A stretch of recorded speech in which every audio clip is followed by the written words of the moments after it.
He's making it difficult to do what I need to do. You little girl. Ew.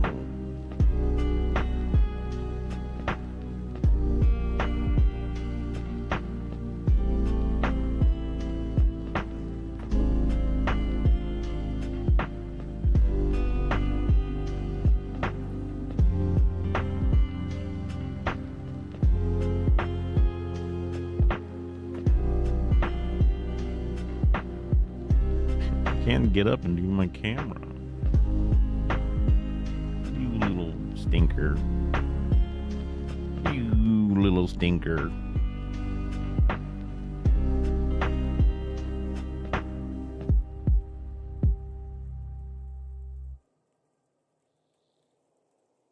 You little stinker. You stinky girl. Stinky lady. Stinky, stinky lady.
Yo. Yo.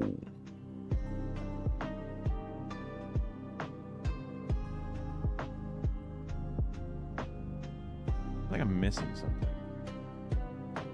But I guess I'm not.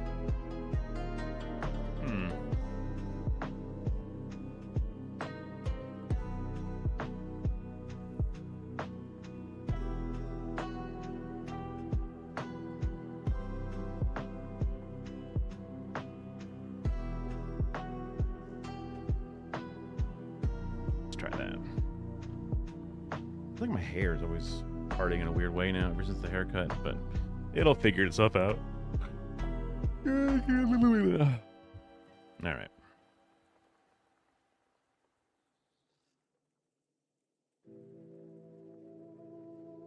Apologies for not being on last night. Last night, I figured I had two really important things to do. One was a doctor's appointment, one that I had already missed, and I had to pay an extra $35 because, oops, my bad, just literally spaced it. Was streaming and did not realize that I had an appointment that morning. I gotta have a better routine of going through my fucking calendar.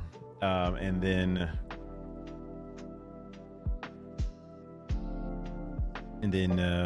I also had a meeting about this PowerPoint I'm gonna be making, because today is now Tuesday and Thursday is when I'm like leading a mini class.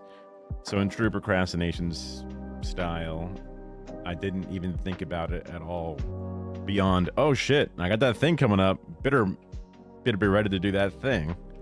But it was, it's not an actual super hardcore thing, so it's not that big of a deal. Oh, speaking of yawning, I should take my meds. Blink, blink.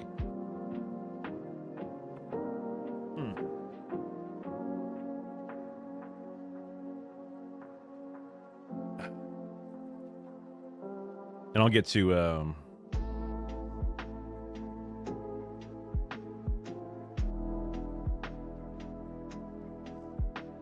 do some more nerd stuff, because it's going to involve me doing things that I feel like I'm ready to do, but haven't actually 100% done yet. One of which is mirroring my phone to the stream as seamlessly as possible. So, the thing I've done in theory, but have not actually set up properly before.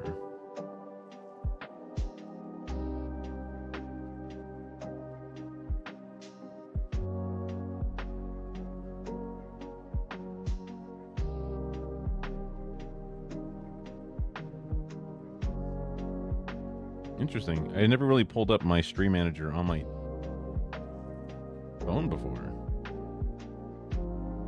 Auto mod queue, chat, mod actions, predictions, quick actions, right? I forget what all these quick actions are. Reward queue. Wait, do I have to complete all? Oh shit. I wonder if that's important. Oops. What's this? Oh, you can turn widgets on and off. Okay.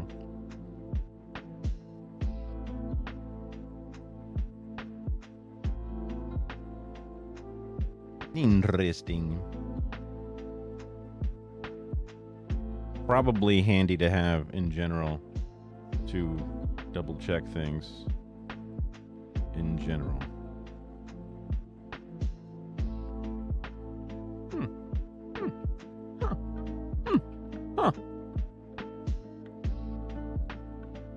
Speaking of which, I should probably, well, no, I think I'm fine.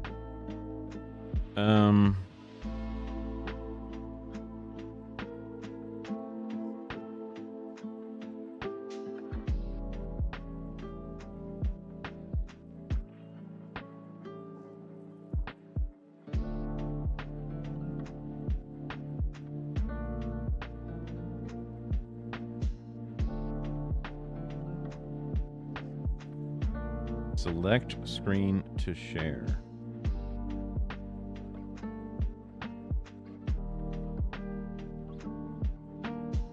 Uh-oh, does not work the way I thought it did. Your browser, the Android native apps should support it though. Oh.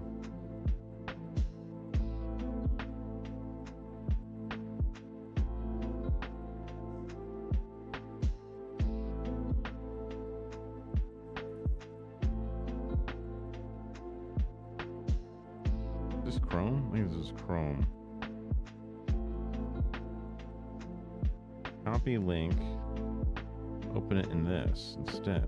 How about that?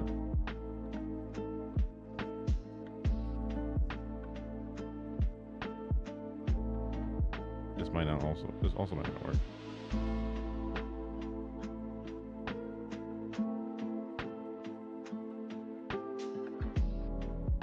Android native app. Web. Internet. Okay, buddy.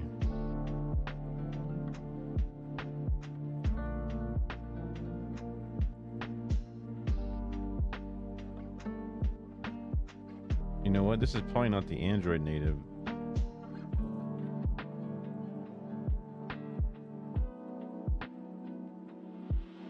This is Samsung native, isn't it?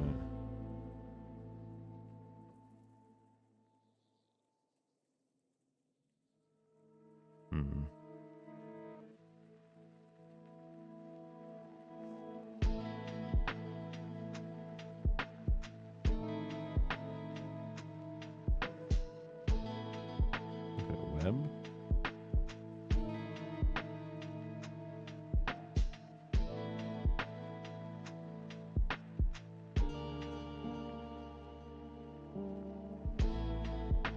Web browser. Yeah, I guess that's the one.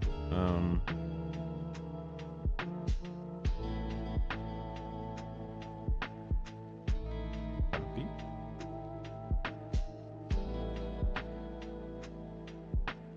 Paste.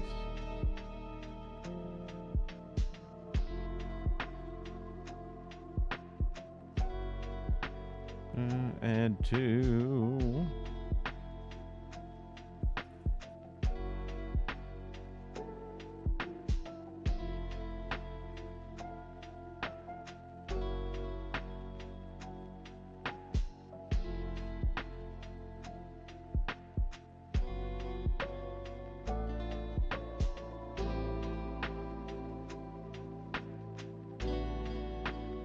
Uh-oh. Your browser does not support the Android native app. Oh, you mean that?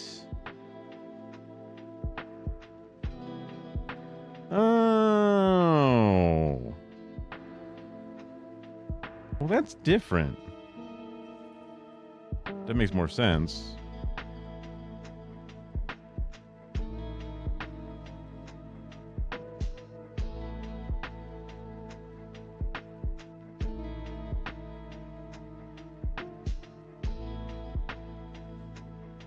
This amp publishes your camera microphone to remote viewers.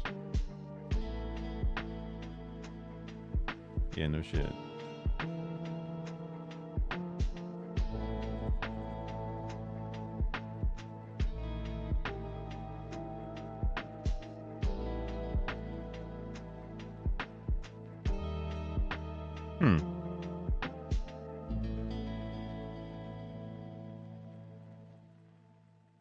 Capture system audio. That's cool.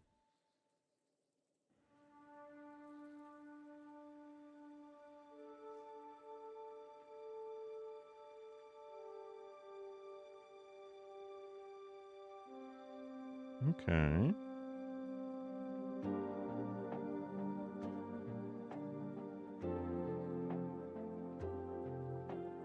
Stream name and room name. So I hit connect.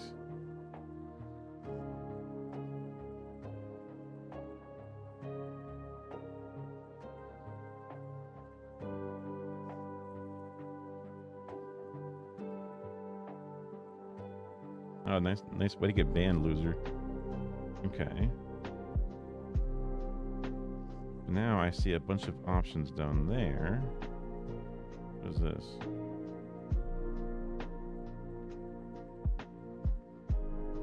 View equals this. I see. View that and room equals that. Don't know what the and solo means. Okay, let's see.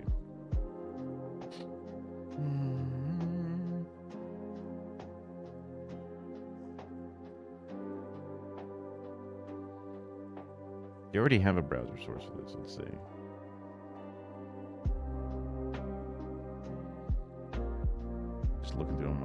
currently made ones.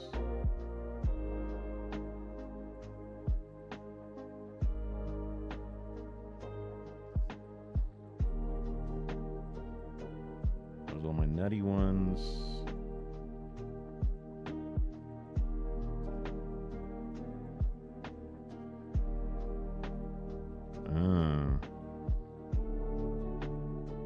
I have like a bunch of these. Let's try the middle one.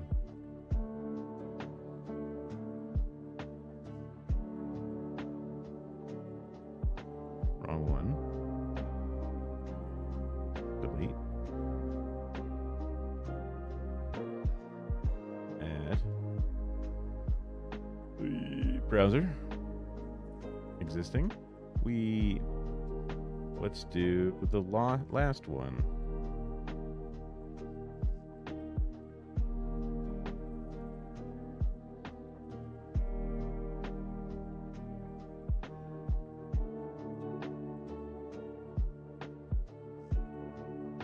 Okay, there's that. And put this.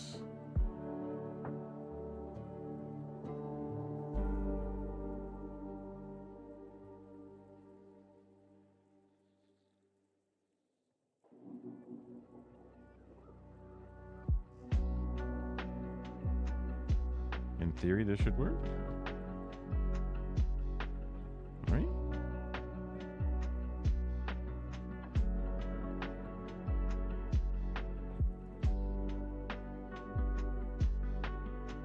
This is inactive.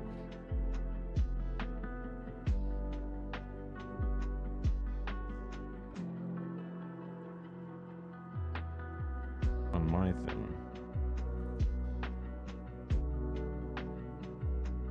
Let's try again. Yo, there's USB camera on this now too? What? That's awesome.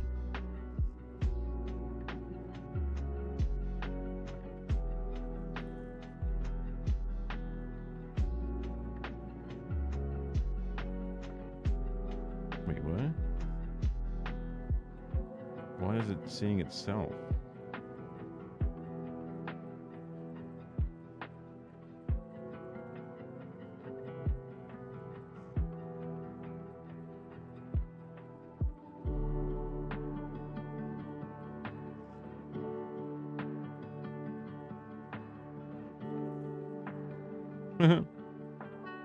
That's crazy. That's view. Refresh the browser source.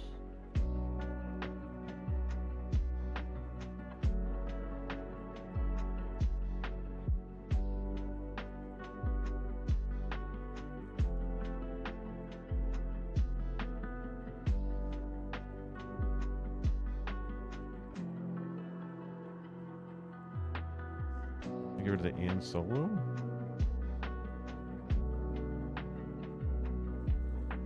Oh, what the?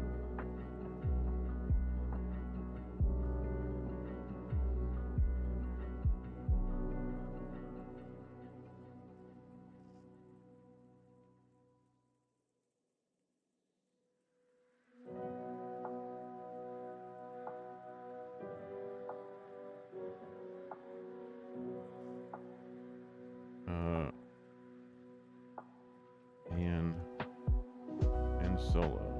Okay.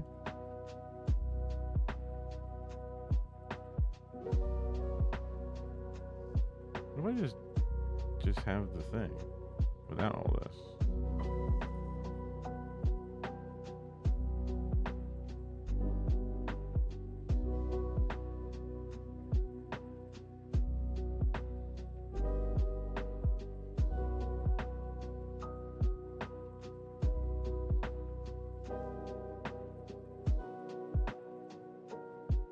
Why doesn't this?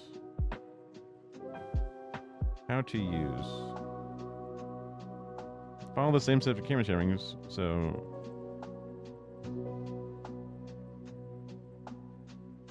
after clicking connect, you'll see broadcast source options. Broadcast service.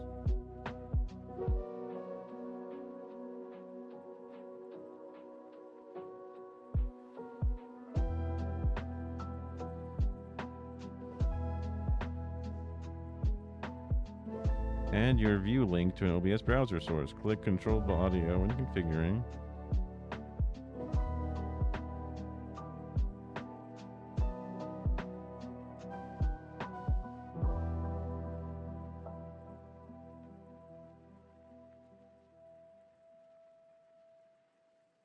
Basic view link. View equals.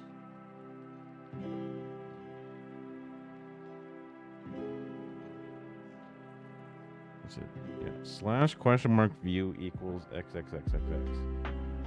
Which is what this is. Oh wait, I'm seeing a little spinny thing now.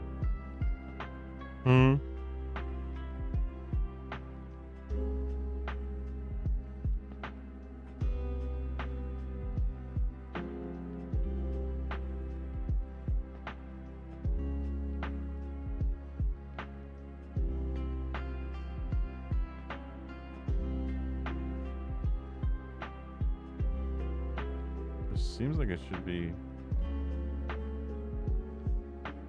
refresh.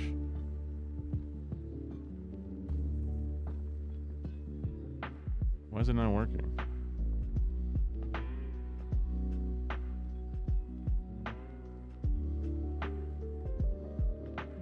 We can figure this out.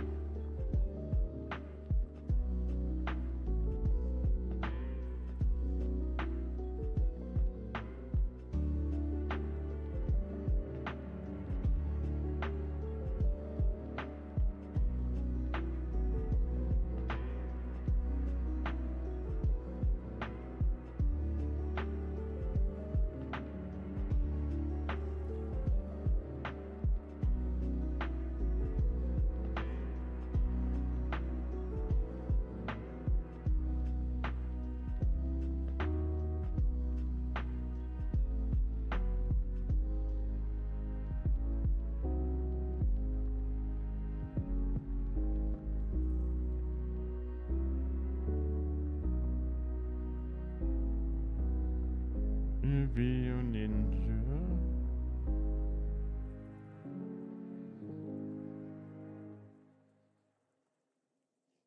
What if I just put this into a browser? That's OBS.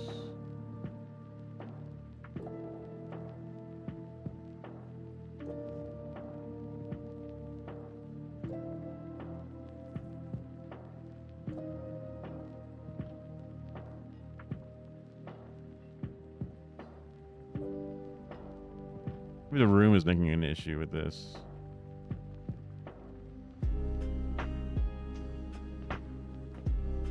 No room, please.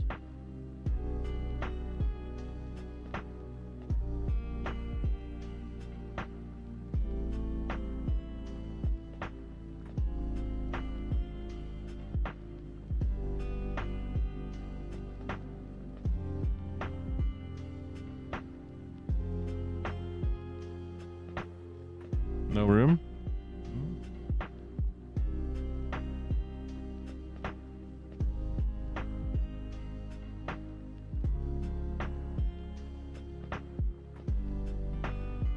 What did back camera? If that works.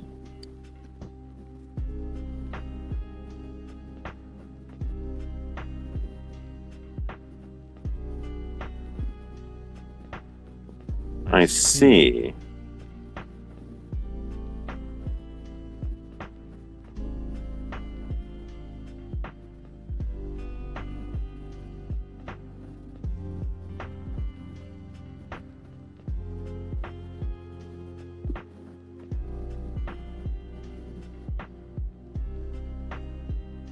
Also, why is there a giant play button in here? But if I do screen,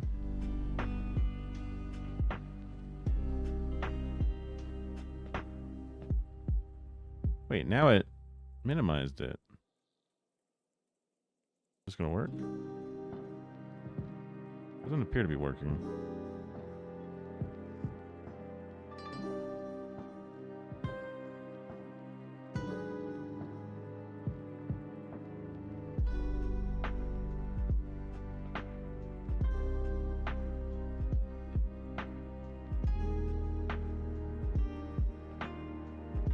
Yeah, it's just sharing to itself. And it's not sharing to OBS in the same way, despite it being the same thing.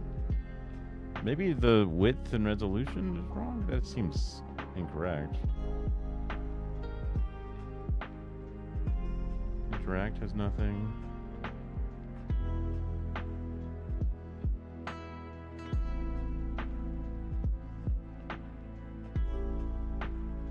But if I do the same thing with the camera, it's fine.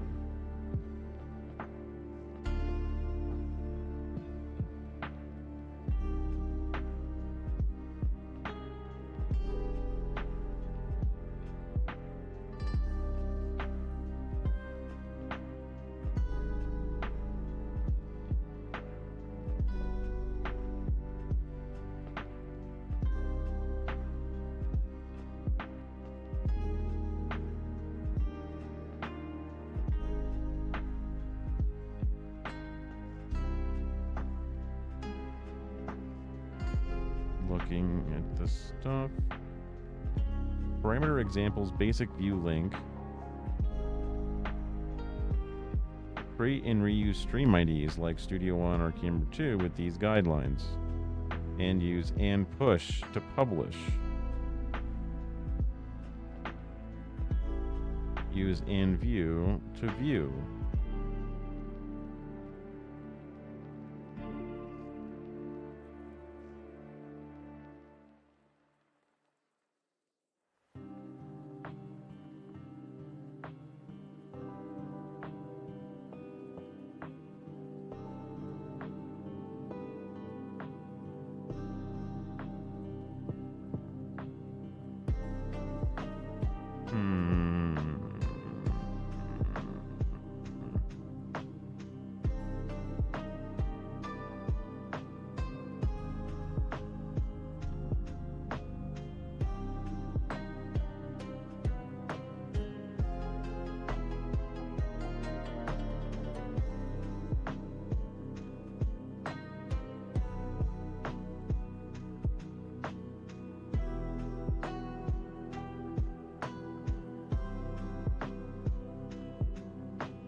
It may not be supported through Video Ninja. Problem. Despite it being the latest app as well. Okay, so that's not the way to do it. I think there's another way to do it, though.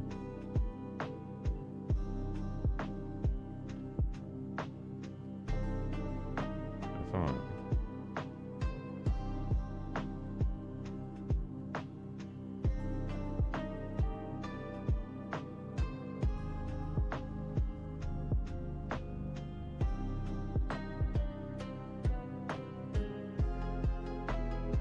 There's the Windows version, but that's dog shit.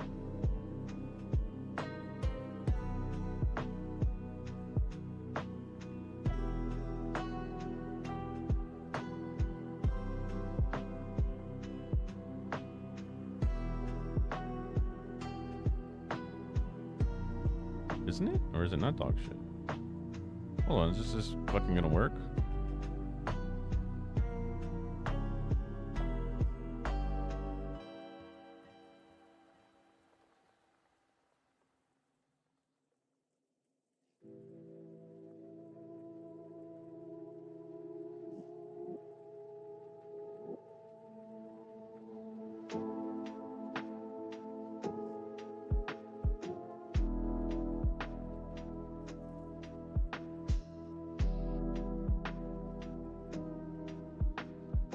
Oh, hell yeah. I think this just works.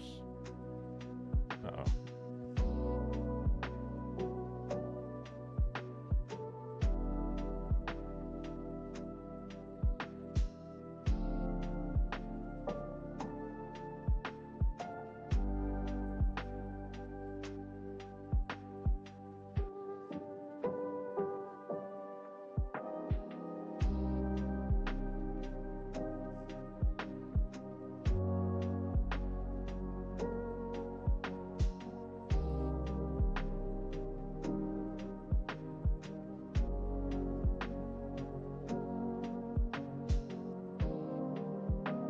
Add more video from my gallery. Oh my, a lot of things with my cats.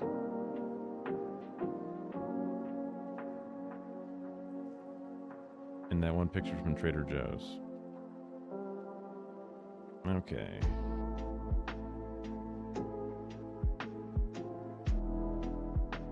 I thought there was more videos.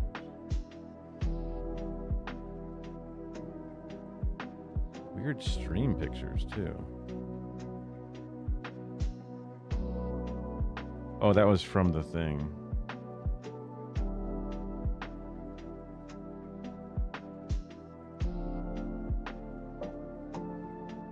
Da, da, da.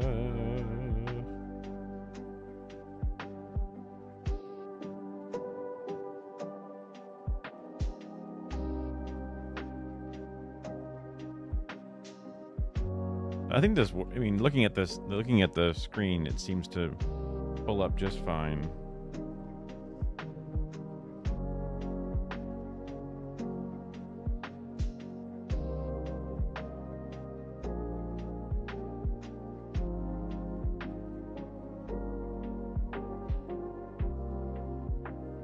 And this editor looks pretty simple.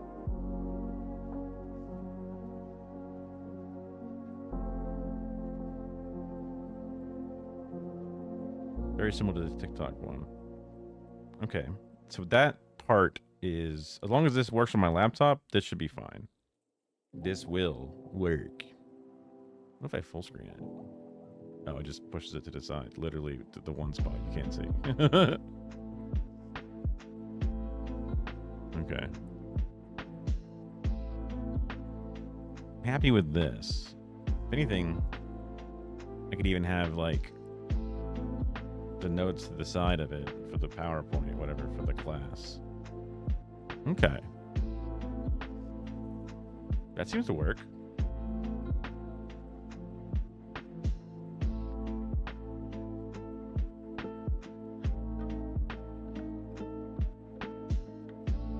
But can you hear from it?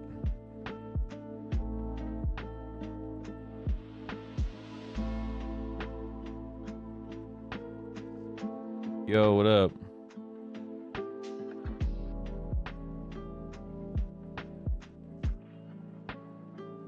You can.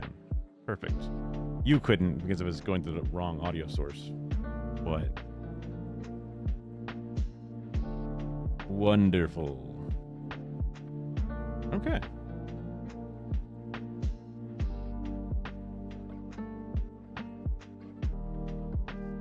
That can work.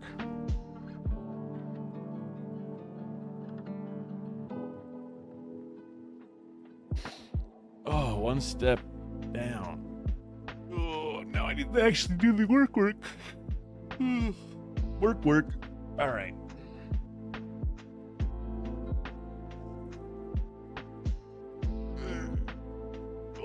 It's time to lock in. I guess we could also, depending on how, all right. So I when I was sitting there doing nothing, waiting for this meeting to happen.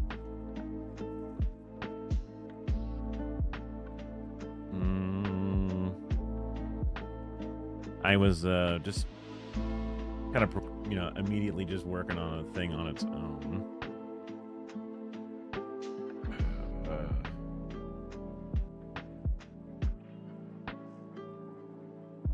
Bam. So this is kind of the simple outline that I built for myself. I was just sitting there with not much to do. What am I doing? I'm going to, on Thursday, I'm going to be hosting or holding a little mini how to do video editing class. Mostly just like phone editing stuff. Very approachable.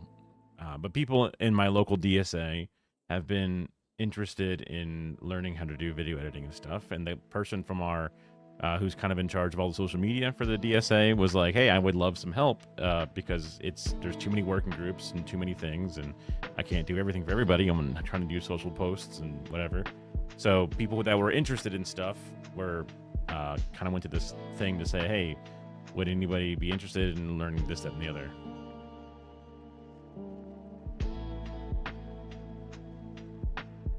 Working on a short film, but with your acting friend. If your acting friend has not already said that they're going to be the one to edit it, then yeah, probably.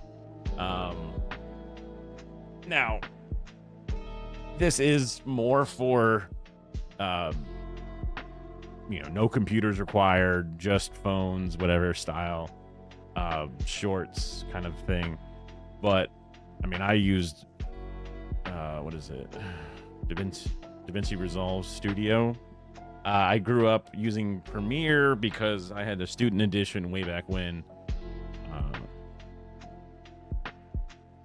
But so I've been self-taught video editing for a very long time, which self-taught is cool, but it's also like it has its problems because you miss out on lots of different things.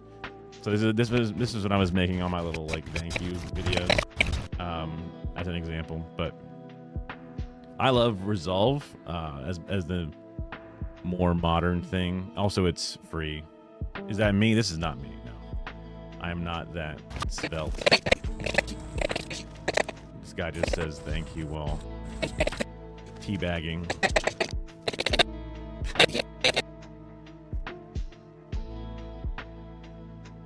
So that's for my follow alerts. What is this? Yeah, it's just a guy. Thank you. Thank you. Thank you. Thank you. Thank you. Thank you. Thank you. Thank you. Thank you. Thank you. So I just exported a bunch of downloaded it. What I use Resolve for is different. I mean, I've also let's see if I open up my is that a new project? No, I want open recent. Like this is the one I use for. If you're familiar with Cinemarxism, Brett, I've got Cinemarxism, also known as Brett, also known as Brad. Like I've done a bunch of different projects for him.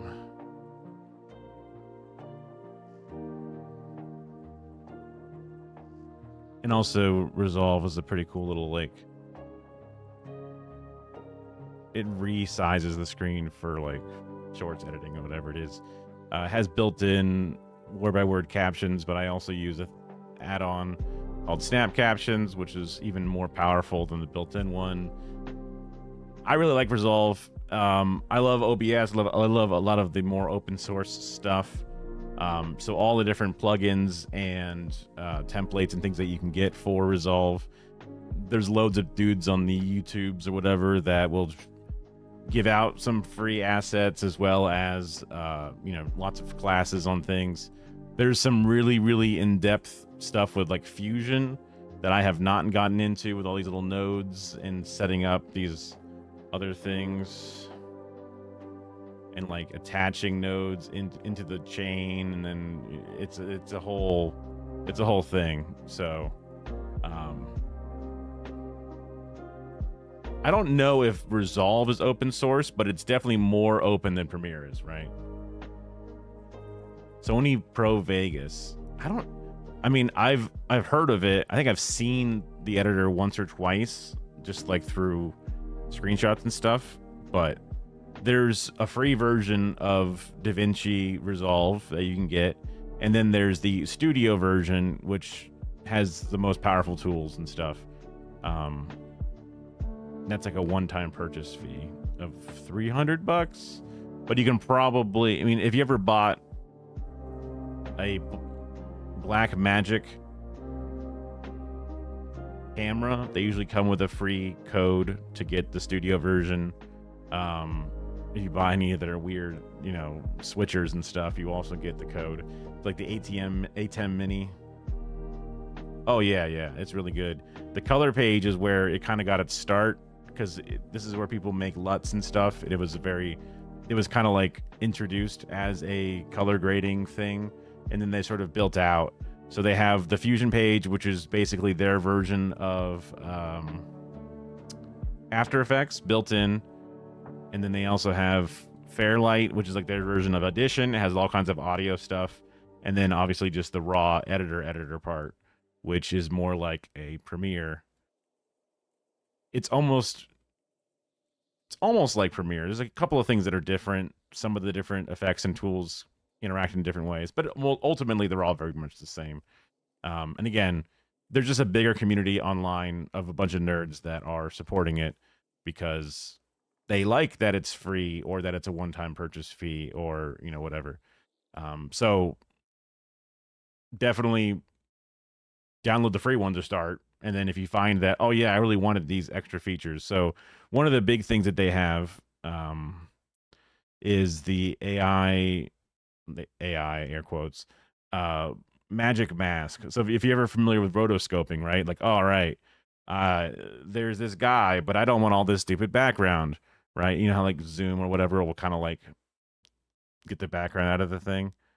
By just putting a couple of points down. Oh, I'm on the adjustment clip. Sorry, hold on.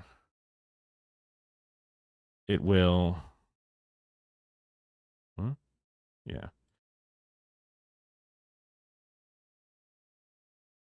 You can kind of see how it like picks out the person, right? Maybe I wanted to have the microphone included or whatever. And then this might fuck up the stream a little bit, but if I track it, it'll track it forward and backward. It's killing the stream a little bit just because it's using the same computer. Add alpha output.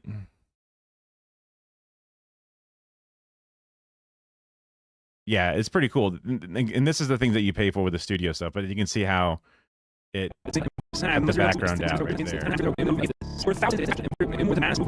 And then there's different settings. You can make it. That was like the faster version versus the slower version. The Magic Mask is a pretty cool tool for sure. Yeah, this is the faster versus better and adding and subtracting and doing all that stuff. But it's very handy for like little goofy things. And also, I was using it way back when. Let's see if I still have this project on here.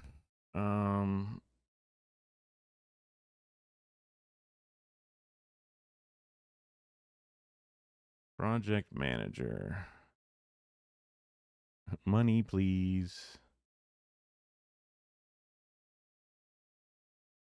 Sure.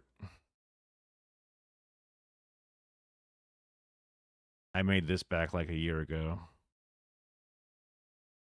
Uh-oh. My media might be offline because I may have moved folders around and stuff. Well, that's annoying.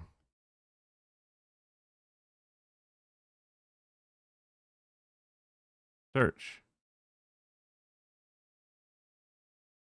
I must have moved them away. Well, let me open up the other one then. Open recent project, this one. Another nice thing about this is inside, like for example, if just the person was not lit great, instead of doing the alpha output,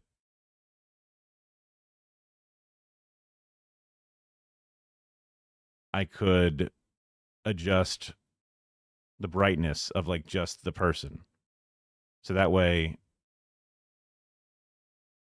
or you can do creative effects, like make them red, like they're, you know, going demonic or whatever, right? You got all these different little things that you could do.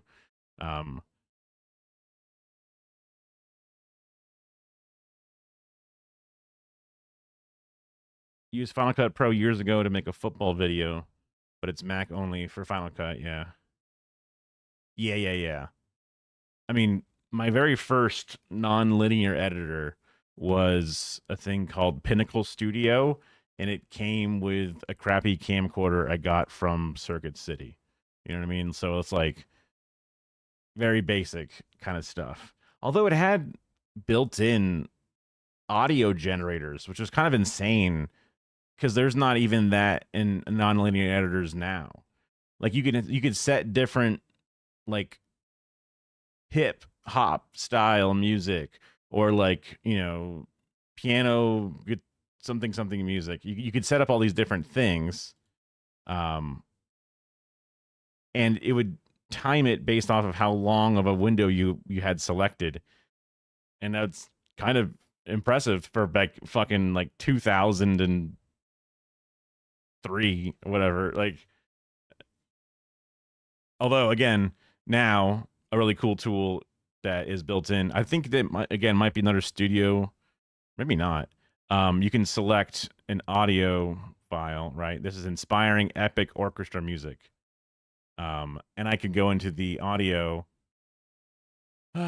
and under the music editor, you can change how long you want it to be, and it'll find ways to make it loop. And so instead of having to like find a song that exists that either naturally loops that you can just copy and paste over and over again, or try to find a weird beat where you can just sort of like make it happen and put a crossfade or something, it kind of just uses, again, AI, but it's just using generative understanding of stuff, to look at the song that you're listening to and then kind of make it sort of like loop in a way that makes sense. And you can make it loop as long as you need to, which is pretty neat. And then it also gives you like 3 or 4 different versions that you can choose between. Like, oh, I didn't like the way that one happened to crossfade. It's probably worse at it when there's like words, but most of the time the generic background music you have is just, royalty free background music, or either corporate sounding blah blah blah, or epic intense, orchestra moments, all that stuff. It's definitely, well, I'm pretty sure it's locally for all the AI stuff, again, because it's just like, it's not like a, make me a picture of a big tittied mama or something, where it's like looking at a whole language model understanding of images or something. It just, everything says it's AI this, that, AI that, but it's just neural network runs on your computer using the graphics card that you have to do stuff.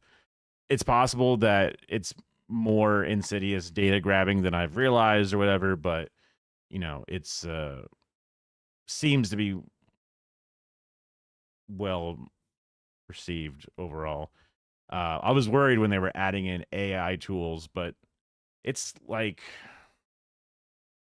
when 4K was announced, everything said 4K ready, 4K this, that, and then VR was the new thing, and then like every graphics card would say VR ready. This CPU is VR ready, and so now everything is AI ready, AI enhanced, AI this, that.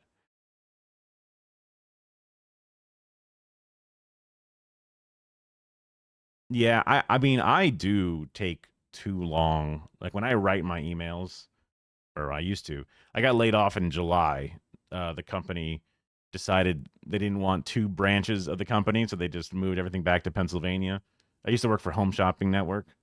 QVC bought Home Shopping Network many years ago, and they kept in St. Petersburg, Florida. That's where the TV studio was. It's okay. The TV studio was in St. Pete, so that's where we did all the live TV production stuff.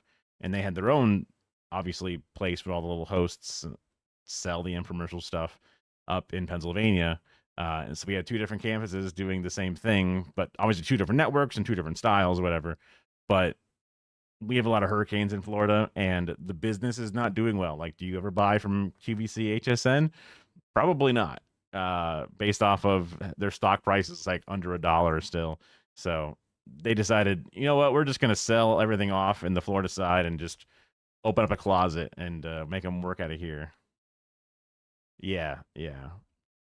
QVC is pretty global. I don't know if they have anything like in Australia, but they're like a lot in Europe and stuff. They have a Germany, and they have a Japan, and a few other things. Maybe Germany closed down, but they've got it other places. But at least in the United States, yeah.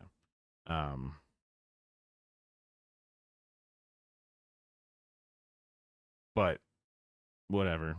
Trying to make this work instead. Yeah.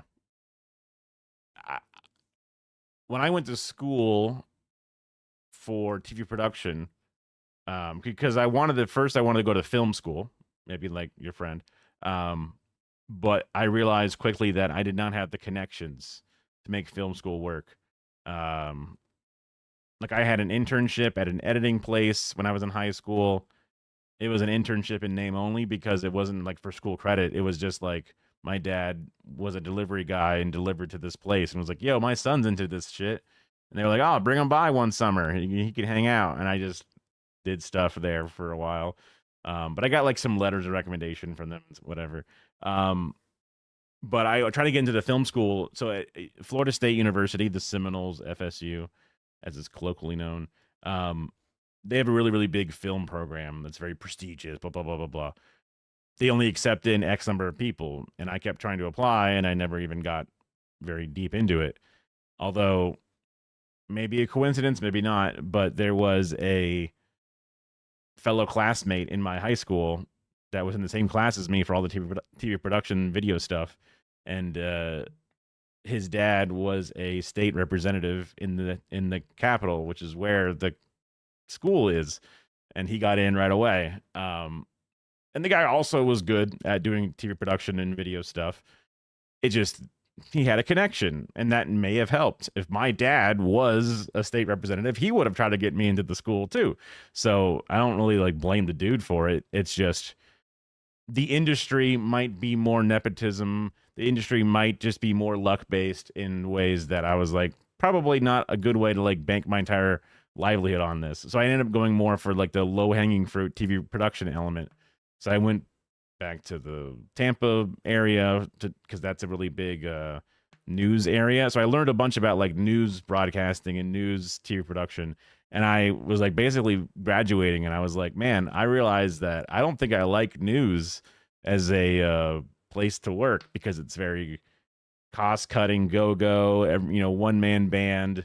You got to become like a journalist almost, sort of, going out to the airport with like a camera and a tripod and just trying to get a story and get a scoop on something. I'm like, I don't really want to be, a journalist like that. I just wanted to be a TV production guy. And then someone from the QVC HSN place just showed up my last, year at school, and they were like, "Hey, we do internships at the place. We do 24/7 live studio broadcasting." And I was like, "That's my favorite part of this." So then I just got a job there and worked there for 15 years. But also, even before college, I was doing YouTube and some small stuff, but that was always just like, that's just for fun. That's not a real career. So, but about 5-ish years ago, I was like, man, I would really like to kind of like get back into doing videos and doing stuff. And I was watching a lot of streamers and stuff. And I was like, oh man, kind of like, what would it have been like if I didn't go to college and then just became like a smosh or whatever, doing YouTube videos and stuff? A whole different potential world. Again, another luck based thing, a whole nother, low chance of success, but high chance or high high reward if it pays off. But now I have a chance because I have a little bit of severance and stuff. I have a chance to give it a go. I don't know, about halfway through, and I haven't necessarily grown in any way, but I am trying to network and do things behind the scenes. And I can also just freelance as a video editor and do other stuff. But I don't know. I mean, I had such a cushy job in the sense that like I didn't have to do much. So now I'm like lazy because I had a do nothing job. So it'd be so hard to go back into the job market and be like, I had to actually like produce again. Damn. Oh, bummer. Oh. It was weird. The more and more I got promoted, the more and more I did less and less. Like I made more money and did less work every time. Doesn't seem fair. Doesn't seem right. I mean, I guess it's good that like super old people don't have to worry about doing intense labor and stuff.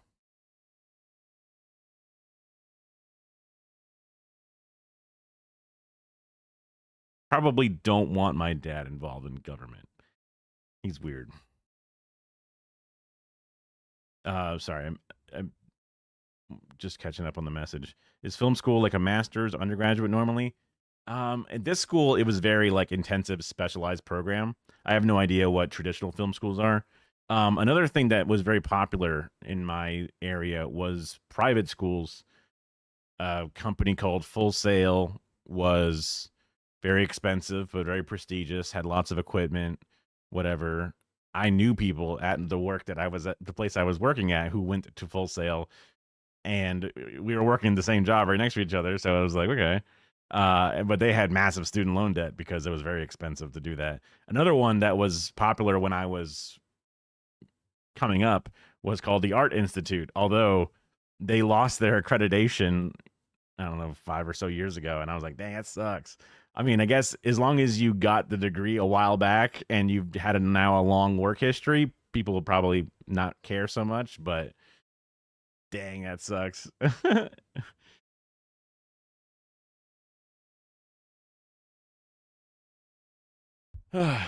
But each individual nonlinear editor itself has differences, adjustment layers or something a little bit different in this one versus Premiere. The effects controls are a little different. If you want to set up masking things, it's done a little differently. But ultimately, the principles are the same. We call it nonlinear editing because I can edit this video, the middle, and then the beginning, and then the end, and then back to the middle. I can do it in a non-linear format. Even though it's set up on a timeline, I can adjust it as needed. You wanted to go to film school, but the route here is basically just end up at the BBC filming soap operas or hospital-based dramas. Yeah, I mean, a part of me really wanted to get to, like, I was thinking, like, the cool things would be working at, like, Conan O'Brien, talk shows, things that film frequently, but are also creative and fun. But that's also, like, I wouldn't be a writer and a camera operator. I would be either a writer or a camera operator. It's separated. If you work for SNL, the Saturday Night Live, they do a live show once a week, whenever the season's on. But again, separate between the talent and the things. Steady employment in the arts is undervalued. Yeah, I mean, that's why I, again, also being better play it safe kind of guy, went for the 24/7 broadcasting place that just sells products, while news networks, especially local news stations, were cutting costs, profits down, downsizing as much as possible. This other place was just making money nonstop. They never had to sell ads because they just were an ad 24/7. So I thought that was more secure than the other jobs that are a bit more tumultuous. Although news is going to exist to some degree, it's just, instead of having camera operators on every position and directors and all these things, they now have just one director who has an automated script that is hit next, right?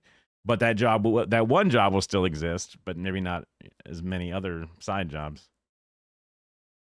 Get steady, unglamorous gig and develop your skills. Yeah, I was always a play it safe kind of guy, and sometimes I think what could have been.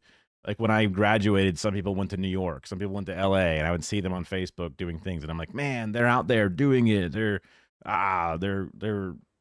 seizing the day, but they also would get, their job would finish, and then they have nothing to do. They have to network and constantly schmooze, and they work on a gig for 6 months, and that's it, right? It's a whole different style of living. At the same time, I think I should direct the Rings of the Power. Do you mean like a Lord of the Rings thing? I don't. Is that a new show coming out or a new movie?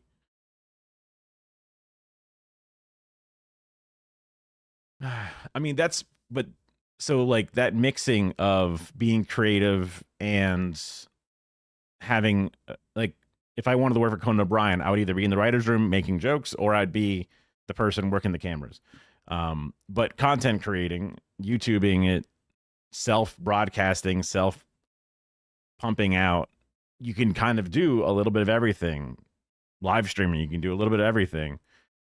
It's just less secure. And even if like Twitch subs, like right now it's September, subs are X dollars off. People might get a bunch of subs this month, but then next month get less.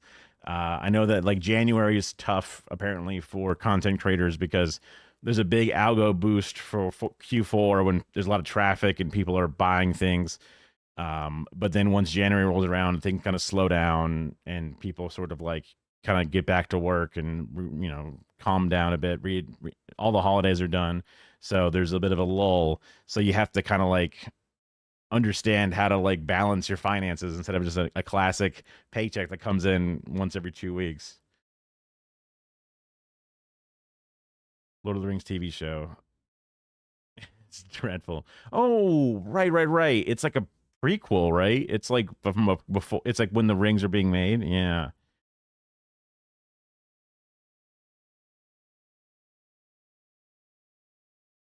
Raka Boys. Yeah, I don't know. On to serious films. Yeah, I mean, if you really wanted to make it into films, that would be tough. Joel Haver is a person that I found very inspiring and was cool. Just some guy making goofy little things. I know that he would do, I think he might not do it every year now, but when he was doing YouTube more, he would do like during the Oscars, he would hold a like 24-hour live stream or something. So while the Oscars award ceremony is on, he would make a movie live during that thing. And sometimes they're very silly and shoddy, and sometimes they're surprisingly decent or whatever. Obviously he was the person that made a lot of those shorts with the rotoscoping kind of tool. Like, this is what it's like to be an Oblivion NPC or whatever. And they've gone on to do all kinds of different creative projects and things. I think like there's also other examples. Markiplier's like, I don't know, in the Freddy Fazbear movies or whatever. Like, there's all kinds of stuff that you can get enough clout that you can kind of move on from the more rougher on the edges YouTube space. But also some people make some insanely beautiful art that's out there that doesn't have to go through the studio system, which is cool that is more and more of an option that someone could create. It requires a lot of work and you may not get the same level of compensation, whatever it is, but you also have the insane creative freedom. An example would be the guy that made the Warhammer 40K Astartes series on YouTube ended up getting so popular and so famous or whatever that the people that make the IP of Warhammer just hired him directly to work on their behind the scenes stuff. And if you ever saw like the Secret Level TV show for the Marines and shit, all the 40K episode, that thing was fucking awesome. It was literally amazing. It's not feature length or whatever, you know, but maybe that dude will be involved in the Amazon TV series for Warhammer 40K that has the guy who plays Superman in The Witcher. He's the handsome guy. I forget his name. They used to do stupid jackass stuff, the Raka guys, and have written Talk Me and Bring Her Back. Oh. Yeah. I remember seeing those being like advertised and stuff. That's cool. Comedy's tough just because one of the things that I heard about how comedy's tough. Oh, I should have my little looping lo-fi music going. I think I forgot to hit the loop button. Yeah. The model of, at least for the Hollywood model, if you don't make enough money, then you're screwed. And ever since streaming's come out, the revenue of the DVD sales has been lost. And that used to be where a lot of smaller indie or not quite as insanely successful comedy stuff would go, and they would just make their money back and make it profitable for a studio to pump out comedies. So now the model is tried and true only sequels of things that they know is going to get a selected audience, whatever. So there's a risk aversion, at least going on in parts of the industry. That's kind of a new, Henry Cavill, that's what it was. Yeah. Now I don't know how that could have been, that information could have been 5 years old at this point, and now I'm not plugged into the actual industry, but it's an interesting thought process that DVD sales aren't what they used to be, and that does make sense that it would be an important revenue stream. And it also makes sense that streaming, Netflix, etc., is no longer, or is not the same amount, because like how Spotify, the artist makes fucking nothing off of their songs being played compared to how the radio would have paid them. You get a wider audience, easier to break in, but also limits the total success, and it's a bit predatory. I think still the streaming websites are very cagey about their how much they actually, how much audiences, how many the ratings, how often people watch certain things, because they don't want the artists to get the revenue that they used to get off of distribution rights and stuff. So it's kind of weird. I heard more about it during the strike period, when all the artists were like trying to push for not being their likeness being stolen by AI and a bunch of other things.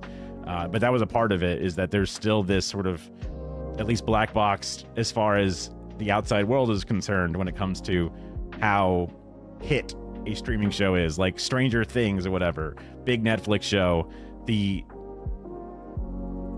don't really tell you how many views it gets, because maybe if they did show, either A, Netflix stock would go down because everyone realizes, wait, it's actually not that popular. But then B, if it is super popular, then the artists are like, yo, what's up? Come on, what the fuck? Come on. So they just like keeping it quiet. Unrated, uncut DVDs. Yeah, that's true. The director's cuts. That was also one of the ways they were really pushing for those sales, because it's like, oh man, you thought The Ring was fucked up. Well, wait till you get the unrated cut. And it's like only unrated because they just added in a scene and did not submit it for approval. But it makes it sound like, oh, it's gonna be fucking insane. Oh my god. Also all those stupid like Harold and Kumar, unrated, uncut. Oh no, titties. Like you're gonna get something insane in the movie. But nope. Or I mean, I guess maybe, yeah, never before material, too hot. Oh shit. Yeah. Now I just have flashbacks of late night Comedy Central or Adult Swim, where like Girls Gone Wild ads and shit would play. What a different time. I'm pretty sure that guy's in jail now for being a sex criminal. Whoops, I could have seen that coming. Yeah, I mean, as long as you had a DVD player, which were pretty affordable. I never owned a Blu-ray player. Although, wait, I guess I inherited one now. But yeah, I never actually bought a Blu-ray player. I was so out of the loop with watching big media. Yeah. That was my DVD player, was my Xbox for forever, basically, because I had an Xbox. Why would I need to buy a DVD player? Also, DVD menus, just like the little goofy ass looping DVD menu, a lost art, a thing that Zoomers will have no idea about. Scene selection, chapter thing, crazy. A whole different element of watching stuff, all different.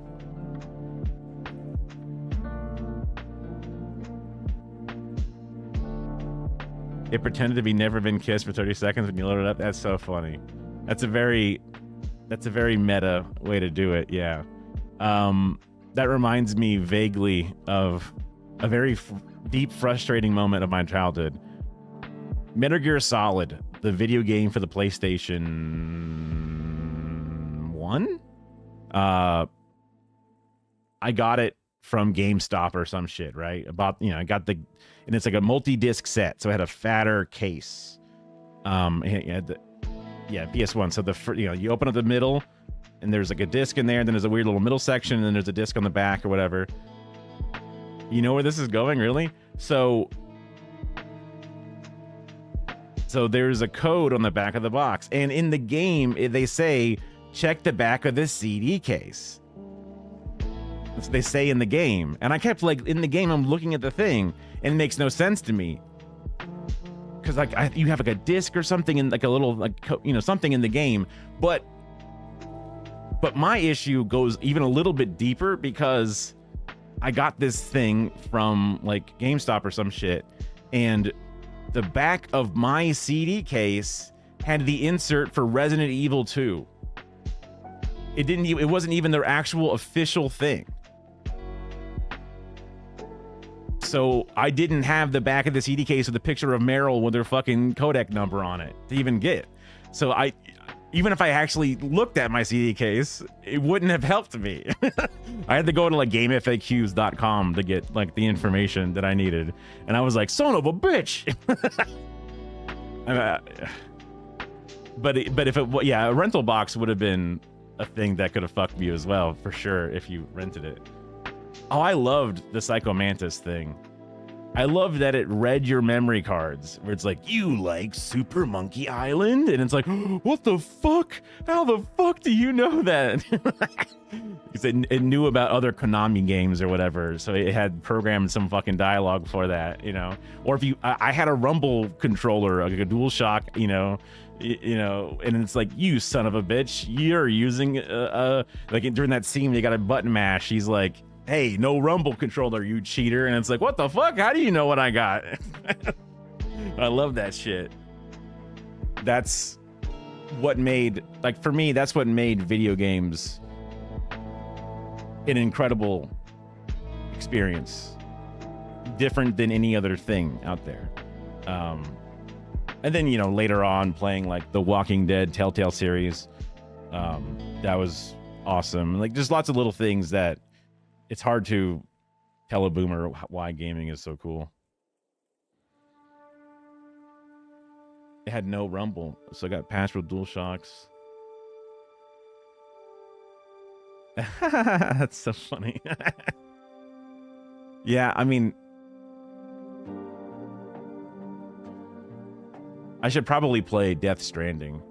I've seen a little bit of footage from Death Stranding 2, and I was like, I had no idea. Like, I remember tuning into some Daft streams when she's playing it. And I'm just like, this is way more interesting than I thought it was. I literally thought it was a Strand type game where all you do is run around and do shit. But it's interesting that there's a lot more otherworldly elements to this and stuff. I never really played too many of the later Metal Gear Solids and stuff.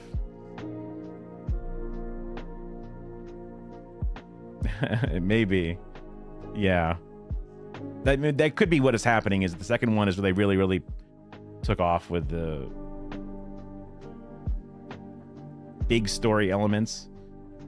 Also, it's definitely not. It definitely seems like there would be. It's like a video game movie, like The Last of Us. For years I thought I had played The Last of Us, and then I realized I just watched a Let's Play of Last of Us. But the game is on rails enough that there really isn't, because I never really had PlayStations after PS2, just because I ended up being more of a PC gamer guy. So I had like Xbox 360, and again, that was the last Xbox I ever owned. It was just kind of this, I stopped buying consoles because they were expensive, and I could just buy a crazy ass video card instead.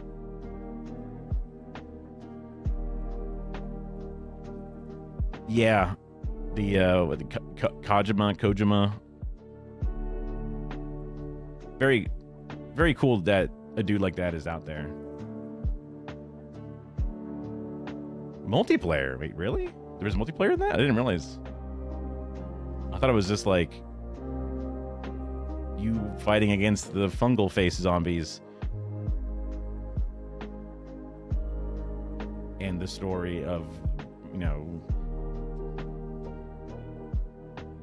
surviving as a little girl or whatever. Yeah.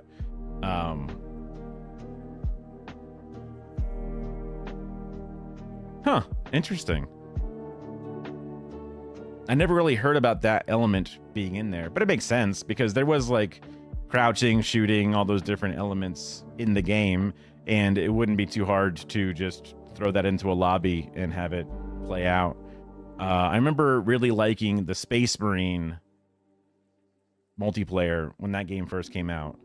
I played a little bit of Space Marine 2. It's just a little dated, or I think the thing that stopped me playing Space Marine 2 the most was the loading scenes, because it would just, even with the fucking shit on SSD and whatever, it just takes so damn long to go from like the mission back to the menu and then back to the lobby, and it's just like, oh my god, stop, can't we just like you join a party, you got to join their ship and it has a loading screen, and then you got to leave the party, then you got to reload back into the same space that you're standing because you got to go back to your side of the server instead of their part of the server. And it's just like, this all could be done in menus, man. We don't need this shit. Oh yeah, I definitely like Space Marine 2. I think it's cool that they have also been adding to it, but I don't have friends, and I definitely don't have friends that play Warhammer stuff. So pairing up with some randoms to do missions and stuff, it's like hit or miss. Some people know what they're doing, some people don't. Hell, sometimes I don't know what I'm doing, because I'll fire the game up after a few months and then...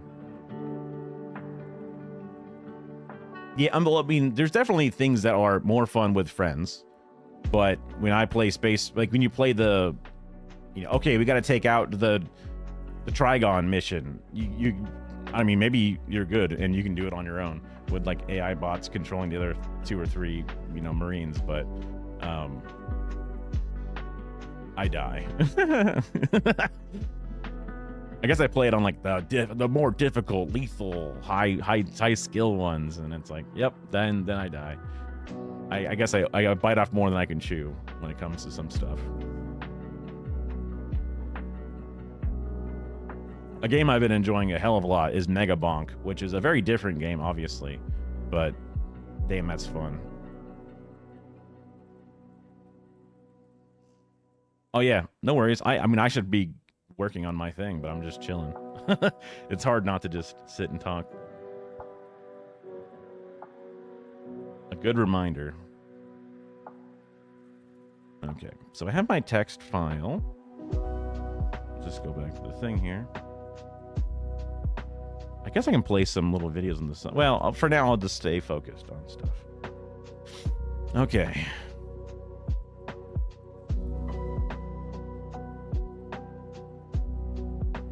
So.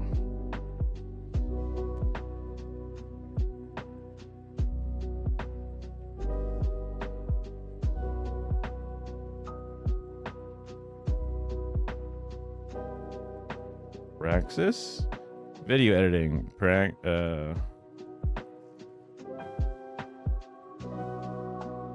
New age. Let's look at some I don't know, PowerPoint backgrounds. What are some awesome PowerPoint backgrounds? Free backgrounds for Google Slides. Slide Go. Hey, you sign in with your Google account? Get out of here.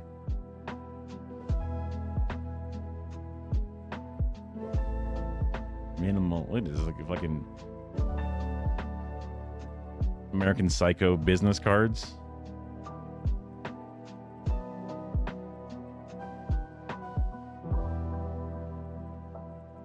Lava lamp inspiration. Do they move? It'd be cool if they moved.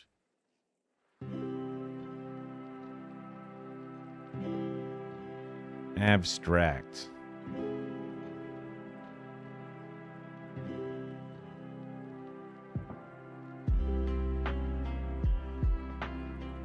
World Ozone Day.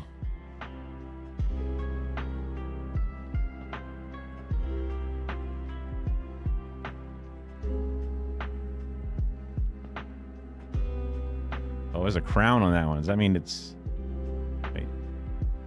Free? Is there free? Plans and pricing. Uh-oh.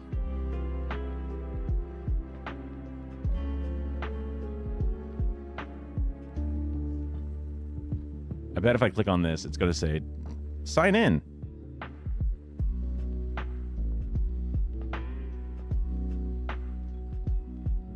Three free templates.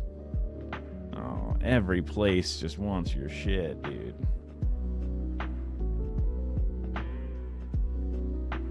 I can do this better.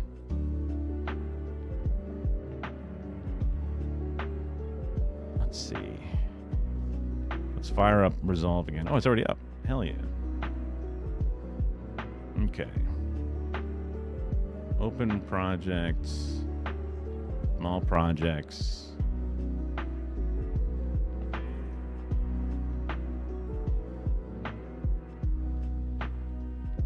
New bin. Backgrounds. Create new timeline. Backgrounds. Specs.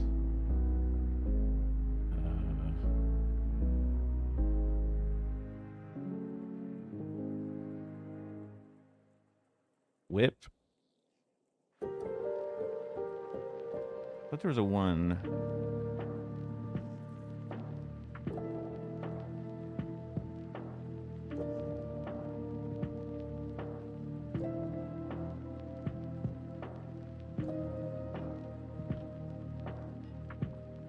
Whip background, yeah.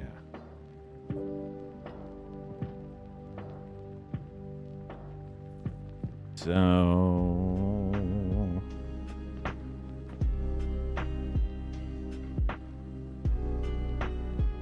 it's like gradient.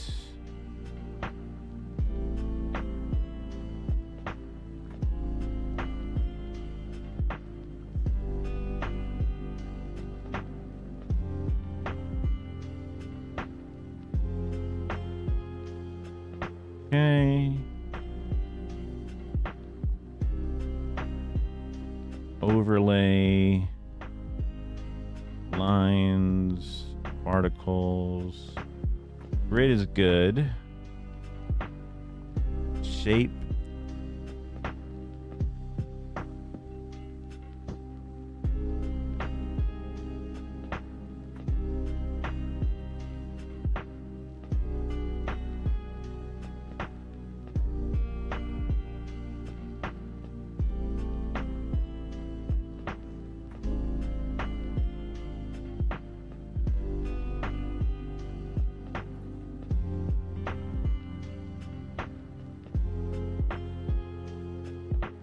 Circles.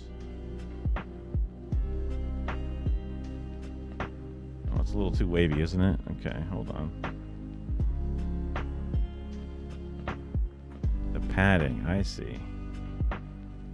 Cross. Pat.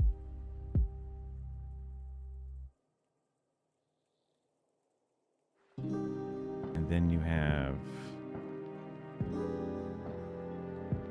stop motion.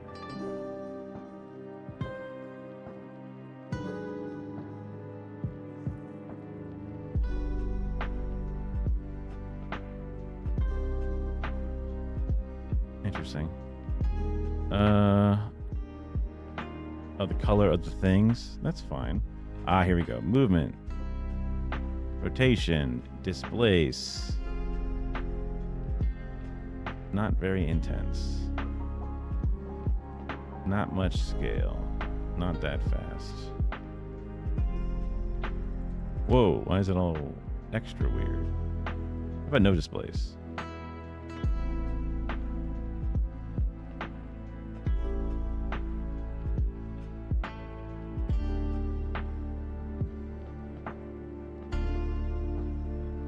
the speed definitely messes with it.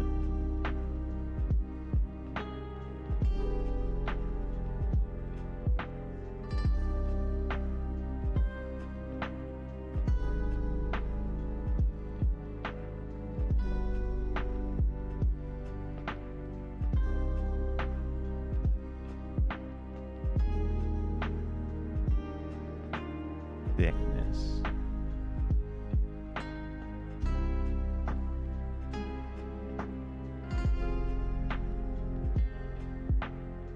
Okay.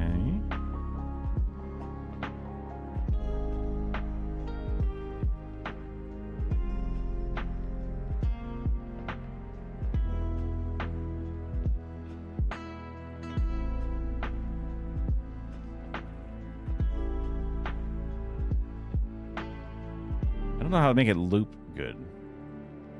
Like if I extend this out a whole bunch.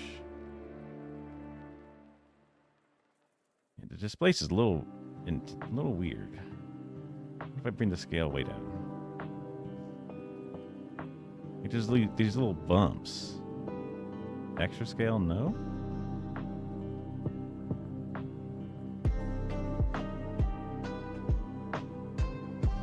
Oh.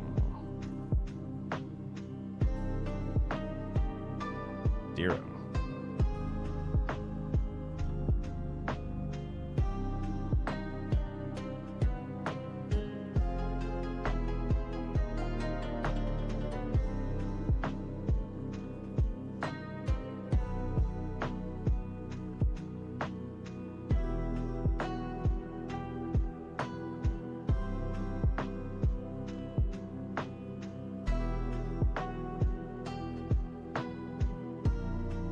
Okay.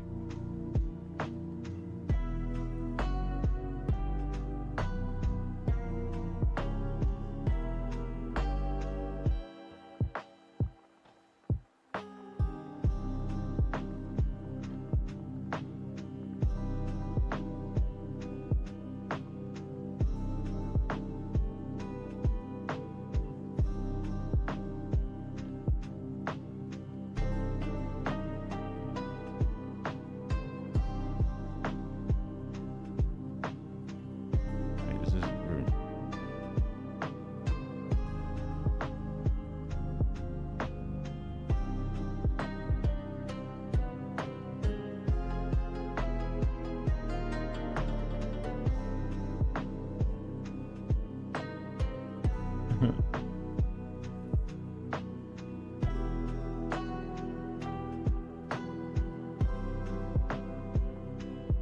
Oh, this kind of kills my shit, doesn't it?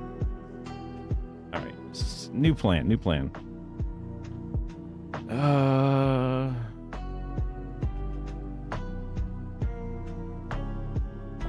would I put all this stuff? Let's see. I think I may have had some videos loaded up at one point.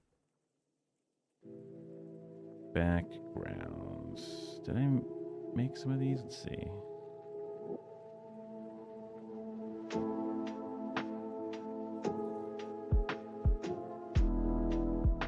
Resources?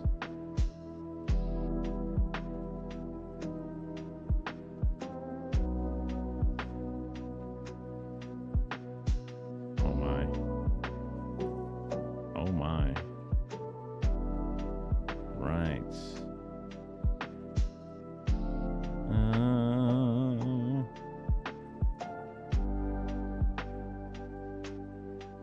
Old, not used. Emotes, fan arts, Googled shit. Almost, not quite. Live split media looper? No. Neil Cicigero? Good stuff. Clear view. Green? Oh, those are the those things overlays. Nope. What's in here? Those are things that Kara made. Oh, they're cool.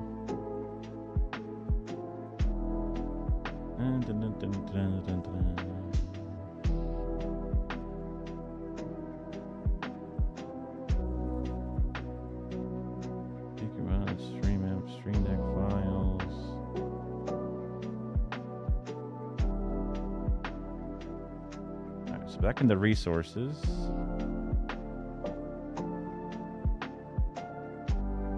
Don't think it's in here. Okay, hold on. We're getting closer to it. Or I've removed the possibility for one of these. Yeah.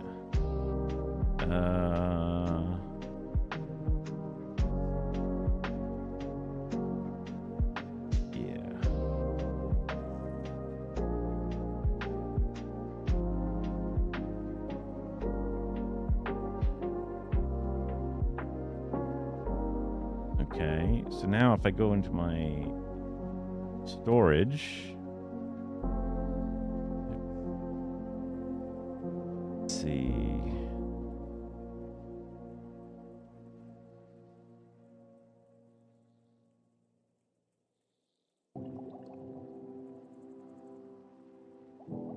Yeah, super old stuff.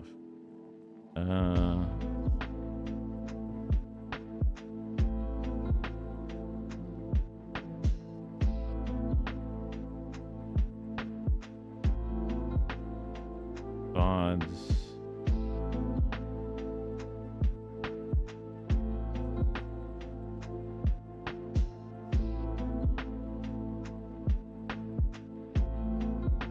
So crazy.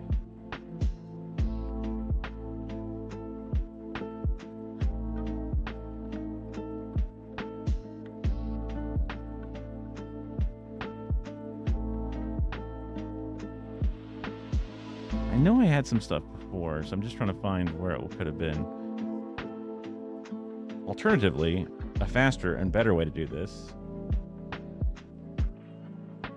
Oops.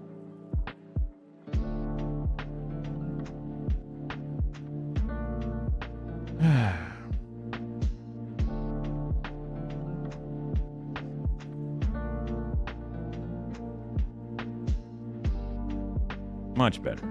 Just find it here. Why would I ever do anything different than this? What the fuck is wrong with me?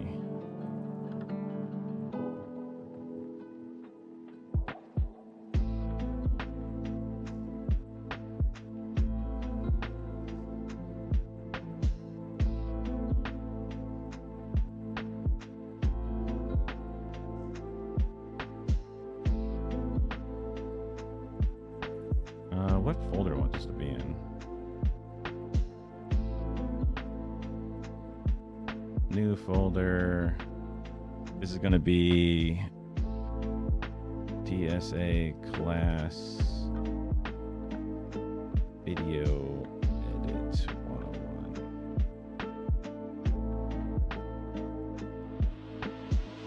Download HD. Save file, save place.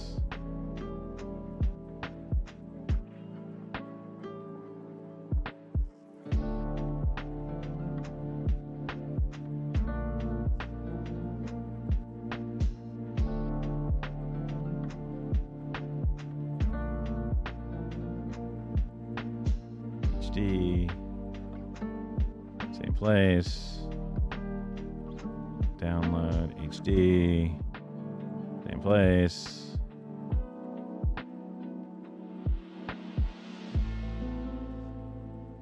I just gonna kind of go with one color theme for the most part.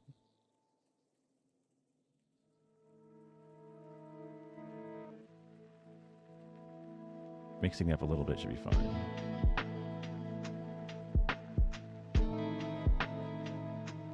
HD. Okay. This should be good. Plenty of options here.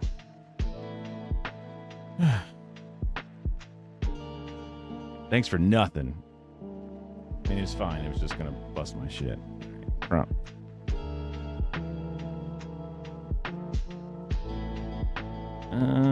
Change background.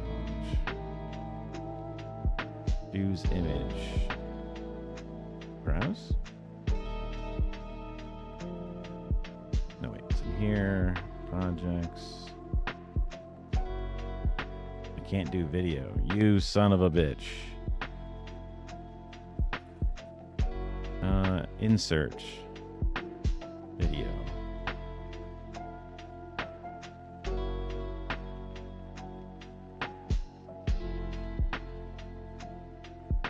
This probably won't look very good, would it? What if I... Do they have GIFs of backgrounds? Is that crazy?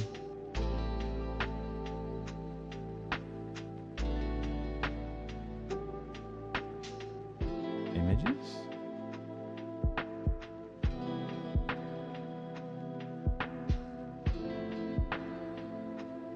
GIF. Oh no.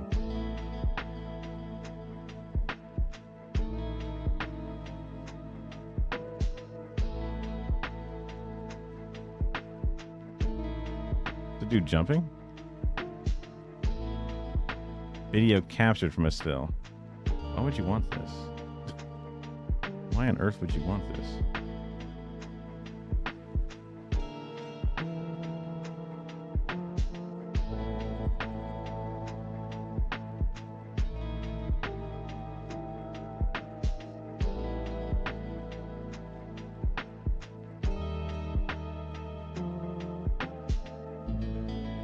Okay, interesting. What if I delete media pool? Go to full. Resolve projects. DSA class. Back to the video edit section. Go back to my media pool here.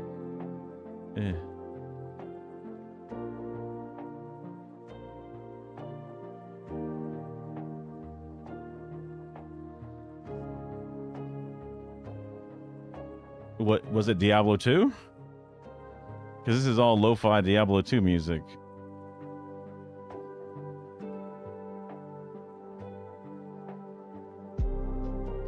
So the previous song was called Tristram Lo-Fi. But I didn't think that Diablo 2 was crappy. I loved it, dude. Gotcha. Okay. Fair enough. Like, I used to just listen to the Diablo 2 soundtrack because it just reminded me of being a kid sitting in the fucking game lobby trying to, like, you know, just playing that stupid game all summer long. So, just for...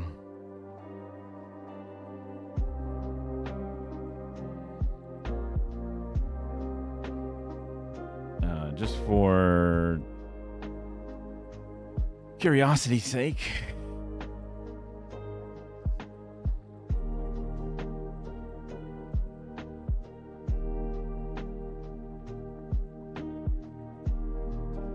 Oh, yeah, actually, you know what's probably easier than this and wouldn't crash my stream?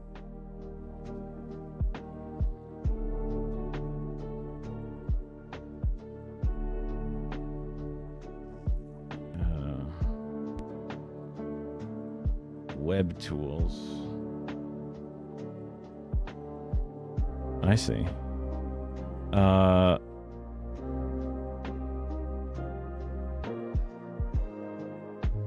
Cobalt, no. This.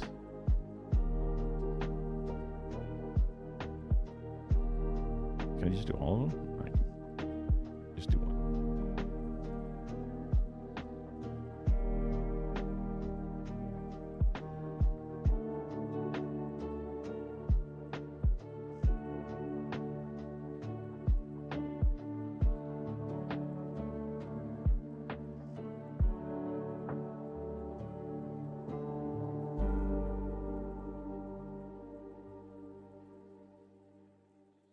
Sure, it's taking a while.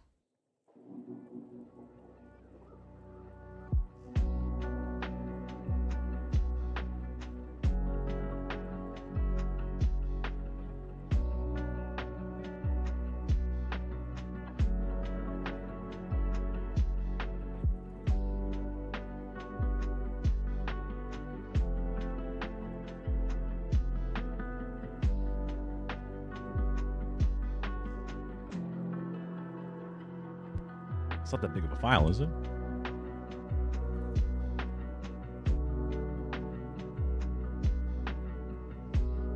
Hmm.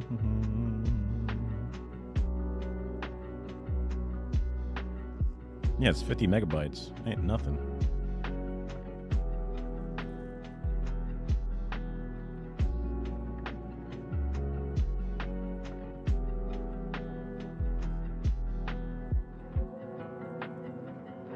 I can just refresh the page, maybe.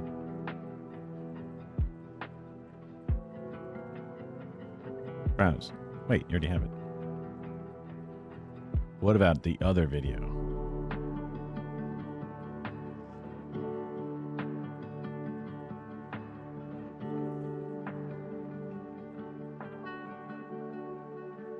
There we go.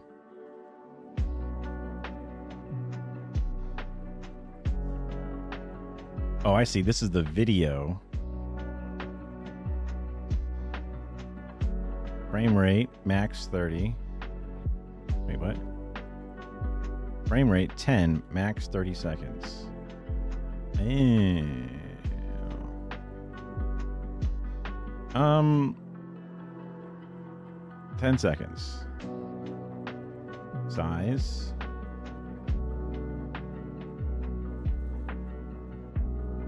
Original's fine. Method makes sense. Convert.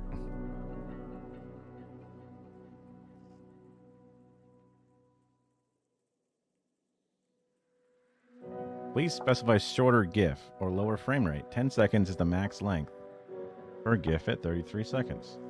Oh, because it's longer than that. I got you. Max 15.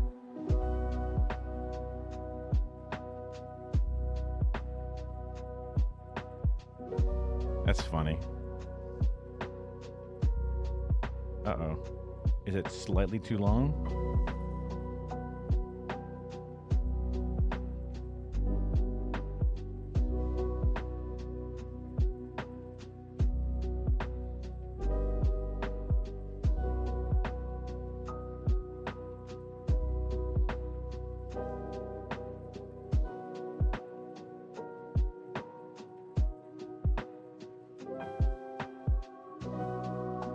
Save file.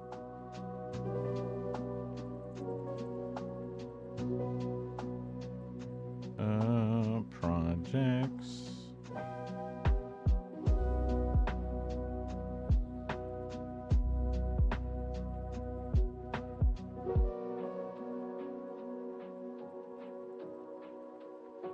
What about this?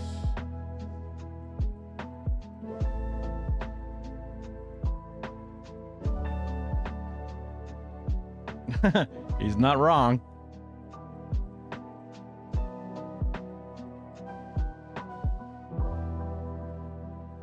Theoretically, a condom would work, right?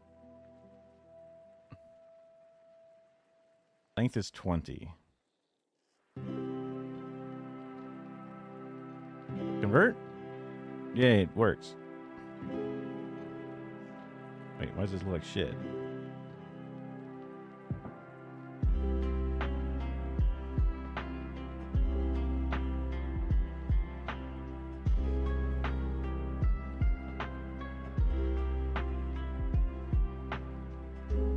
Oh. Convert.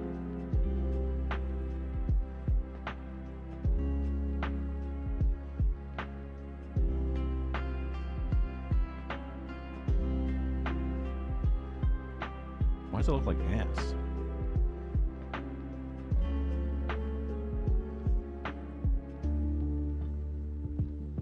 Weird.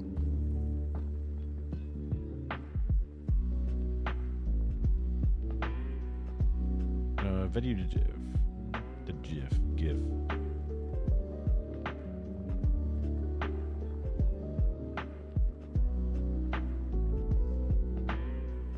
Let me see if this even works.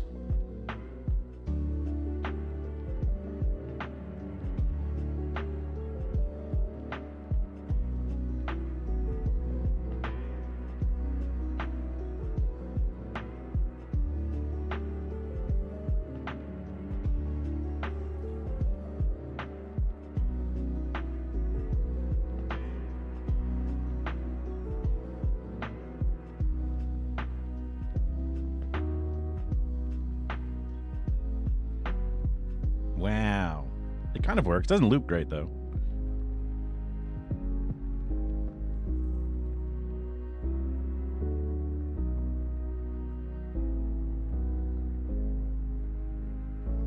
Awesome. This is 20 seconds. End time. 20.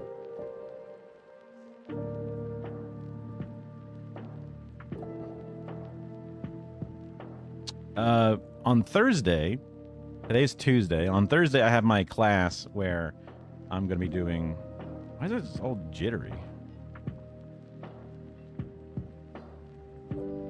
Feed.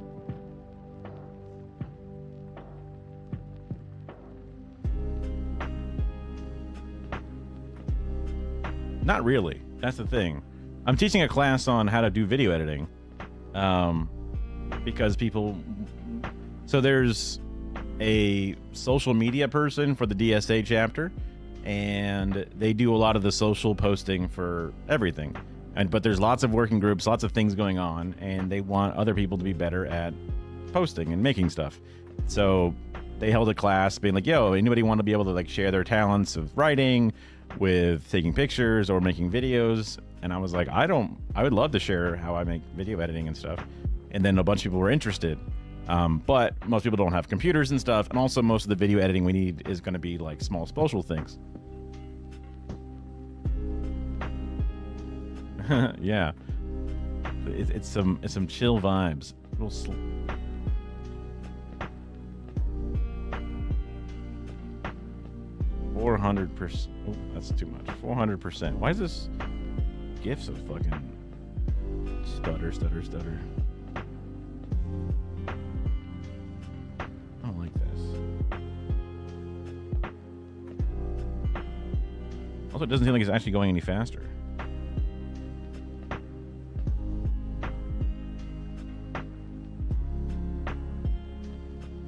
This one never uploaded.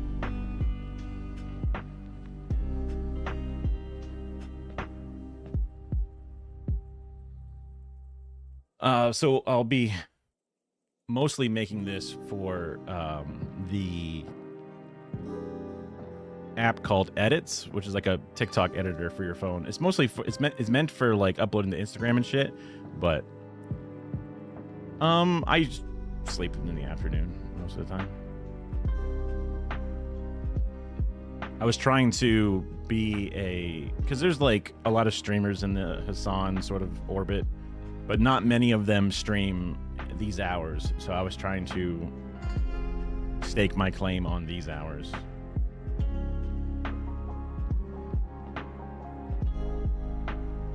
I agree. But when I was doing my I was making a bunch of TikToks for a little bit, and I was surprised how decent the video editor is on my phone.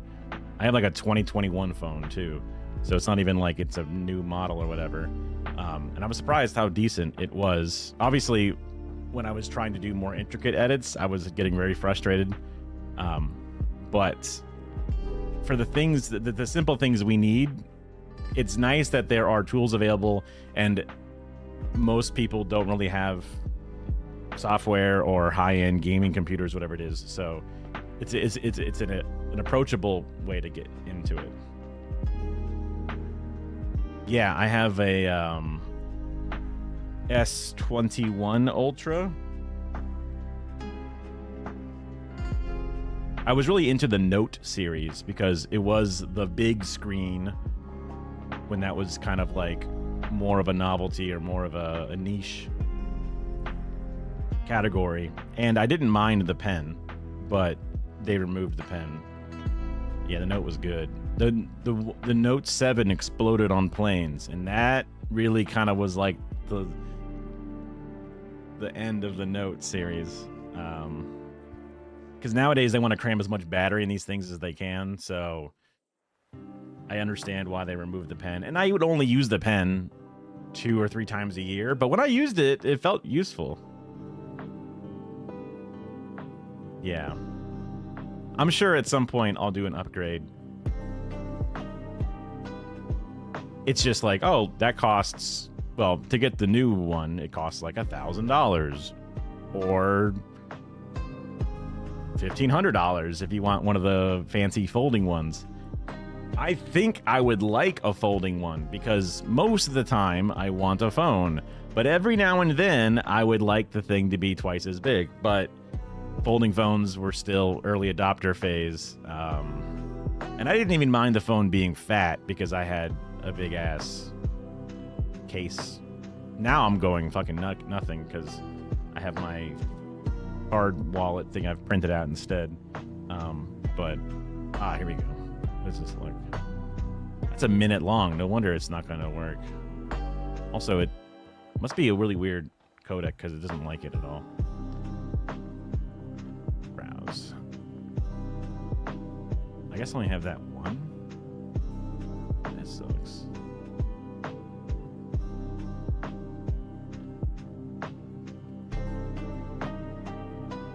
$17 Pro Max? Oh, shit.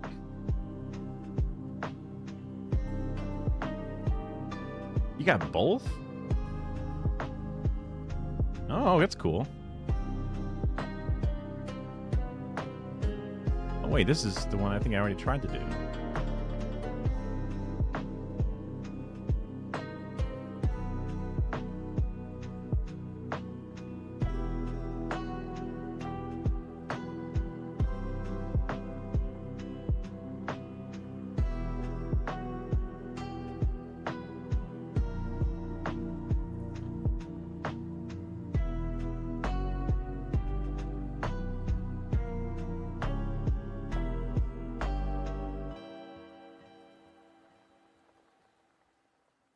Hey, it worked.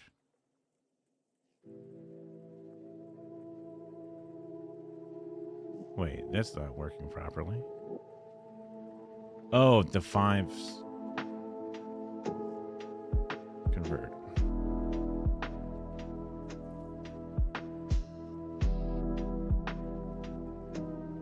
What about 20?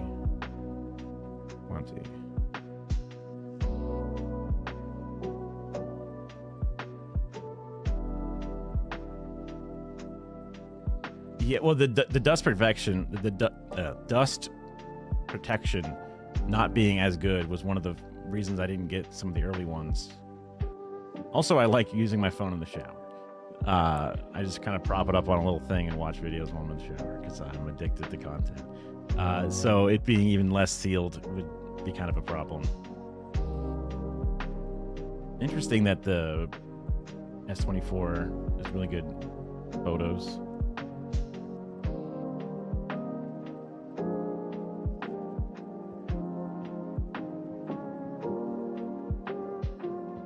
So do you have both phones with a data plan, or is one phone basically just a tablet? And then the other one is like, or like, could they, I guess they couldn't somehow, I mean, they couldn't connect to the same SIM card. Right.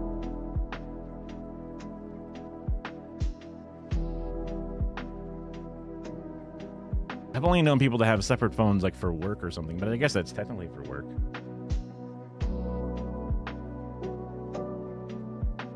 At some point, I might go back. One of my first smartphones was like the iPhone 3GS or whatever. When like 3G was new, and I really, yeah, that was the smartphone of the time.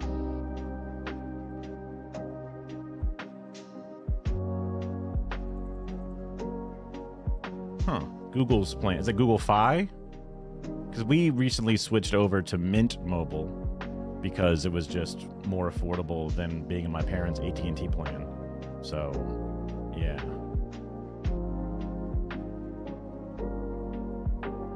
Worldwide is kind of neat as an element to it.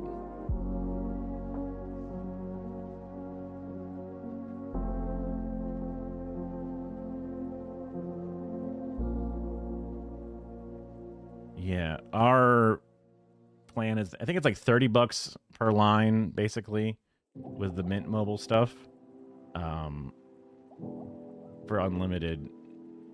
And there's like a data cap at a certain point. I was more worried about the upload cap, honestly, because if I ever did IRL streaming, I imagine I might get pretty near that upload, and then it might get throttled or whatever, which would be fucking brutal if you're trying to do a live stream and then it's like no data.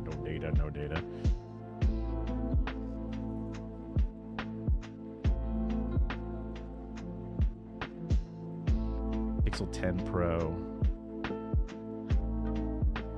Oh, that's pretty cool. I didn't realize Pixel 10s were, or the Pixels had a. I'm usually thinking that the Pixel is like a budget phone. It makes sense that the Pixel has really good pictures because it's Google, and also it's called the Pixel because of the pixels of cameras. Maybe that's silly to think of it connected to that, but I always remember it being like a camera phone back when camera phones were a bit of a thing. Is up there? Yeah. I was trying to think of why.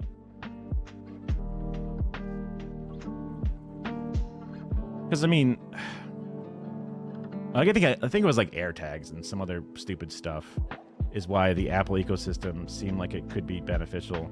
Also, well, I guess it depends upon which one is the best at taking video or whatever. Because the Moblin app for iOS devices is fucking awesome. The IRL Pro app for Android devices is also pretty good, but I think the Moblin one's a little bit nicer. So that could have been a reason to, along with a few other iOS handshaking things that happen. The screen sharing shit with iPhones and Apple stuff, pretty good. Very seamless. AirDrop, very seamless. One of the better, like, collaborative things. iMessage kind of shit.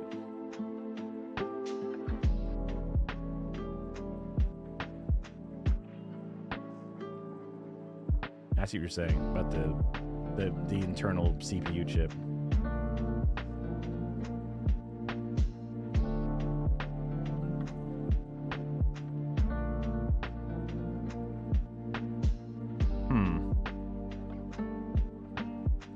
There's definitely a lot of built-in filters and adjustments that happen to the pictures. Even on my old phone, I'll take a picture and it'll show me the picture, and then like the picture will change after like the first half second of looking at it.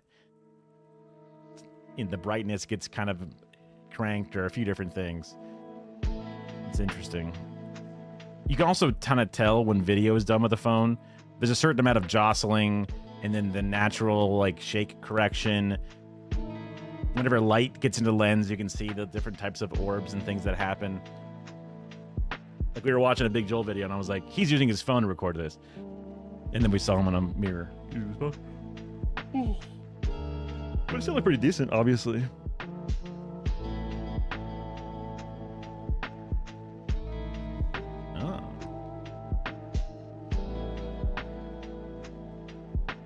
You got a lot more stuff. You got a lot more stuff than I thought you would have had for a young person who was working a working job. But yeah, multiple phone ecosystems with near full peripherals at this point. But yeah, that's cool. I mean, hey, I love consuming. I love things.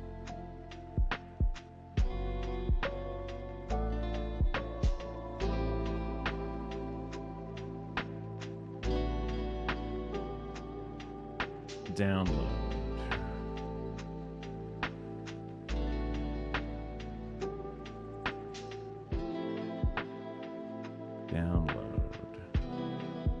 I've been a bad boy, and I am not doing a good job of making all of my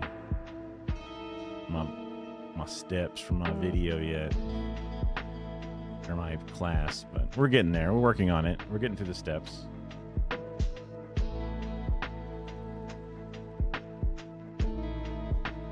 F1. Are you a big F1 enjoyer? Formula One, right? I know things.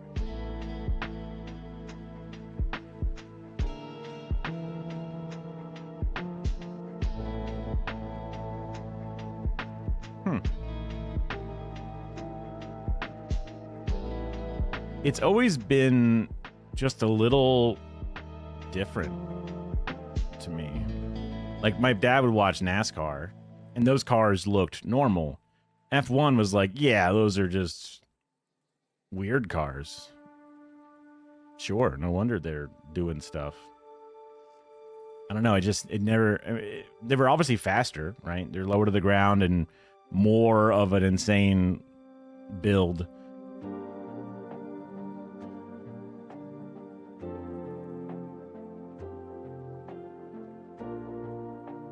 But you still only use phones. Interesting. Because there's some...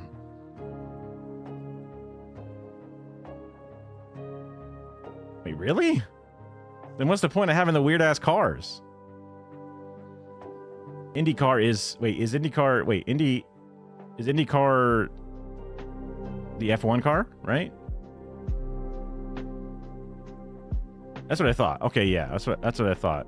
Yeah, because stock car is the... It looks like a sedan with fake headlights stickered on and whatever. Because those cars are meant to look kind of like a car, but then they're obviously not. Huh.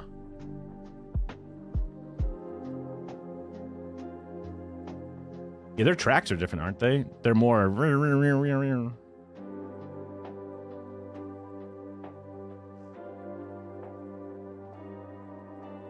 They don't... Like, Indy cars don't do a loop race. Yeah. Then there's rally racing, which is its own type of craziness.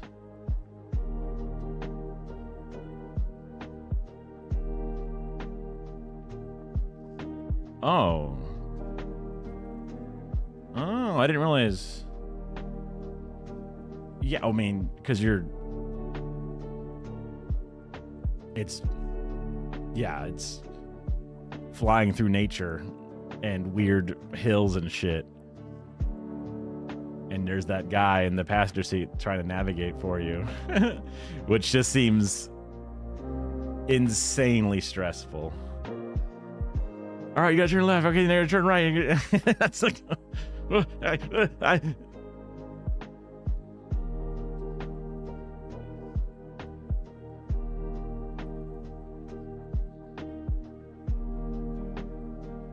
I've seen a lot of those crazy images or little mini videos of the rally car like flying over, and there's people all waiting there to take pictures and kind of just, cheer along, and then the cars like crash and explode and right near the crowd, and it's terrifying. Also, what a weird experience to watch the rally in person, because it's like, I'm here at this one corner. Vroom. All right, well, I'll never see them again, Goodbye.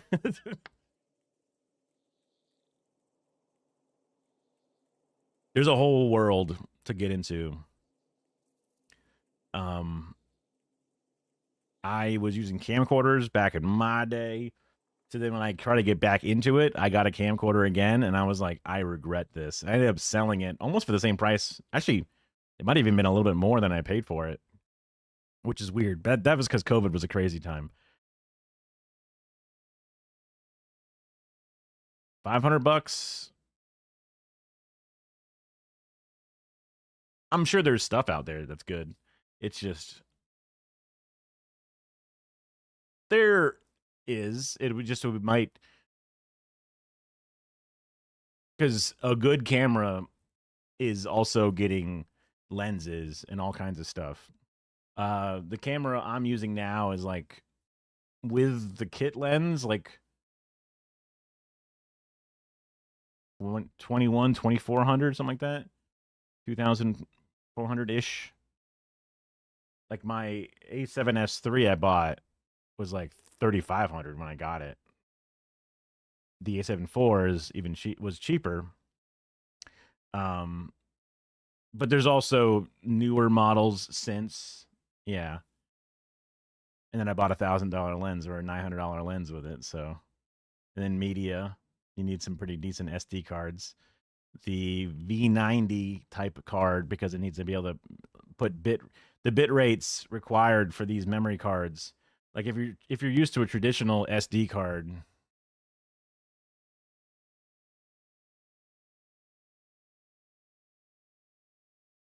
they have this. Instead, they have more little chips on the back. They have more data points to connect with the camera because they have to send in more data faster. So these are like, I get what you're saying, yeah. And they're surprisingly good for what you get. You miss out on certain elements, but then you gain certain elements. So ups and downs.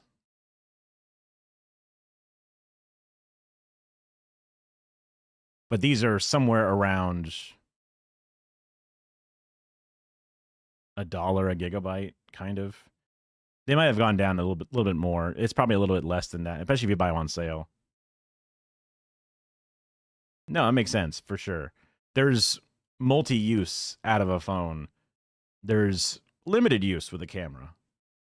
When I first got the cameras, I was like, okay, now I need to like start a business shooting weddings and shit.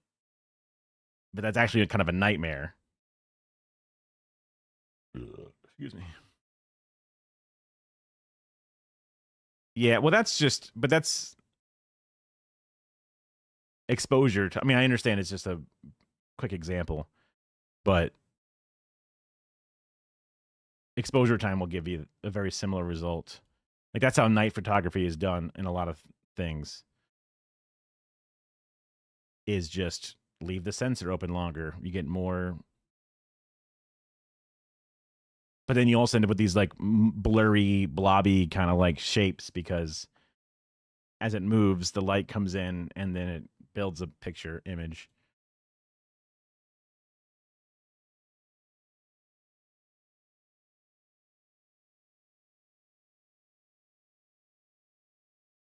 Yeah. But then there's other tools as well, brightening effects and things it can do. Yeah, I don't know why I'm still not just moving on. How do I make a new slide? I guess like this? Yeah, there we go. All right. So I have my Word document here with all the basics that I have. Yeah, I mean the pen is it just takes up battery space. What is editing? Or editing basic? Editing basics. I'll just copy all this in here for now. This text needs to be bigger. Hey, what? Oh.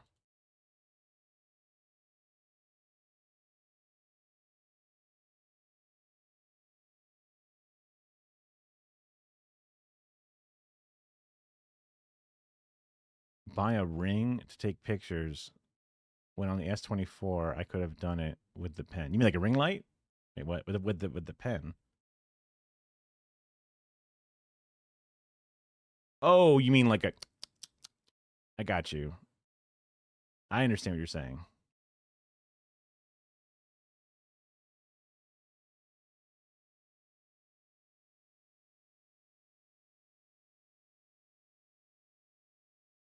Huh. Is it just nice to have it so that way you don't have to worry about tapping the screen or hitting the volume down button? Is that the benefit, so you don't shake the camera as you're holding it to do it? To like, I guess that's the benefit. I thought I looped this music. You son of a bitch. I used to do it there. This thing doesn't actually work. Well, that's a pointless thing. Get out of there.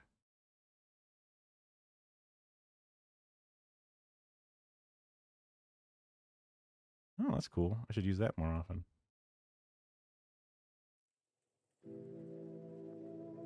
It's probably one of the features it comes with. It makes sense.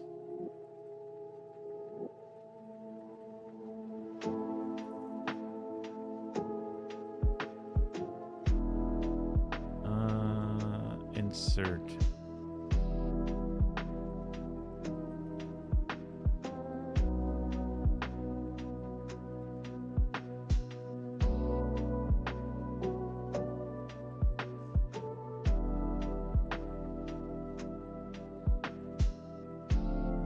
Add to theme. Ah. Okay. That's nice to have that built in. Let's see. Is there like a stroke or some shit? Or shadow?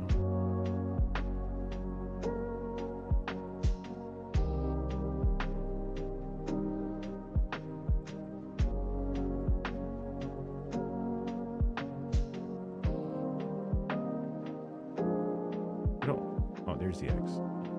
Get out of here. Also, do I need this on? Oh.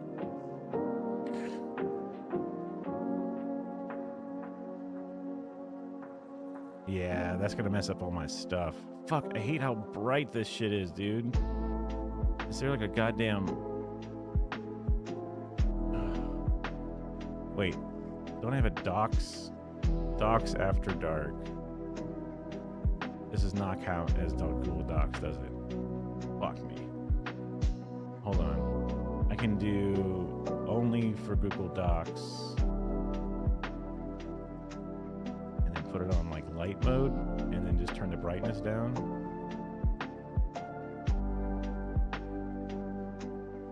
Because it's just too fucking bright.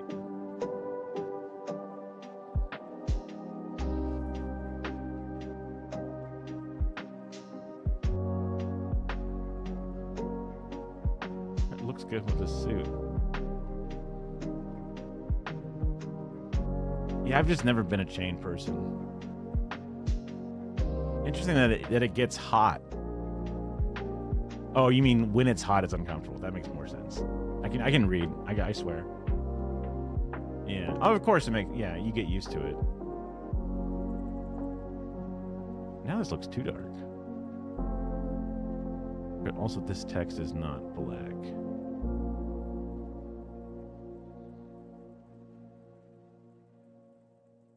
Okay, so the shadow here, not much to it, just a little bit.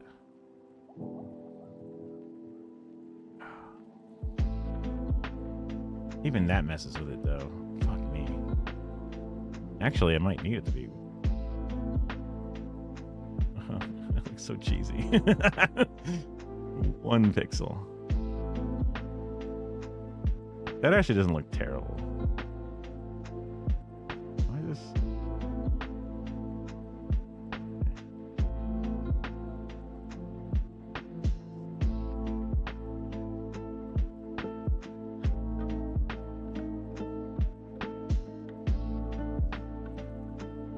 It looks kind of terrible.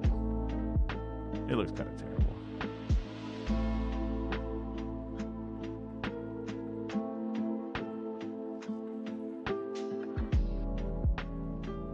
This.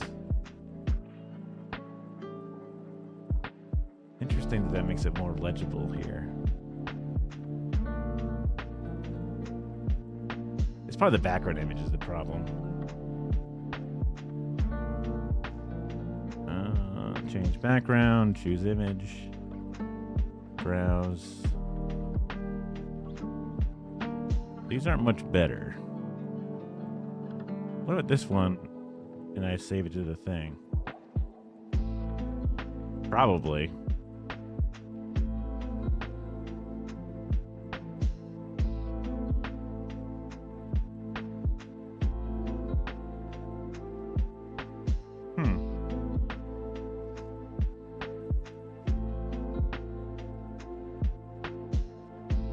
You might mean for chains, not for PowerPoint.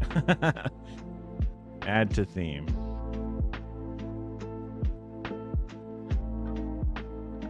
Oh, you know what the problem is probably? The text should probably be white, and the blur should be.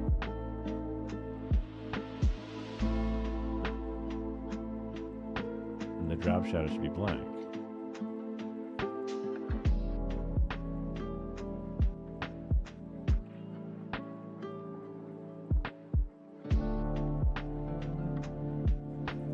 I turn off this crap.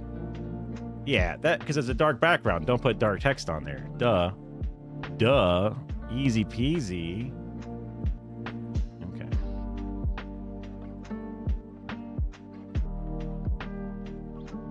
Yeah, I mean, you don't even need the shadow, honestly. It's fine. Perfect. Much better. Agit prompt for a new age. This is all work in progress. Okay. Add another page. Where's my this? Oh, what's a menu? Oh. Okay. That's fine. What's page setup? Oh, that's fine. Okay. We make it white. This one is important things to consider. And then this is all white. We'll go in and add the elements, the thing. I'm just filling in my simple notes for now.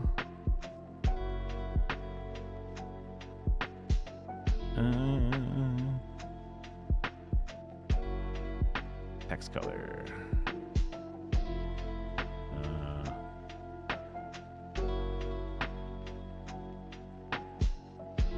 Whatever.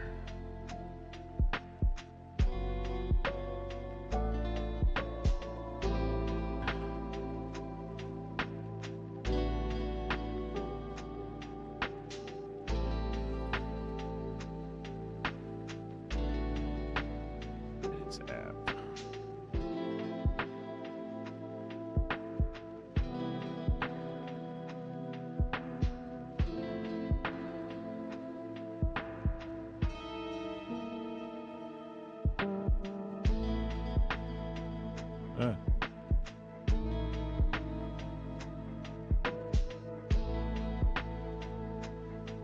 Save.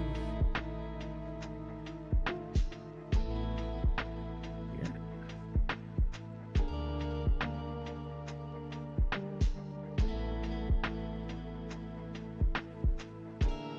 Yeah. Legibility is super important. Ew, why does this look so... I guess they're different app stores, so of course they're going to look different.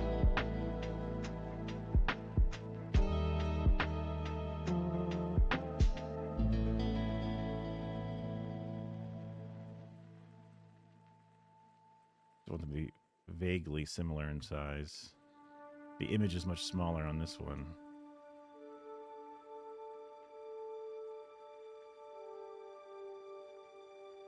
It is what it is. Alright. New.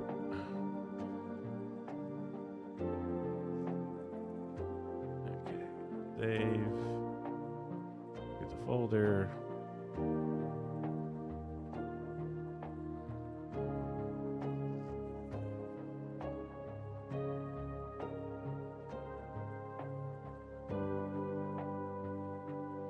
Oh, interesting. The APK for the thing.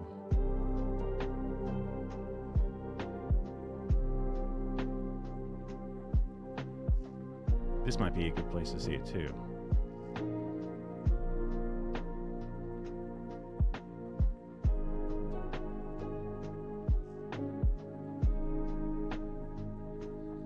Save.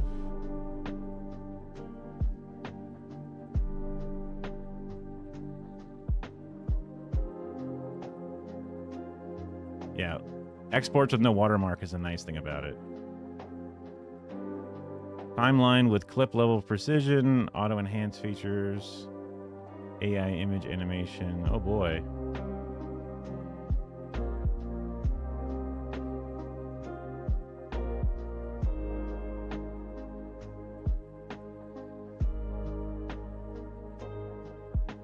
All right, perfect.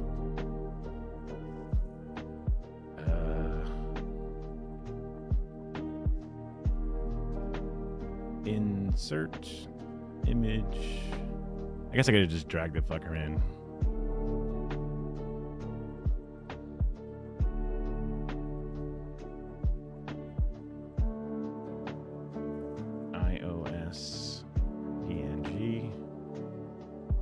App Store. Ah.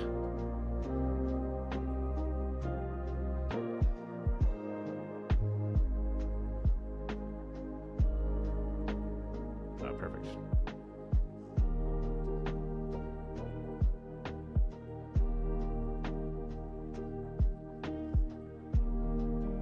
Open in Figma. Ligma.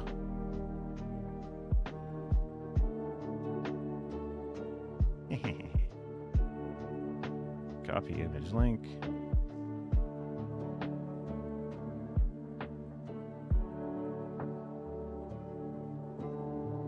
What?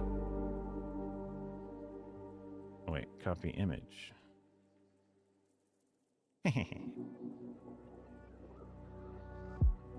Oh, I can fix that. Actually, it kind of looks like shit.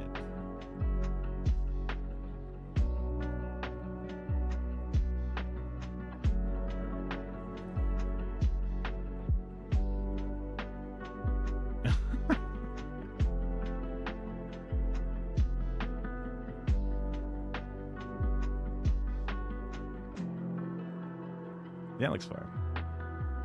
What's up with that, like, fucking little bit of white there?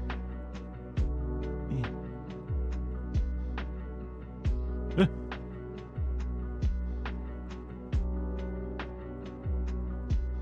What if I do that? That did not work. That's fine. Download, free, save. Not that folder, you fool. This folder. Okay, back to the thing. I guess it kind of is in there. Can I crop this? Yeah, I can.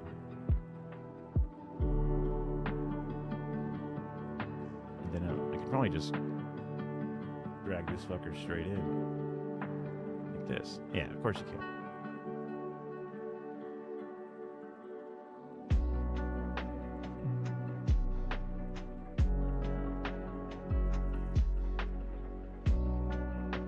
Oh, that was squeezing, not cropping.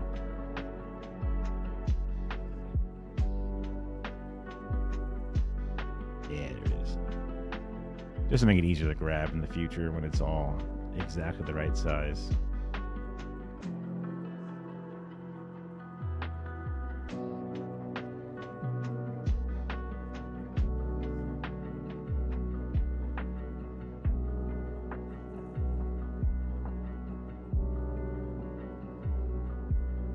Crop.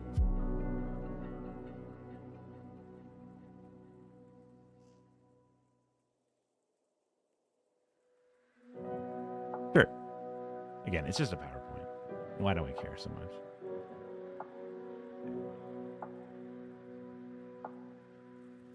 I like that it has little centering things.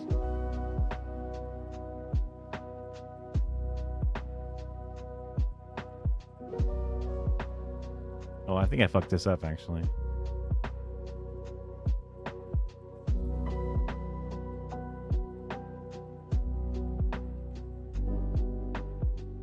I thought ooh, what the hell? Oh, that's going up and down pages. I thought I cropped out the white shadow around it. Mostly. But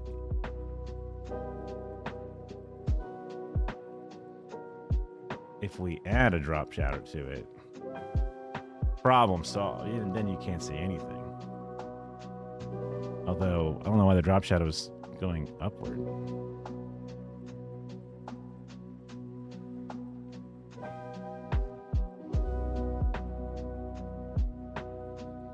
Huh?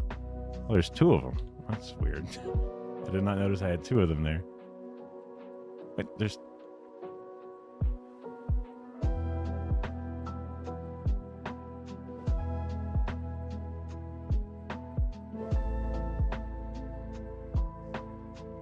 Let's make it white so I can see it.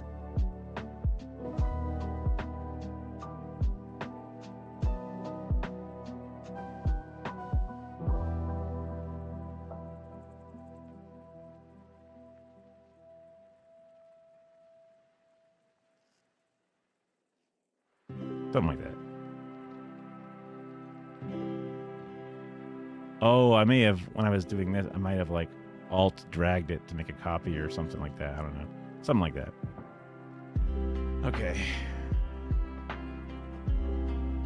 That's for me as a note.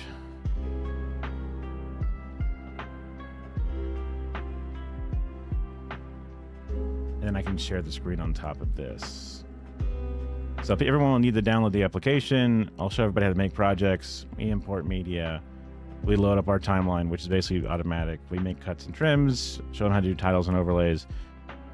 I did not spell the word corrections correct. Okay. Any extra elements, and then how to export it, and then we share it to somebody. Okay. Ugh, scrolling doesn't scroll the way I thought it would scroll. Oh. Resize this page, then zoom in. Maybe there's like a fit to view thing. Fit. Boom. Easy. Corrections of correction. Yeah. Okay. I can also add more pages here. So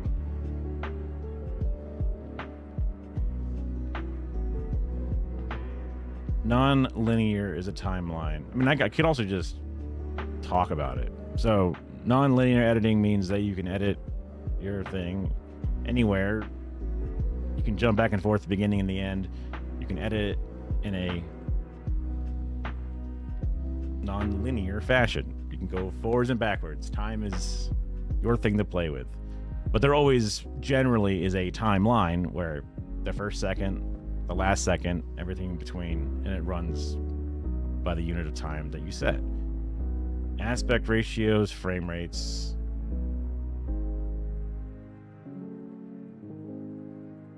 Okay. List of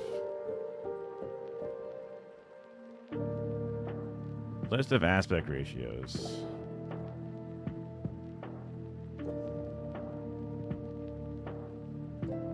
What's a good demonstration of the insanity?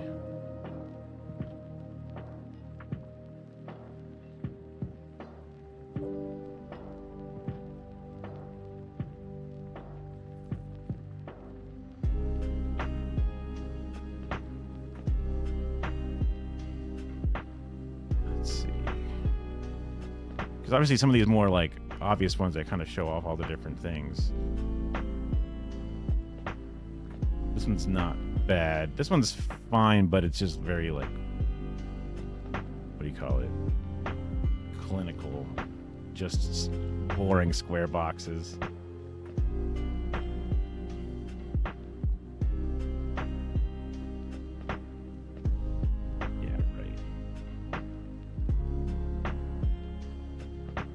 I kind of like this one. This one seems fine.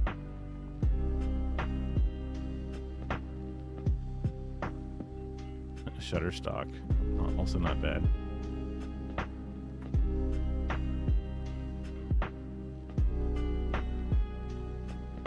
I like the ones also with some examples from film in there.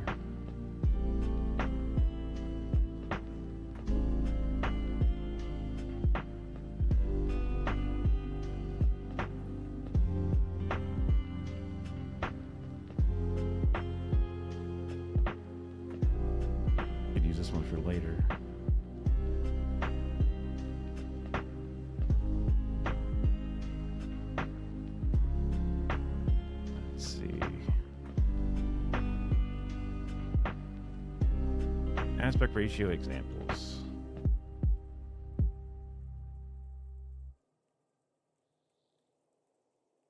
Generic, but usable.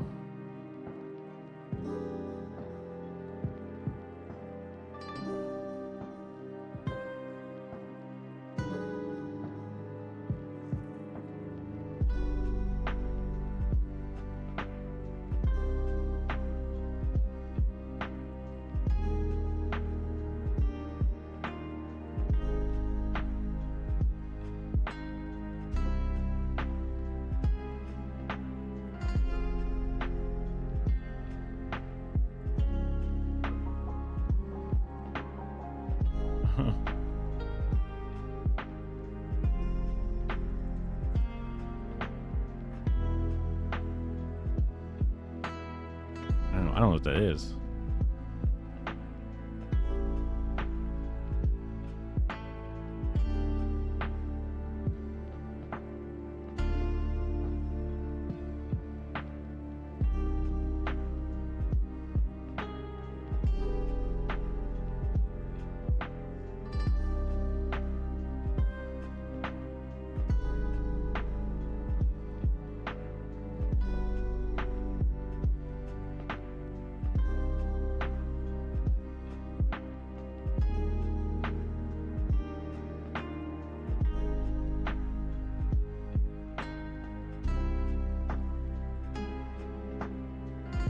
I guess that's fine.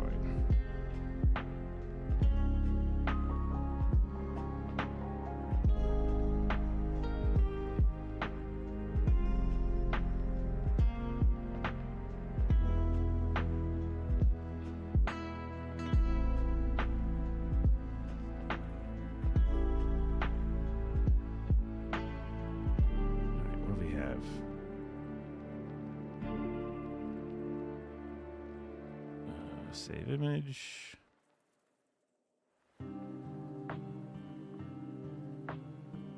Screw it.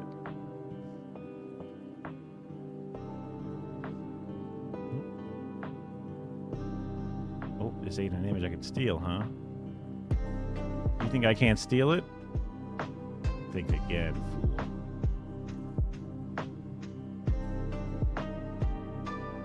Doink.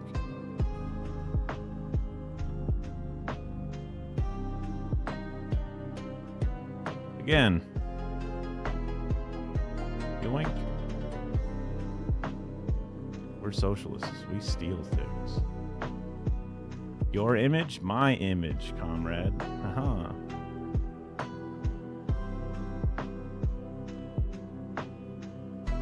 Get out of here. One more. One more for the road.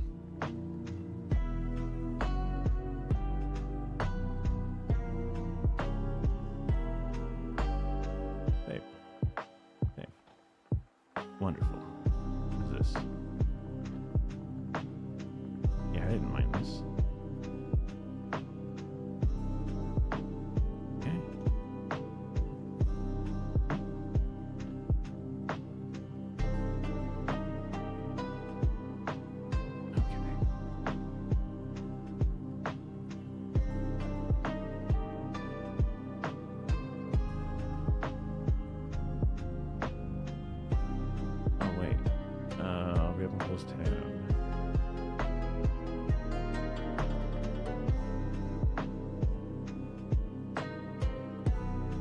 Probably make this like a QR code or something.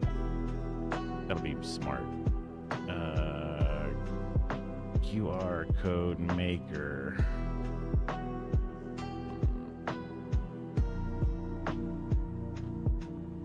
What? Oh.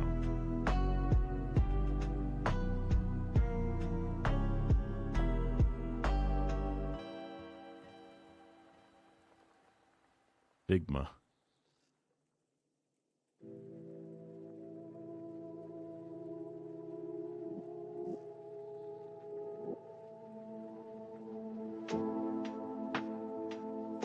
The URL might have a typo. Hmm?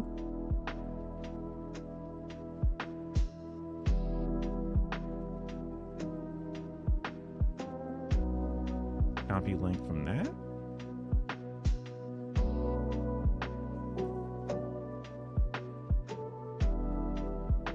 Might turn off this on this page. Ugh.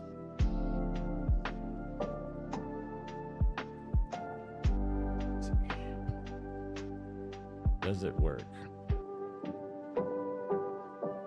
Play Store link. Oh, it worked for me, so.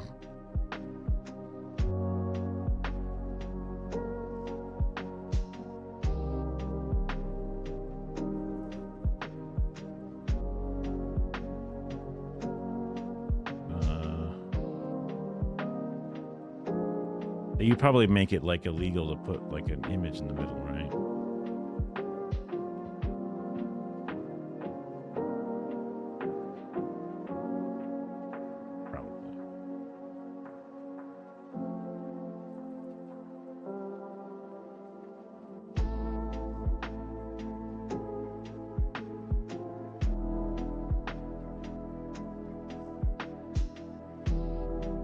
save this one as Google Play.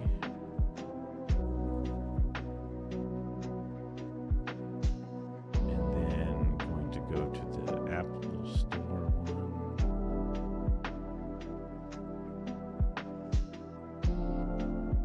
Go back into here.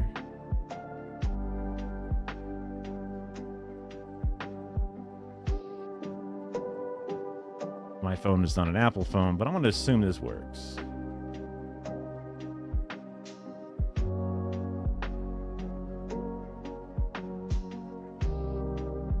Save iOS. Jesus Christ. No wonder you make money. You've said before it's a good place, but yeesh. That's cool. Well, that's cool. The wheel Parmesan is a cute little thing. Okay.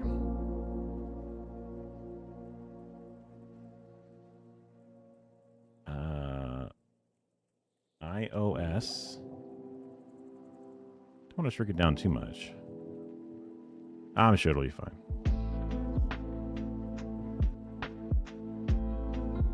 It's pixels for a reason. Google Play. Probably should make them the same size for balance. I'll probably put these underneath just because it looks better to have this all lined up. Crop this so I can put it in there perfectly.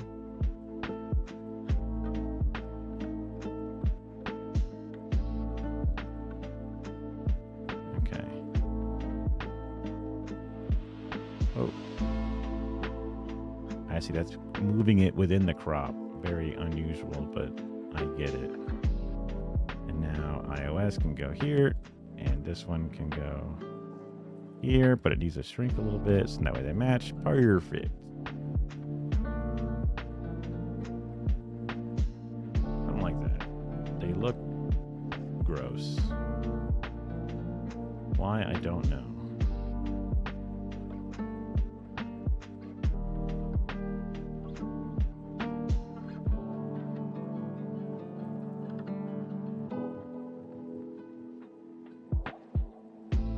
Is one still bigger?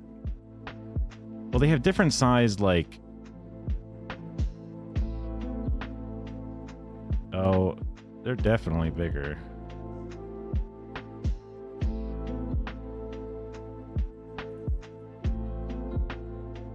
Uh-oh. I mixed these up, didn't I? Well, I can look at it again. The one with the thing in the center is Google Play. Okay, got it. The boxes here and the pixel density is just different because they're just a little different. Different codes. That's reasonable. There's no like center lineup. I guess because that's not an individual image. Like there's one there, but that's not helpful.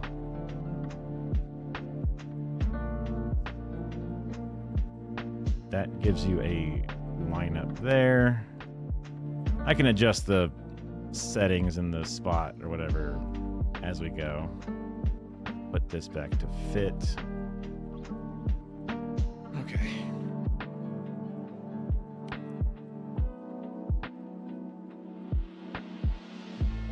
Italian food's good food.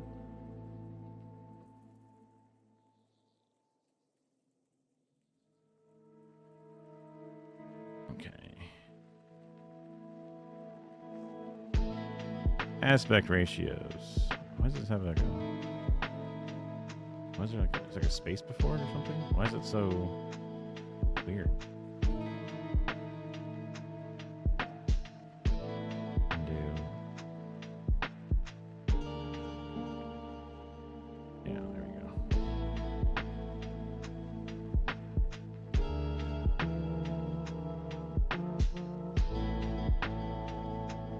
Aspect ratios. Frame rates. I guess I could just put that as another one. Whatever.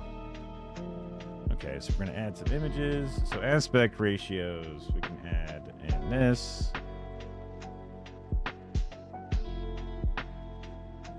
We can also add in the one with the different things.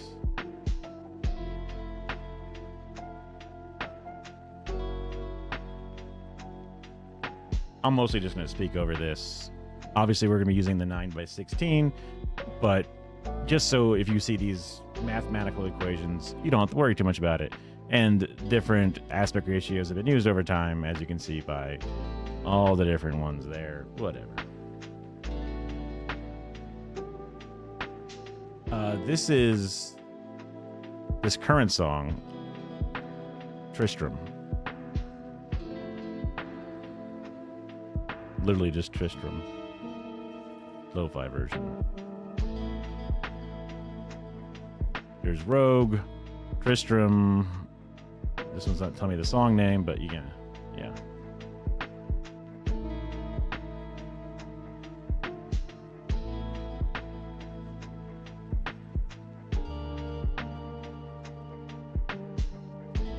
Add another thing. Frame rates.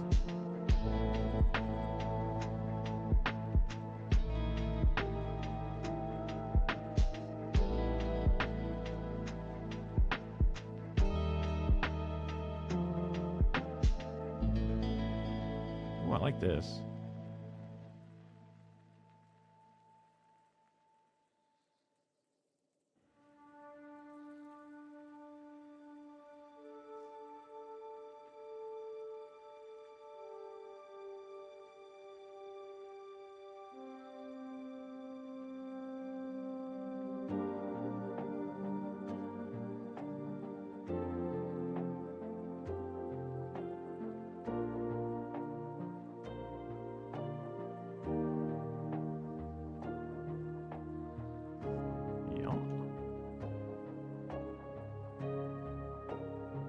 This might be even just a better, smaller version of the same thing.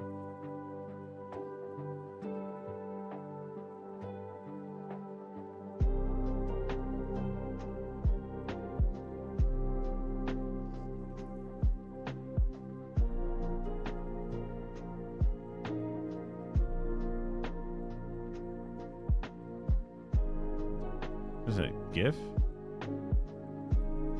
This is a YouTube video.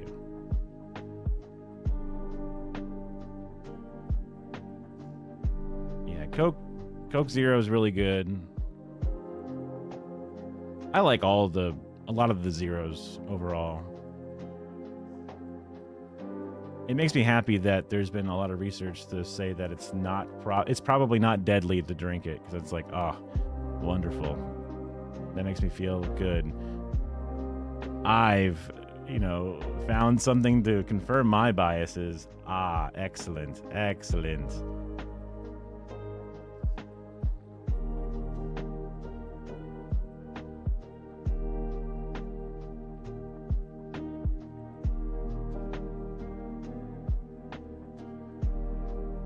Probably a little too big. It'll be on the big screen, so it doesn't have to be that big.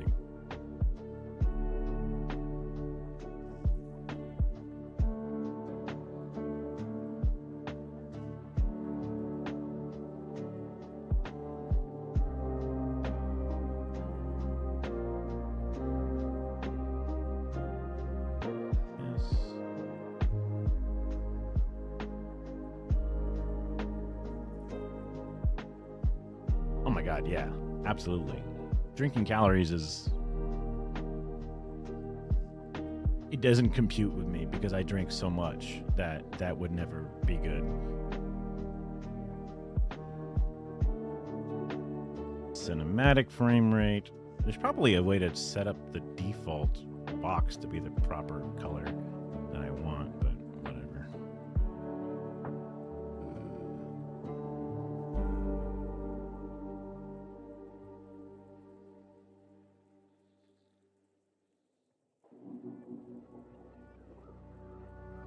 With gas? Like, you mean just better? What do you mean?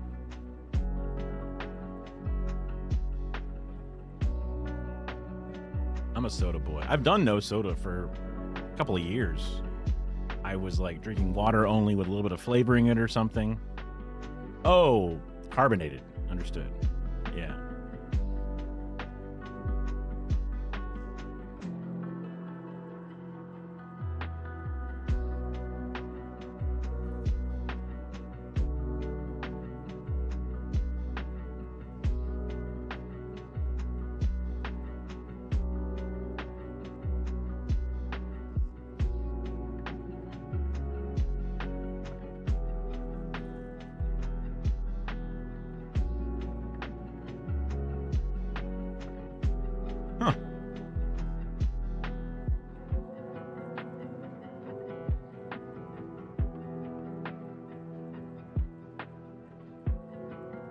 What frame rate is R soap up? I put soap wrong. Oh my god.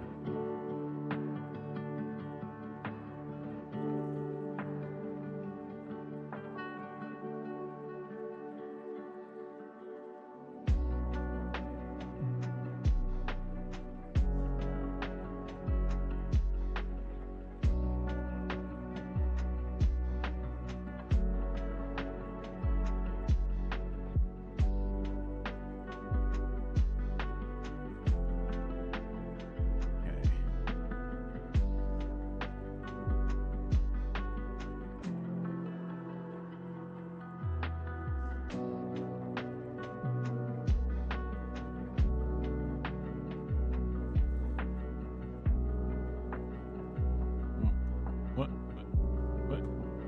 Why are you backwards? Huh? Copy, paste. Okay, what the hell? Only 3 more months to your next cheat week. Week? Wow. Okay.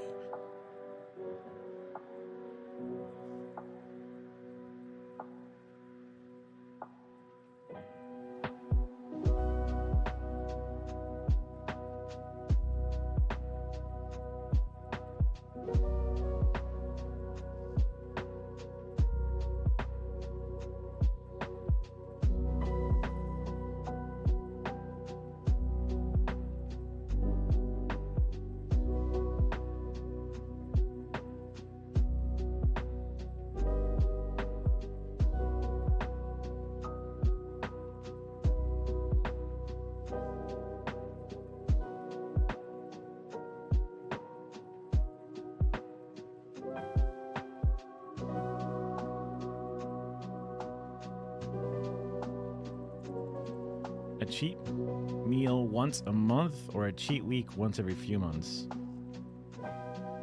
Probably one meal would have less impact on an entire month than a week would on your body overall, I feel like. But I'm not a dietitian, so. But yeah, I mean, I get wanting to have a nice long week of enjoying food. I get that.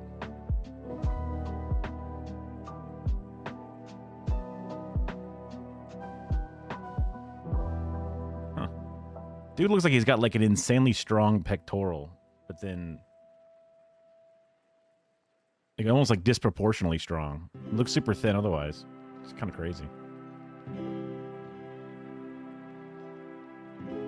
Doesn't look as buff here. I guess maybe it's like the up stroke, the jiggle.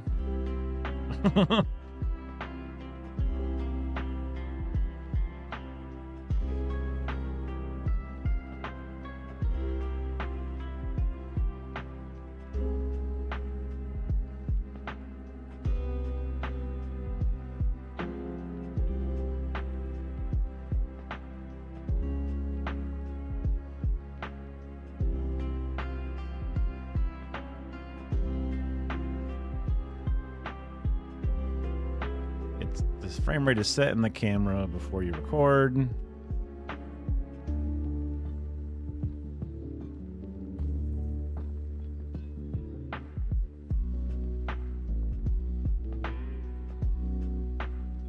Most online stuff is 30 or 60 FPS.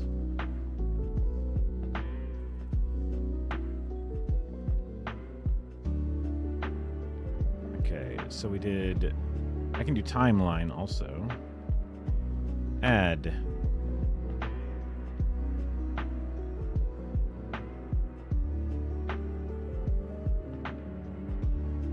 Timeline. Images. Editing. Hilarious.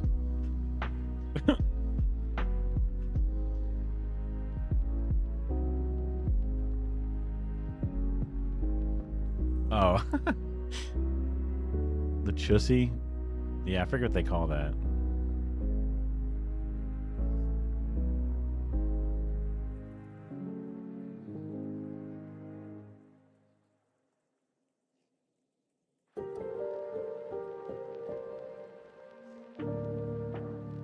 Yeah.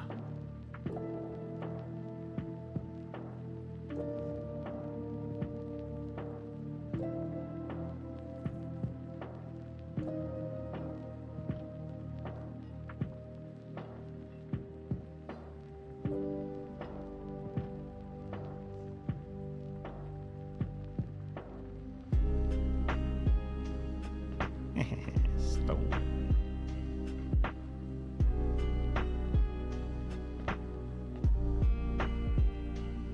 Actually, this might be better. Oops. Oh, I did there. Oops, oops, oops.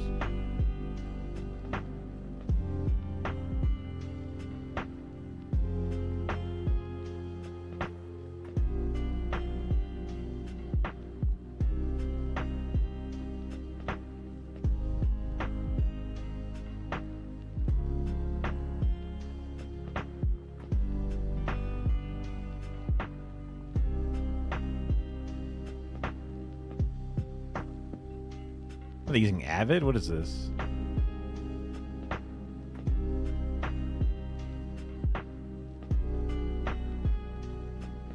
Avid, yep.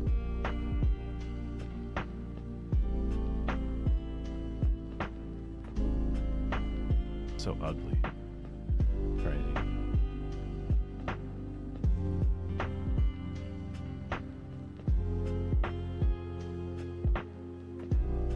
Oh. Resolve for iPad. Neat. Okay.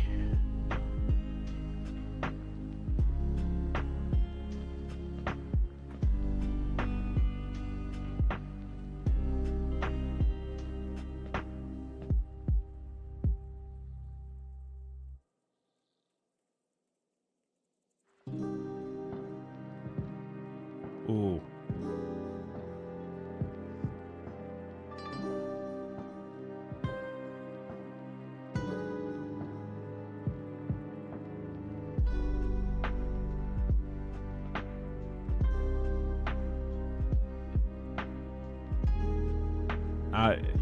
Y'all ever been to your parents' house and they have the smooth motion turned on their TV and you go like, I need to turn this off right fucking now. Oh, fuck.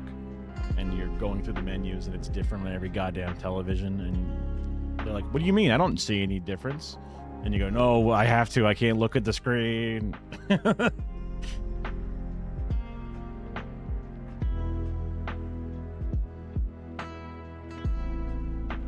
Timelines.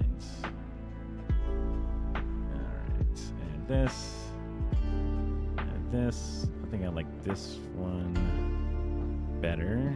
So we go crop it. Keep it tight. Oh, it's a lot of white space. I'm not super in love with that, but oh, that's the wrong way. That's cropping.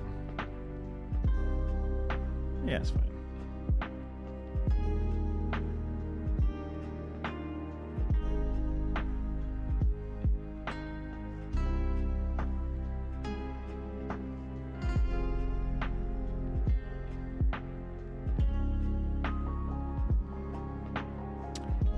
Did I put the Infinity War picture? Ah, here it is. Actually,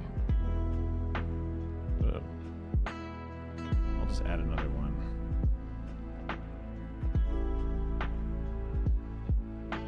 Here.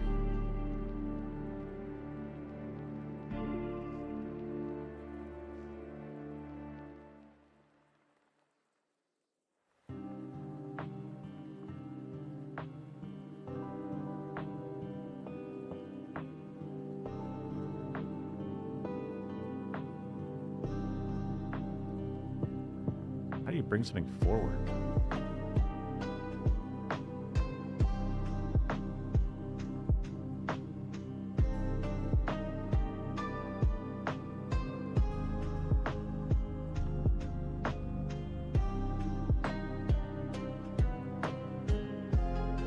I'm sure there's a way to do it.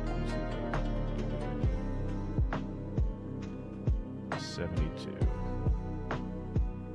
Yeah.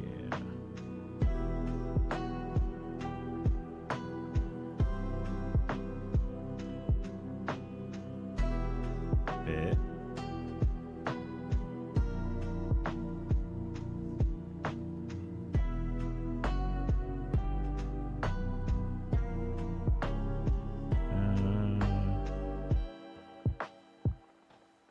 Order. Bring to front.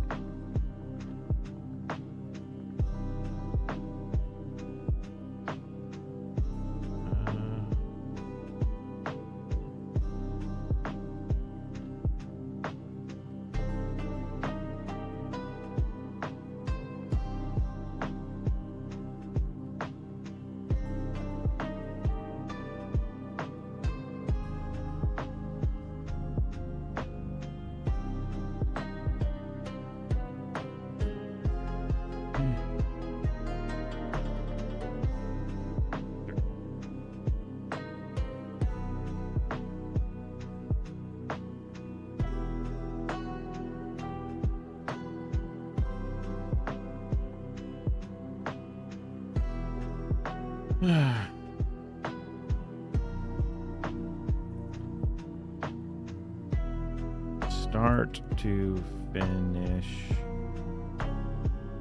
Look at the video.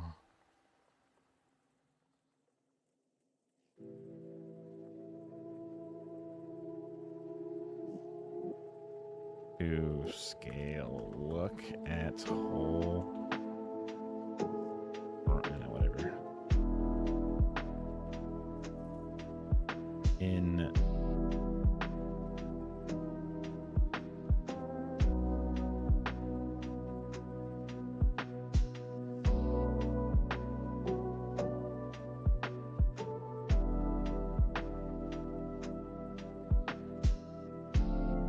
way to look at the project in a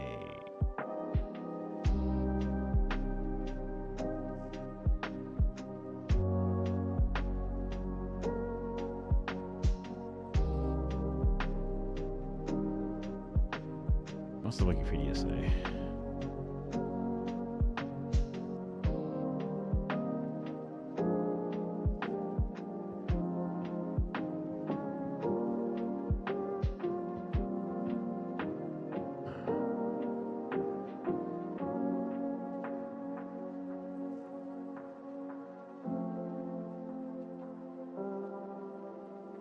Non-linear editing timeline. And I want to define it.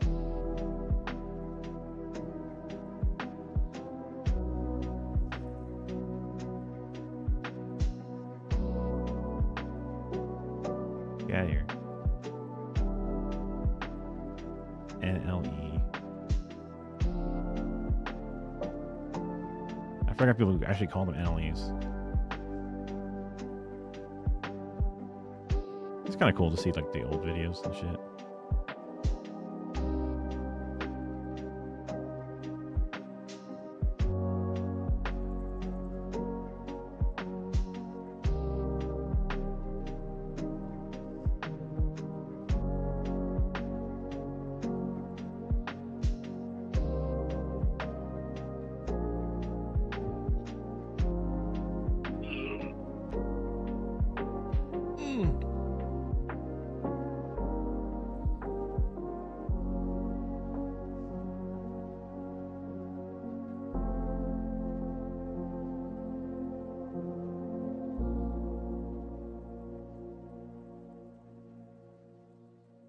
Working on the...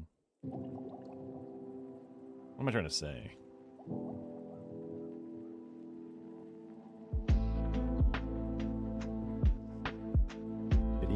edit out on a timeline.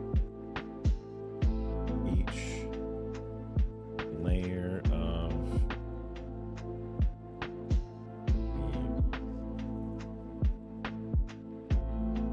usually the video is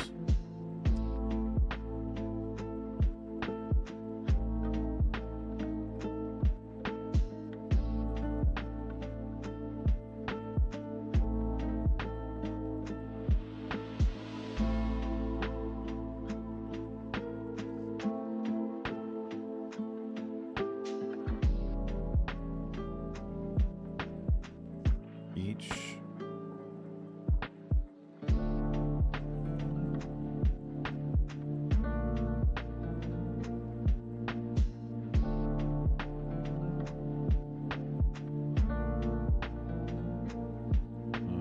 both and video.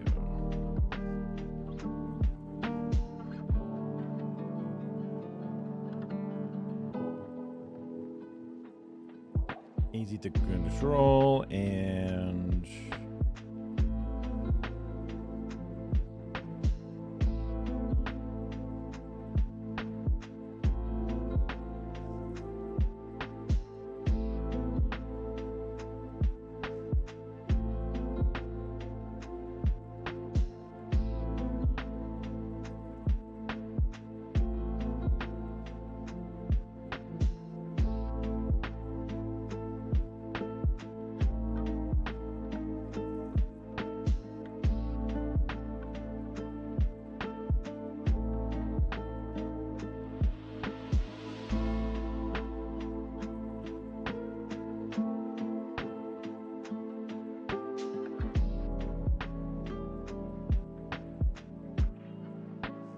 can be simple or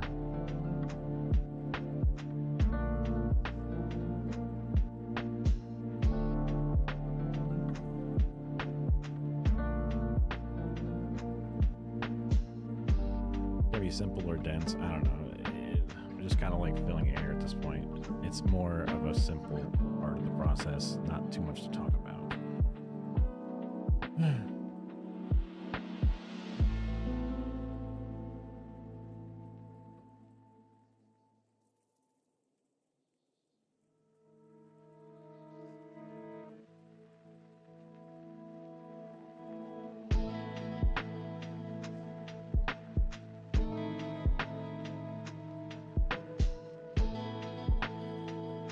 And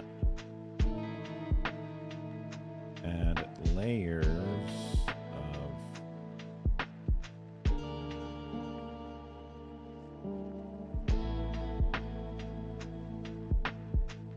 and see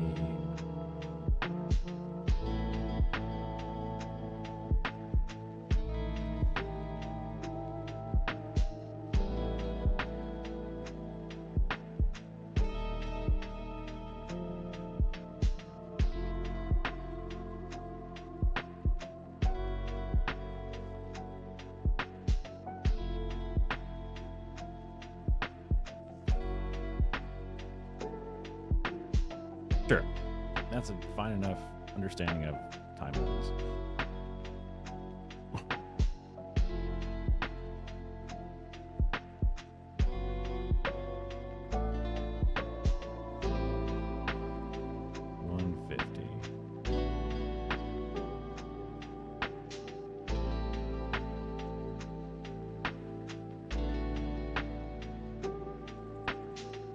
Okay.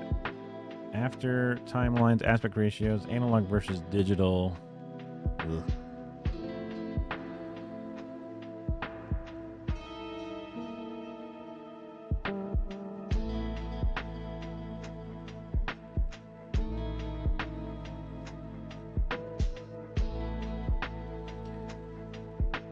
Length by width.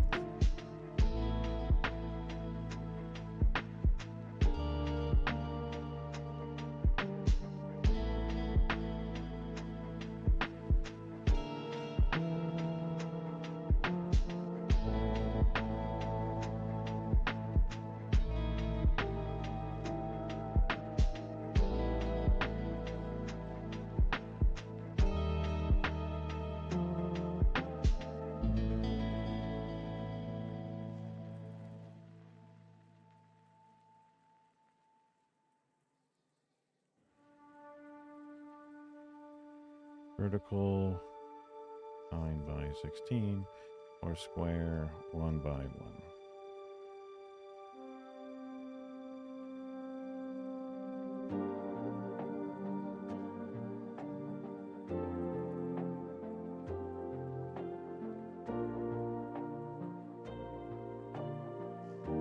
Make that just big enough to keep the border showing, but not have it go all the way to the edges.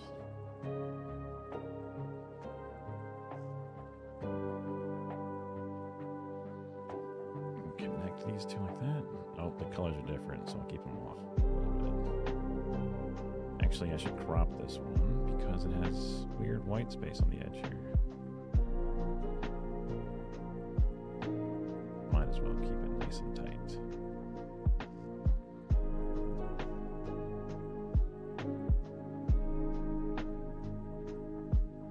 Okay. Analog versus digital.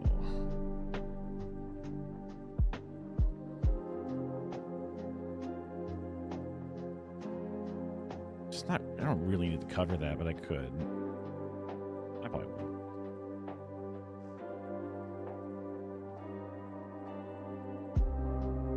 Audio and visual parameters. So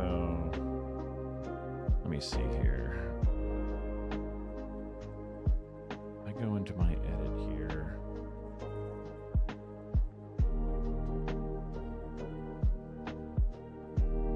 Flip attributes. No, cancel. It's not like a details thing. Let's see.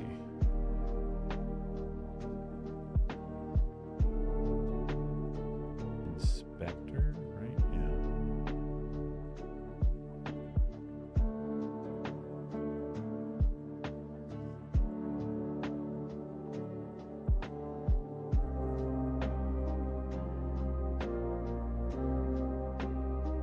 I need to worry about that? Probably not. I'm trying to think if there's anything that can be weird and annoying to see. Bit rates, resolutions, dBs. I guess resolution could be something.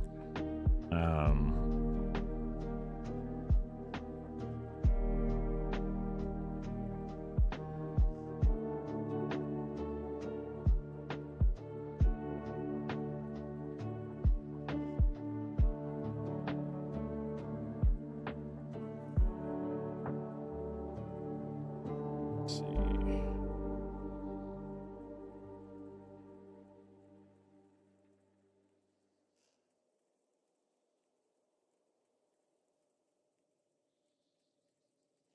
Resolution, bit rate,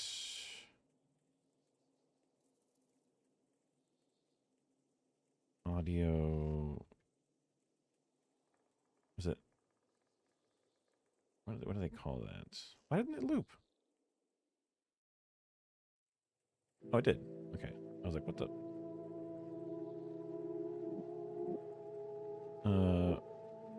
Did they call it sample rate? I have to find different clips, obviously.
Trying to think of other elements that they could come across that might make them go like, I don't know what this is, I don't like it. time frames, resolution. Doesn't seem like there's too much. If I pull up a video,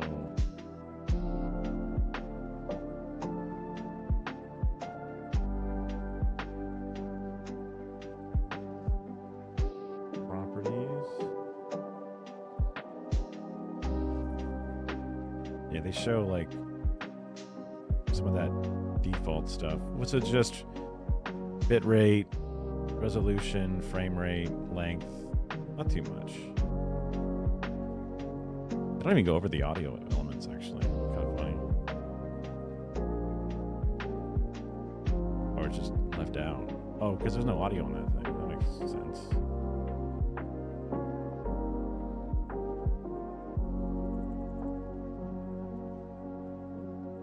What if I go here?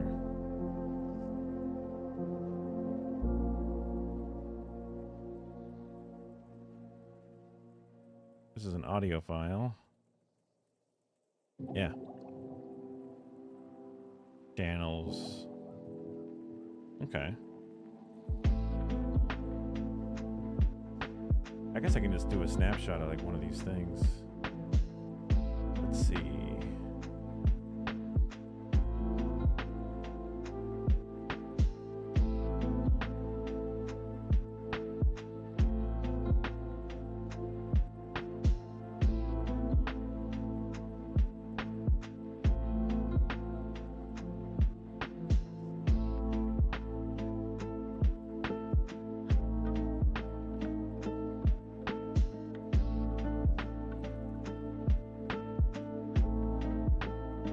Should go to my exports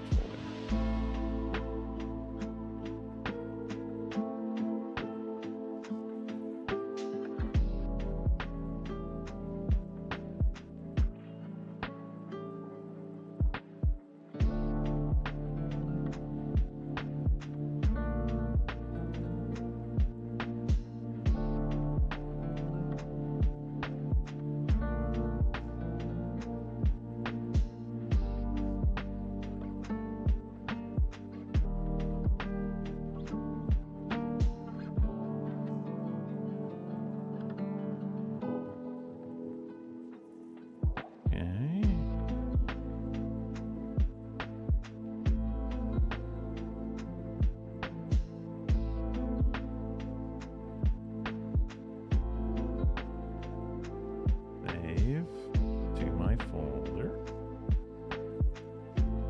I use so many snips nowadays. I'm so happy this is a tool that exists. Okay.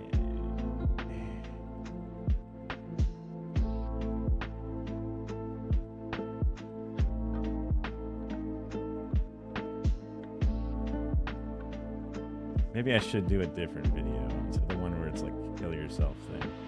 And it should be like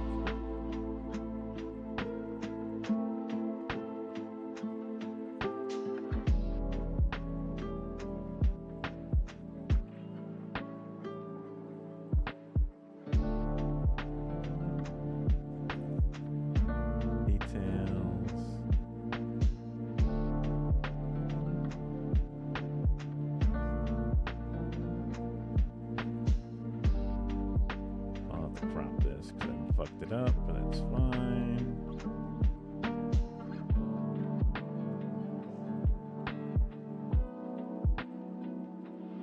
What if I do this? Unsupported, that's fine.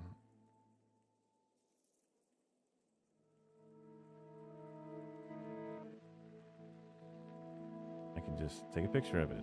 Screenshot, screenshot, screenshot.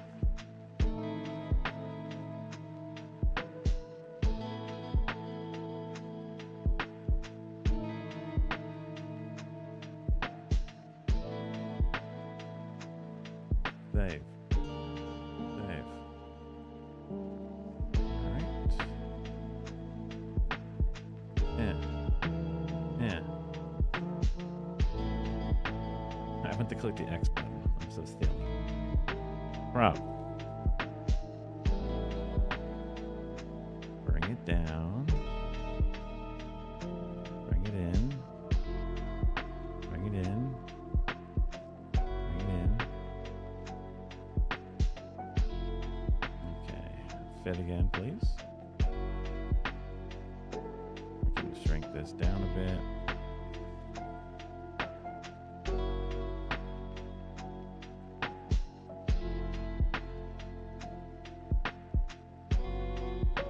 How do I want to organize this?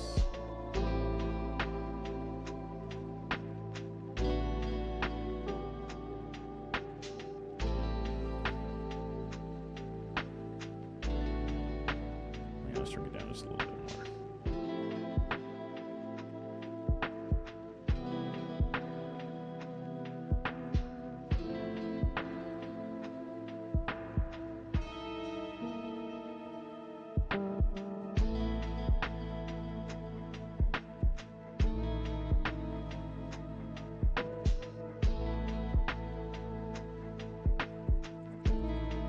Bit rates. Bits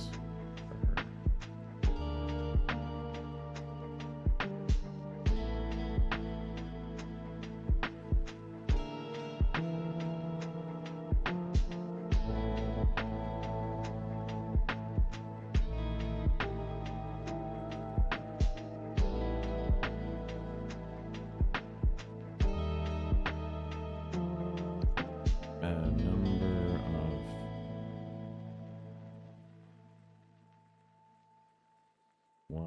wide/long pi.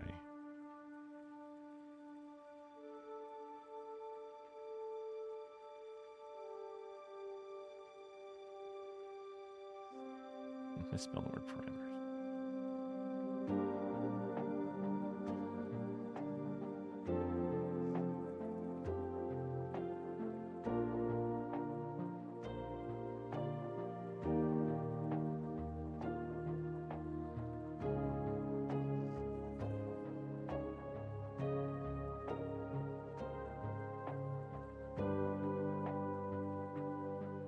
Resolution. Let's see, does this make sense to have in here?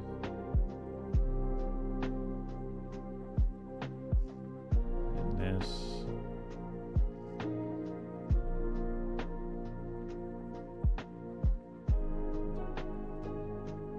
We can just increase this a bit. There we go.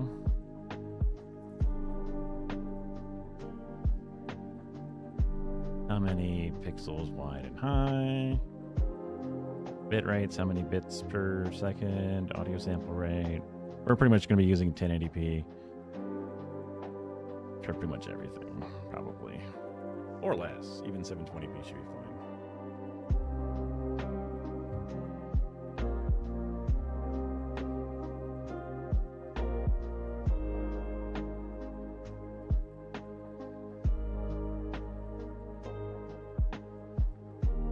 Crop.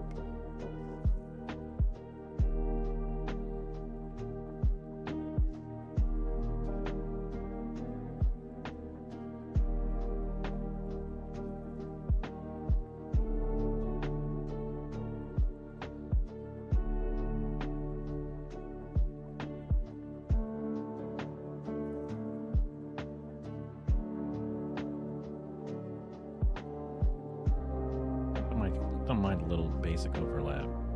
Maybe a little bit lighter though, like this. I think it looks nice. This can probably be a little bit smaller. Yeah.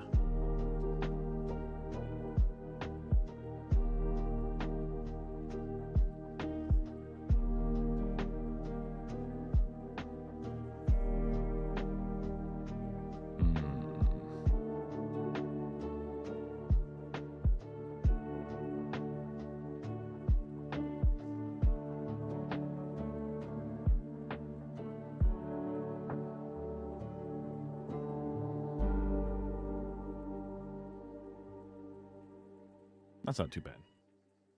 Don't talk to me that way, little lady.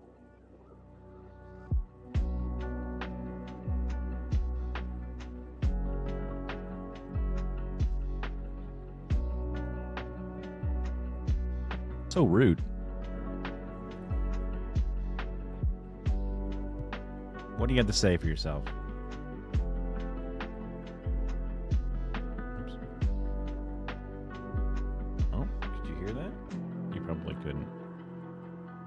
I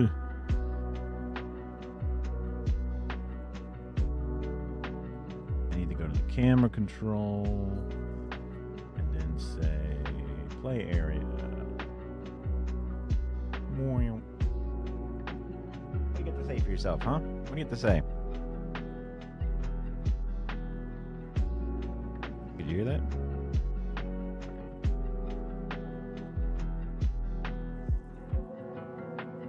The music's playing.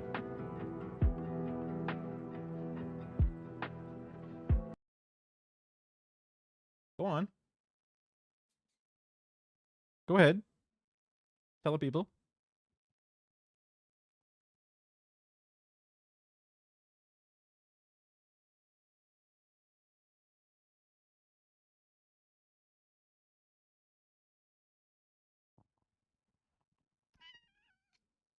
Oh, okay.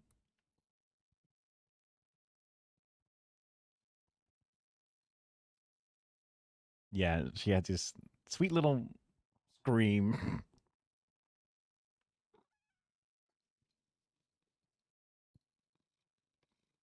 Are you hungry, little lady?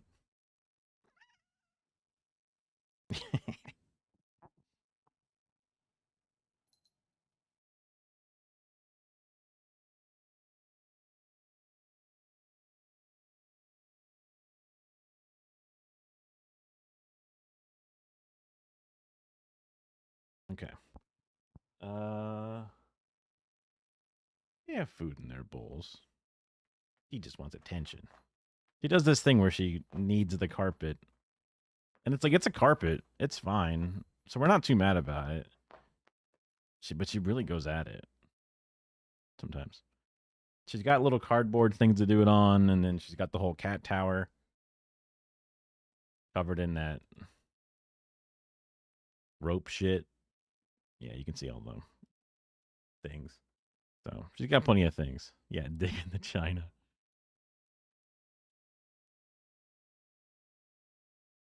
She'll just sort of wake up and come over and be like, yo, yo, and just start yowling. We're like, what? And then she's like, nothing.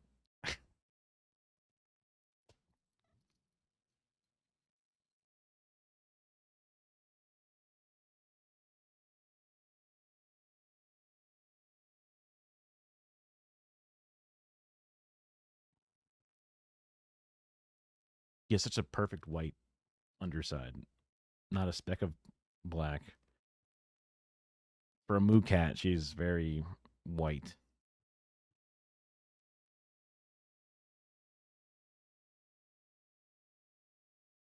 you want to play with the looking little mouse thing?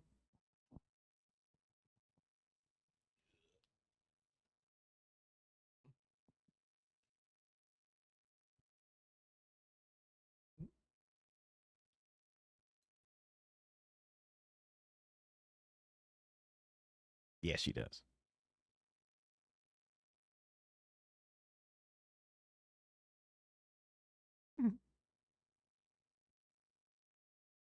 Oh, the mouse lost a feather.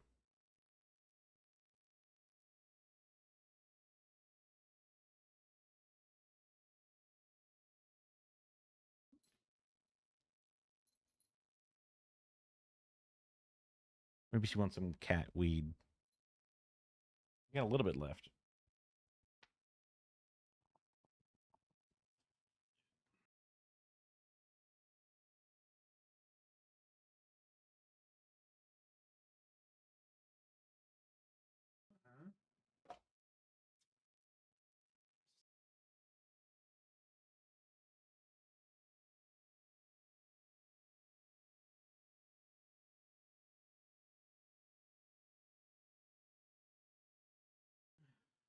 Oh,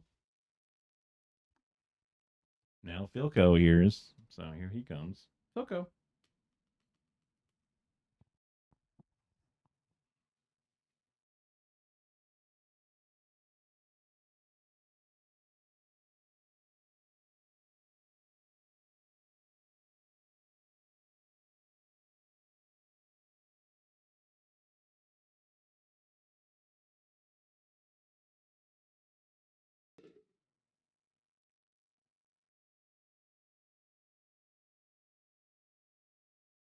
All right.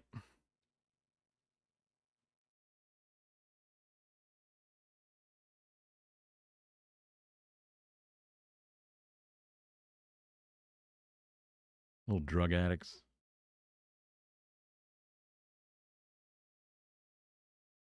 That's awesome. It's weird, isn't it? Like the way it can just like. All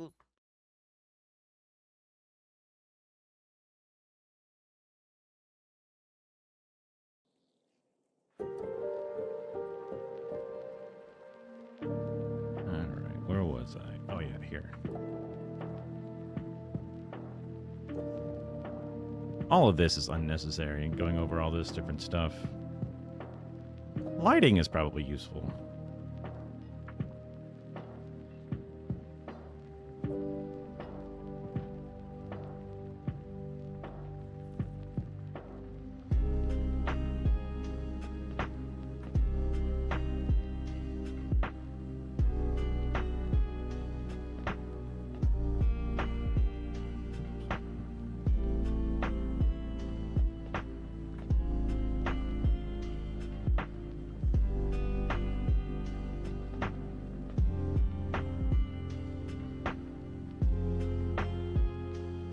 Backlit examples.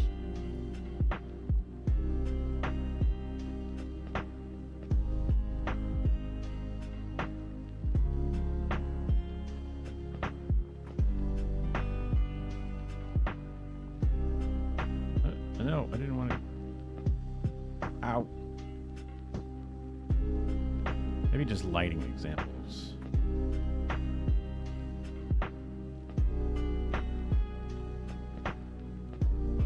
Kind of.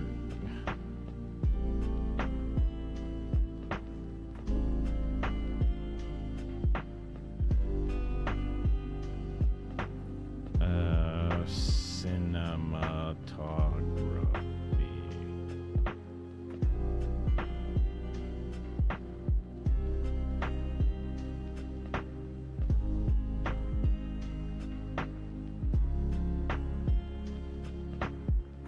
Open image in new tab.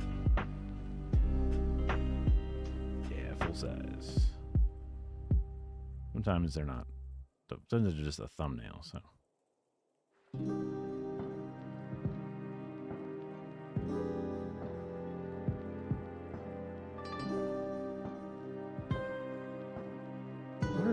These are people doing, like, this is showing scrim work or whatever, and this is obviously showing another element, but that's not, these are examples of films, and these are like in practice stuff. That's kind of weird mixed together.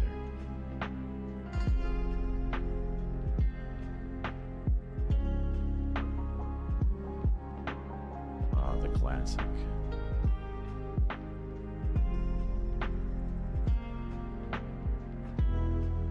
Get out of here. Ooh, web it. I don't know if that'll even work.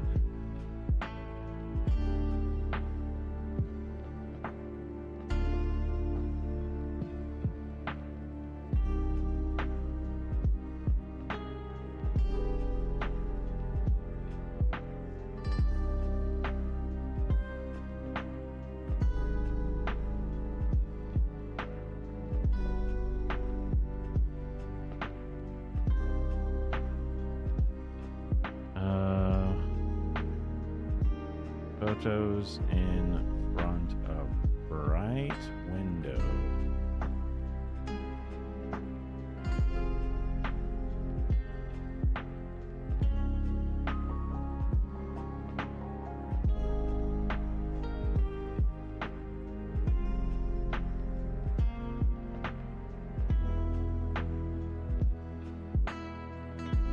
Open image in new tab. It's so small. Open image in new tab. See, sometimes you can get, yeah.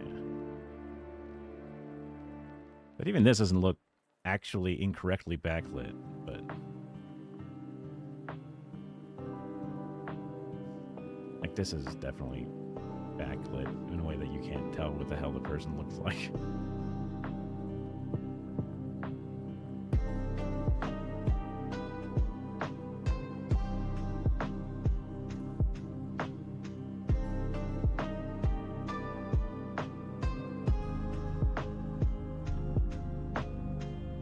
Bad example.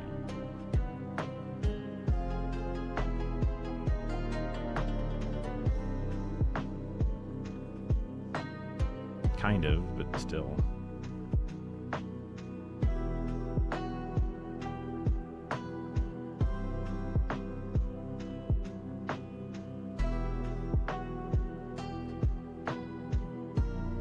This is probably a better example. And we're woke. So we can have, you know. That doesn't happen too often, but I get it.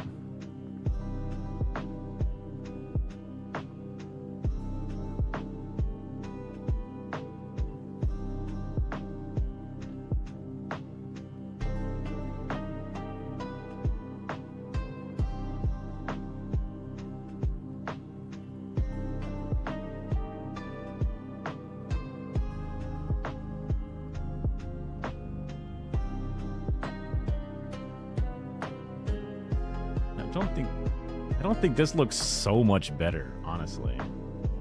Oh, the cat's kind of in the way.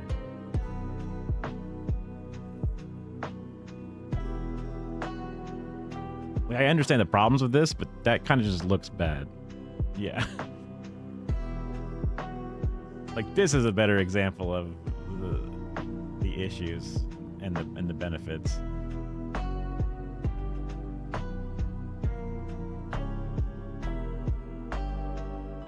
Of course there's going to be YouTubers that are going to give... Oh, yeah, and then the money example. Wow.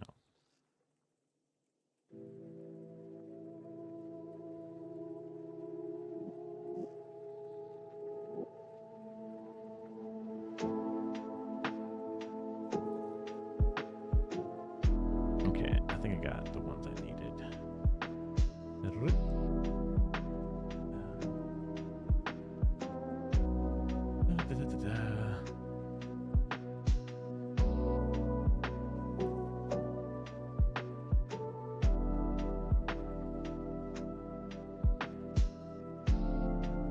Oh, not supported. Not supported.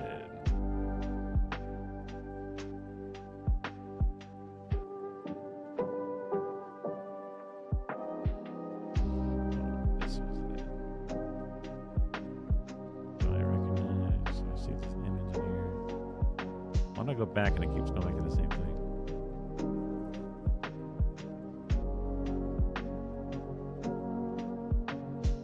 Ah, yes.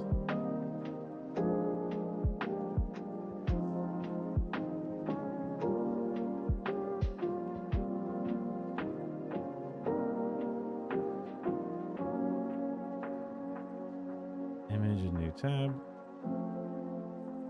Oops. No.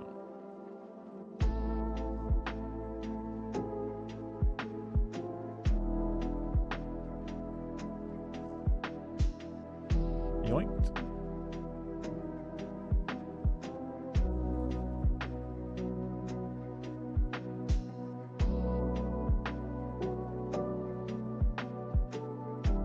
Actually, reopen close tab.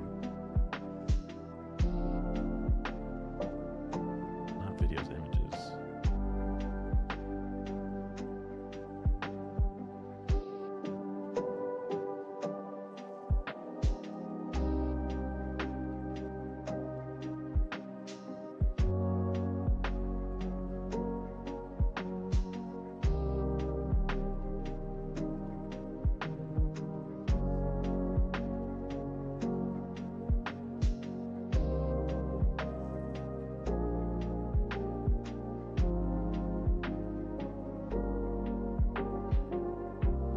Can we just web it again?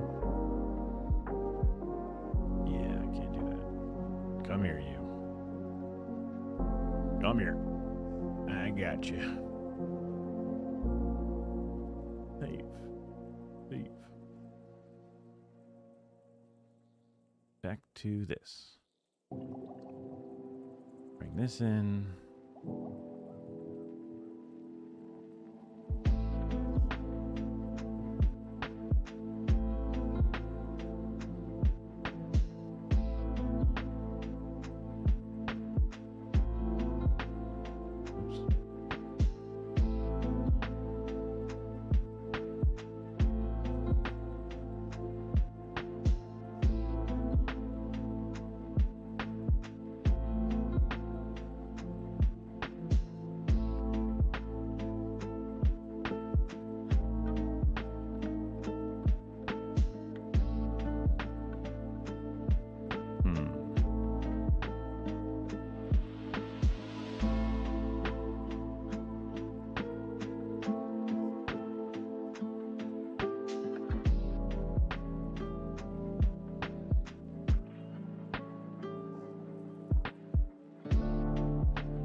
Lighting has obviously an super intense depth, but in many ways it doesn't matter up until it's the most important thing.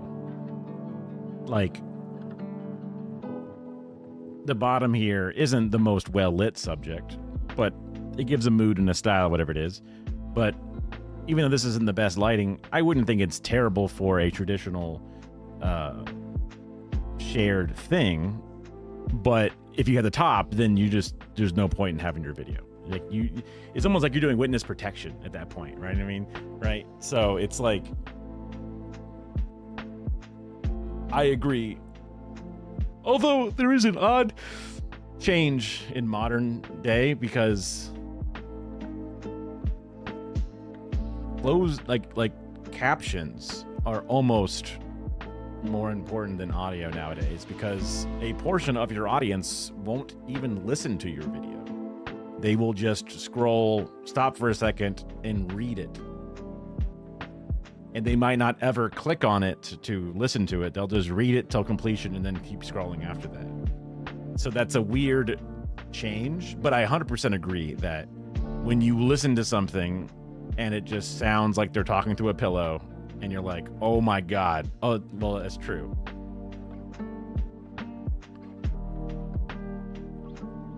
Well, I thought you were saying that with bad audio, even your auto captioning will struggle to get the audio correct, which is getting better and better. But I mean, you should always have good audio. Yeah. And just because a portion of your audience won't listen to it, another portion will, and you will run them away. But if you don't have captions on your video, but you have good audio, you will have a poor performer, because even with good audio, people still kind of like seeing it. Some people still really prefer it. And also, it's another little element of the screen that moves and changes. Even if you're not changing the shot frequently and keeping it engaging, those word by word or sentence by sentence things that pop up keep that dopamine brain ticked in just a little bit longer. It's an attention war. So, but yeah, I'm with you that it's audio then video as far as like what you want to be as good as possible. Yeah, I mean, for me, I know they are an attention grabber. Absolutely.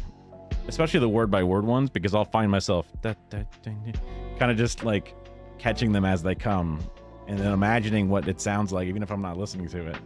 It's weird. Maybe eventually that'll die down. But ugh.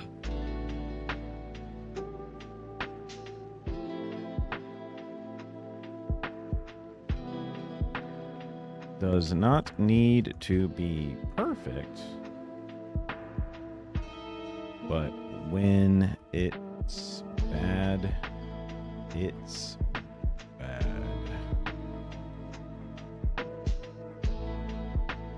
For our purposes especially.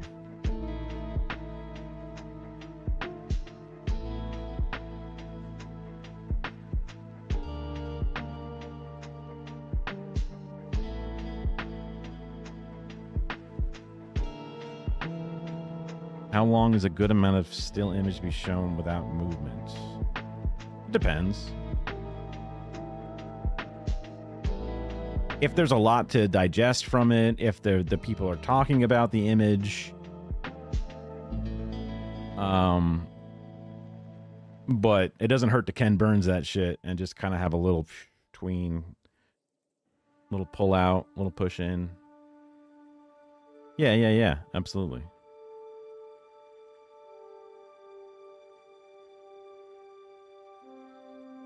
Hell, I've seen people throw the 3D effect on images and shit where you're like, you know, orbiting around. And then people will throw shit into like weird foreground background dividers where they take like the Last Supper and they'll have like, they'll cut that part out to be the foreground and that part to be the background and that part to be the deep background. And then they have a little parallax as they move around the image. That you just give it a little bit extra.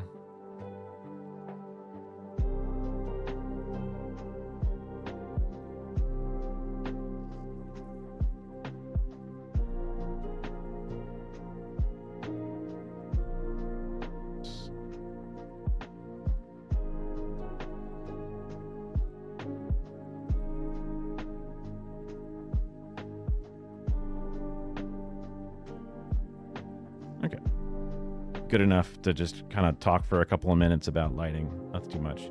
Composition.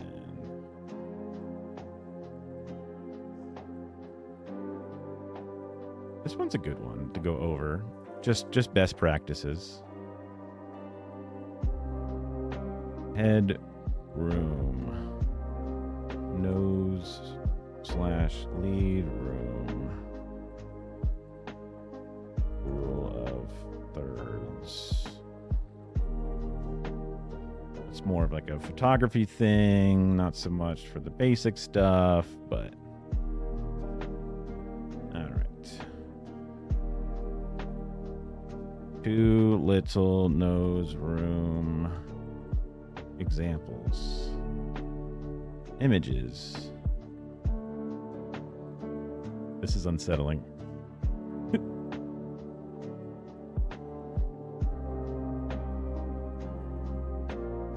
I need room.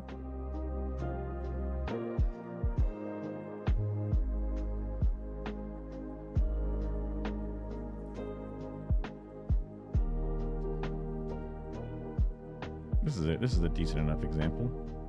Image in new tab. Kind of small. What is this anyway? Composition in video. Too much, too little, just right. Yeah, okay. Images are kind of small, but you get the idea.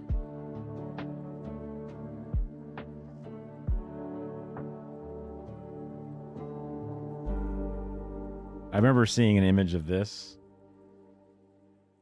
Camera movements. Like, versus what the client calls it or something like that. Not in video. Yeah. Pan, according to every client. Pan. Oh, this is the camera movement versus client camera movement. Yeah. Oh, this is a very well-known image, clearly. Okay. Why? It's so fucking deep fried, you can't see it.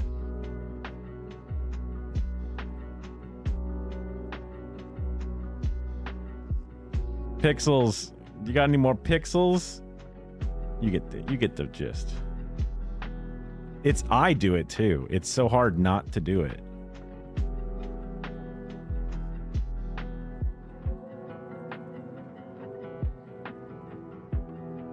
Wait, why do they call it they don't call it a truck, they call it a crab? I mean, I get it. It makes sense.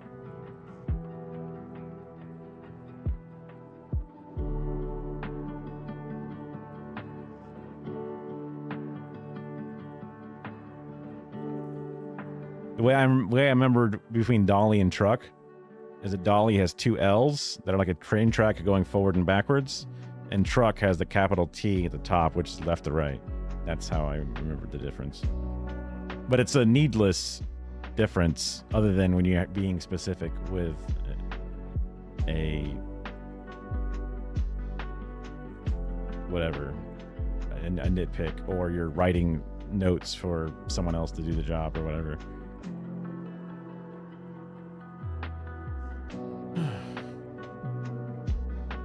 Oh yeah, I was looking at images of things. Okay, so and rule of thirds of a thing.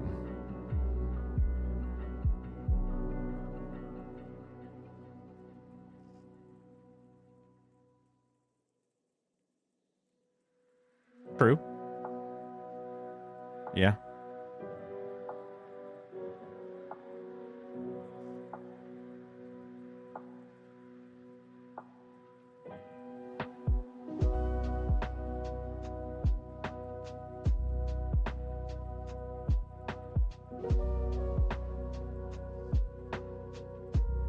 Rule of third. I mean, it's the most like overdone element thing, but whatever.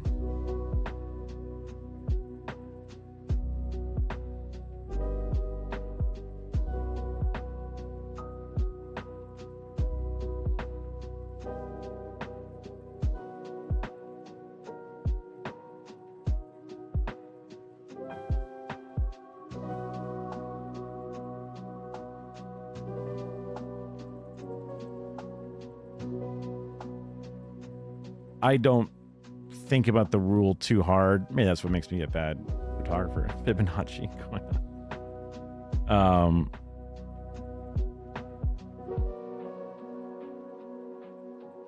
Because to me, it's more of a soft rule. Like right here, like, oh, her eye needs to be in the access of the third. Like, I don't think so. I think it looks fine that it is, but if it was a little to the left or right, I think it would be just as fine, honestly. And really getting into it and trying to figure it out, it's more of a cinematic thing than what we'll really be using it for.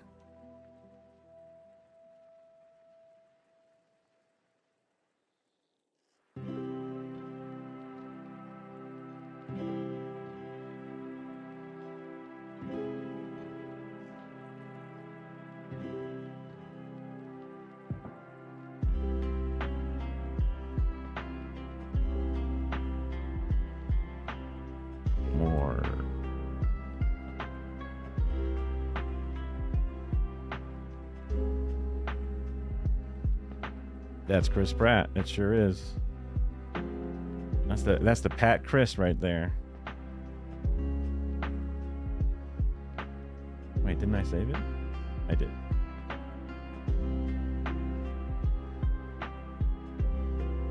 Let me get those little worked up white boy.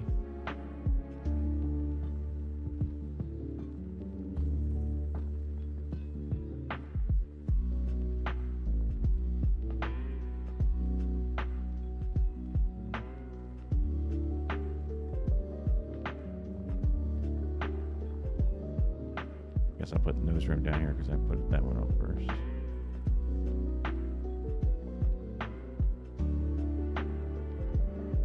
Let's even these out a bit.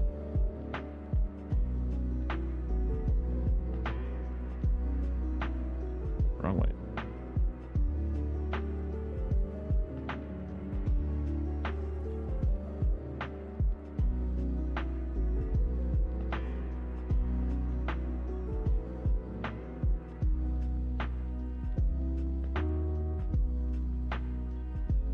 And I even think, like, between these two, you could be okay with it. This isn't terrible, but if they're looking off to the side, you want to give them a little room. Just give them a little room. But you know, if they're also looking dead on camera, it's fine. Like, this is looking dead on the camera there. They went with the rule of third there, and I don't think you need that full space. It depends upon the element of what you got.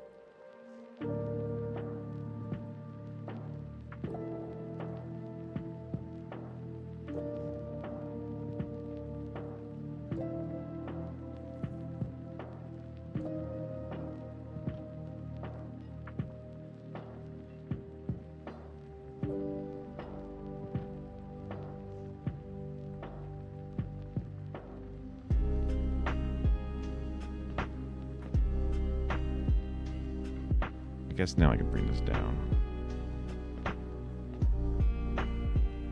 Okay. Graphics, effects, filters, B-roll and voiceover is kind of interesting.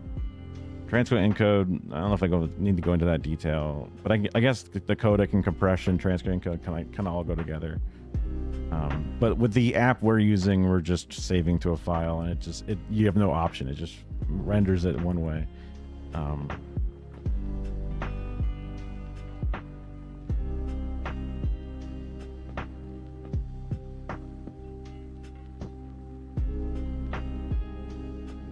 I guess I should do it with the shooting first. So that would be composition.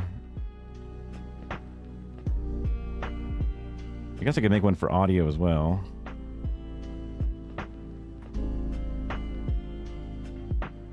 Audio.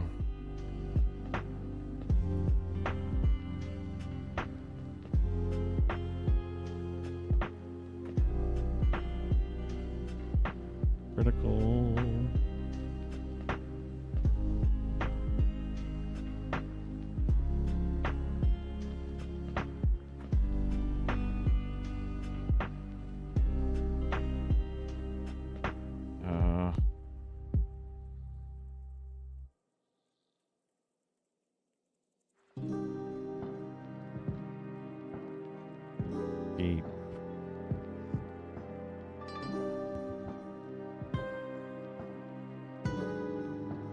Volume consistent.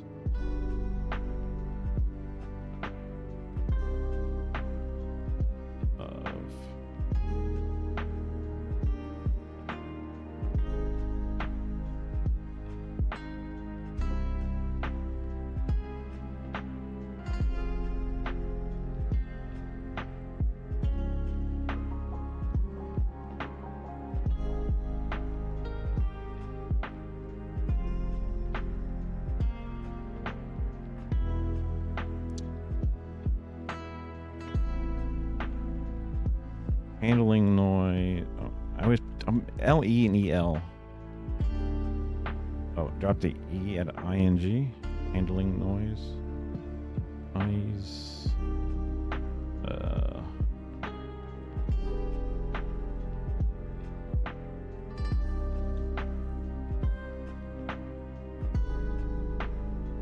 Mic discipline.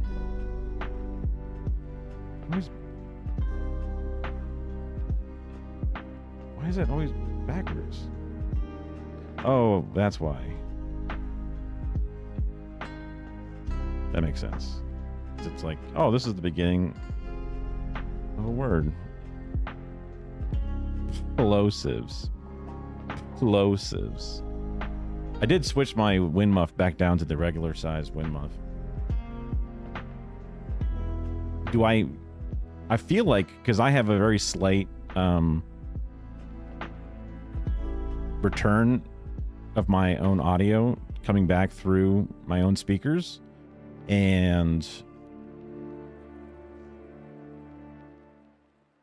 I can hear my own plosives sometimes, not most of the time.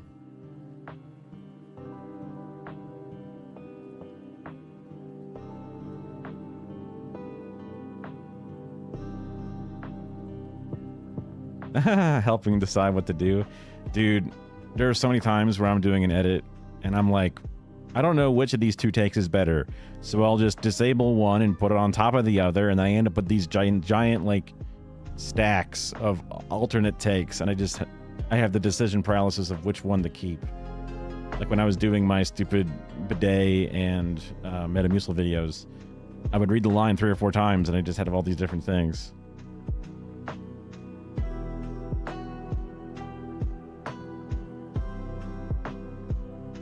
Sometimes you just kind of go with one and hope for the best.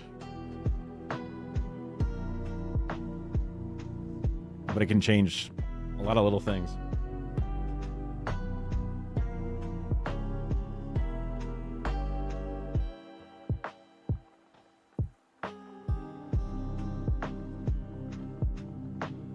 I don't know. I don't remember if I've been capitalizing every word. or all non-linking words, but they're not full sentences, so I guess that makes sense. Okay.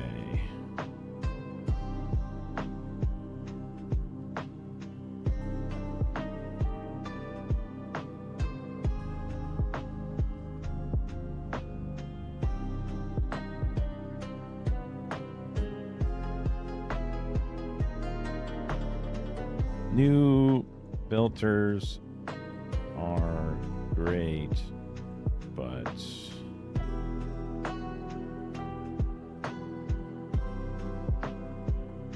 can't fix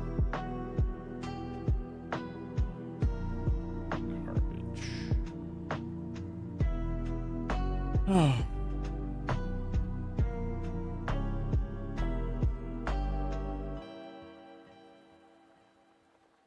Keep your volume consistent. You can mostly just play that by ear when they edit. Peaks and plosives. Peak explosive handling noise is all part of mic discipline, I guess.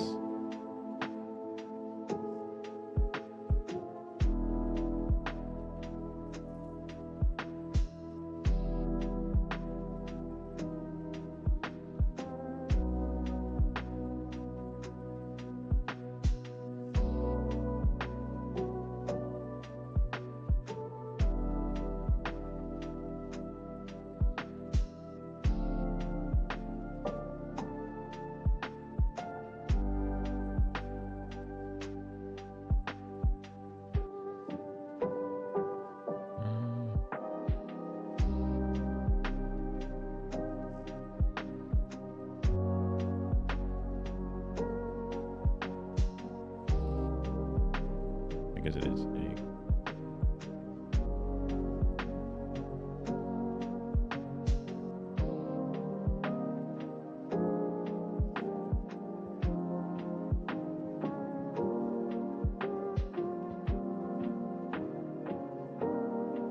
finding little snippets. Don't want to download a doco just for a second or 10. Watching on streams, you can clip it. Yes. There's the Twitch downloader, which is good because it gives you individual times, and then I'm trying to think of the YouTube downloaders if they had some time codes that you can do as well. The Cobalt one I don't think has that actually.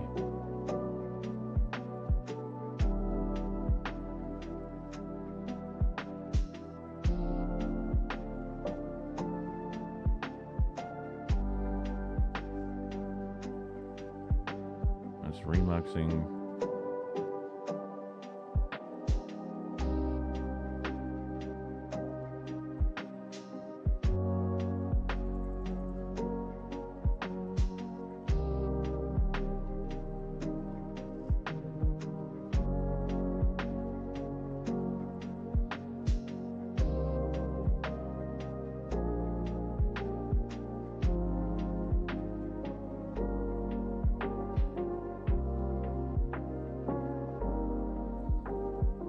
Remember if there's a YouTube's definitely, I mean, even sometimes Cobalt doesn't work very well. You have to try multiple times or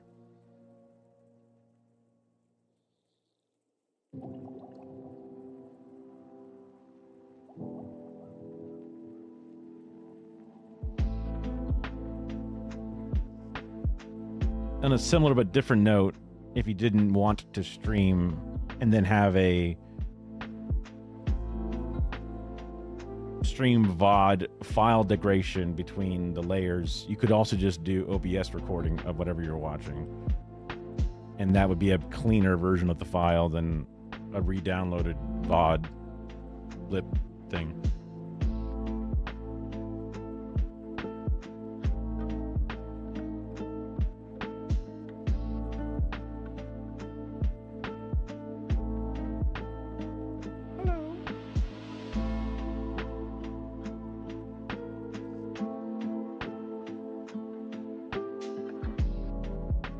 Oh, the OBS stuff? Yeah.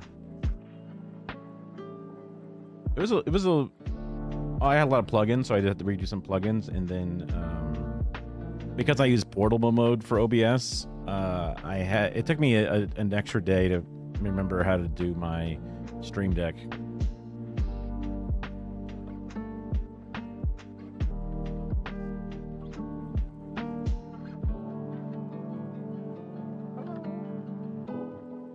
You want to come up here?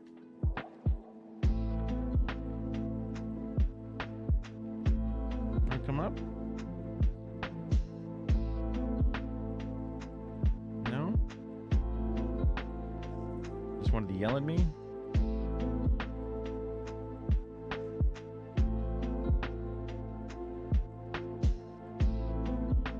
my God, she's been rolling in the catnip.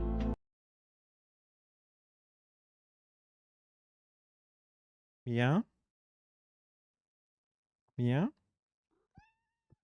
Mm-hmm.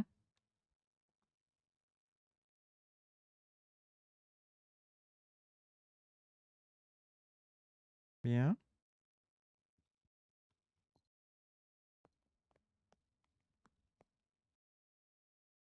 Coming up?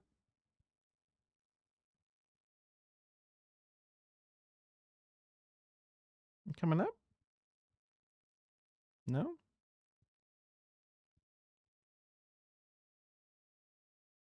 Guess not.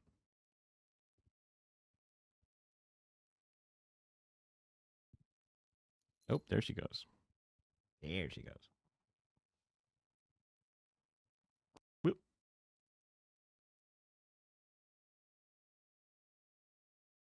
You little lady.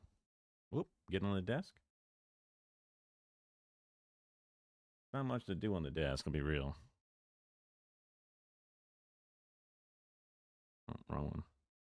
There you go. Oh, it's okay, girl. Oh my goodness. Oh my goodness. Oh my goodness. Sometimes she's so low it's hard to see her, but she's kind of right there in the mainframe, isn't she? Oh, bonking into my mouse hand. You're bonking into my mouse hand. Yes, you are. Want to chill? You want to chill? She doesn't talk much when she's like she'll talk when she's at your feet, but when she's in your lap, she's just quiet, just purrs. There you go. If I kick my legs up, it's easier for you to chill. Chill. Yes.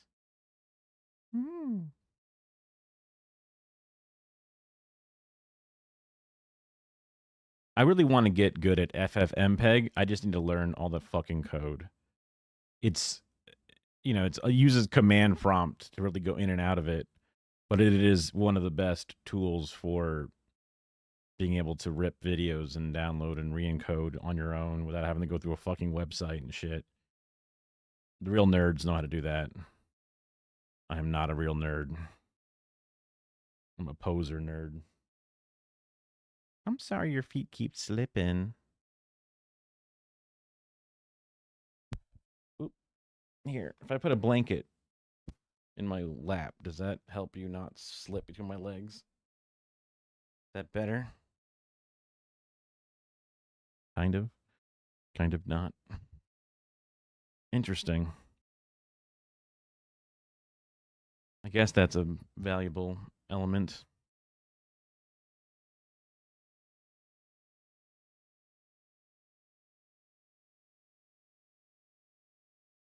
Yes, little lady. Yes. She's so happy. She just wants scritches.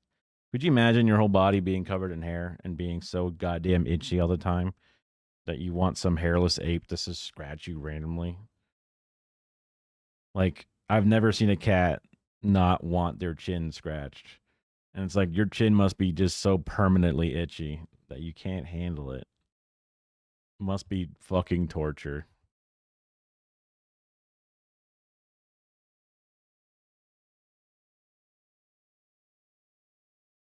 Oh, the little cat. I'll get you next time, Gadget. I don't know how to do that weird little squeaky laugh thing. I don't. Did that cat do that, or was that like Snively Whiplash's dog? Am I getting them mixed up? Those cartoons aren't even from the same, like, they're like decades apart, but whatever.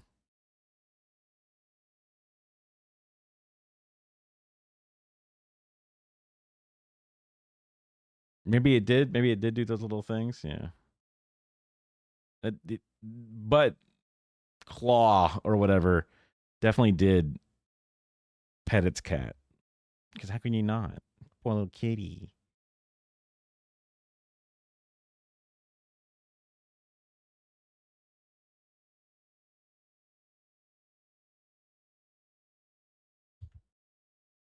Yeah, that metal hand, I think.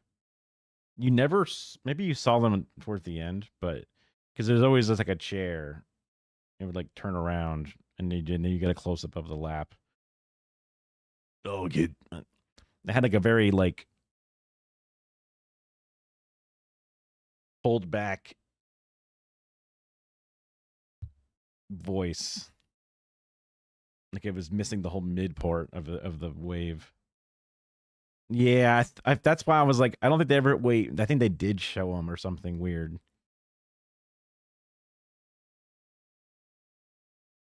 And it turns out it was Penny's mom. Oh, this whole time. I don't know.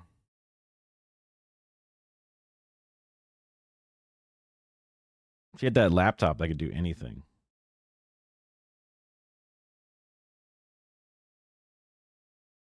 I think her name is Penny. That sounds right. Little get smart. Hey, Penny. Come on, we gotta do something. Also, she was like very normal looking, and Inspector Gadget had this weird ass fucking goofy cartoon face. At least that's how I remember it.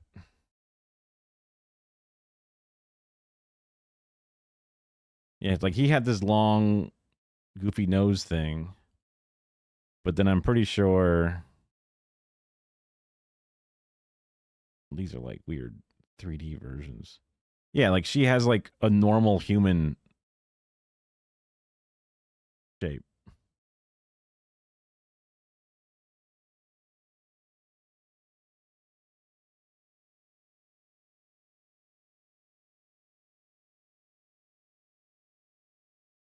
God, this era of shit was so fucking bad. Oh, got it. I didn't remember. The inter-family details.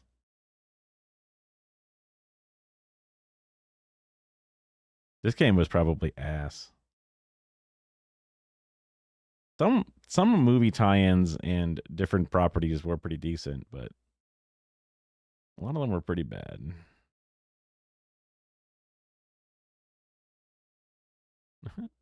This anime shit.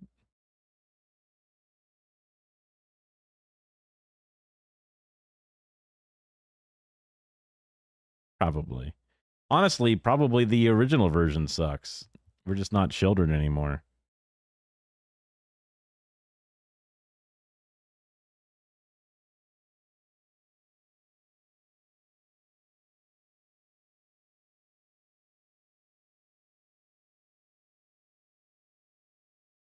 Hey, oh, I did that because I was talking to the cat. That's right, kitty. I was talking to you. Yabba dabba doo. I'm talking to you.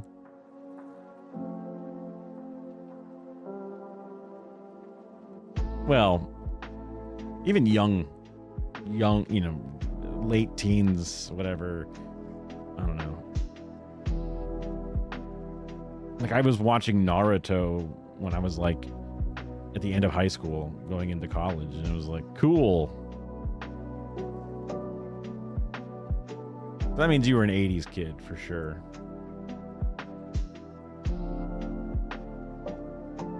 Or you know, mid-teens ish, depending upon how. But like because like for me, it was the end of the 90s and 2000s where, well, sure, yeah. I mean, I love cartoons too. Y'all done? You ready to get down? You want to lay in the bed? Okay. Well, lay on the sofa instead. Fine. See if I care.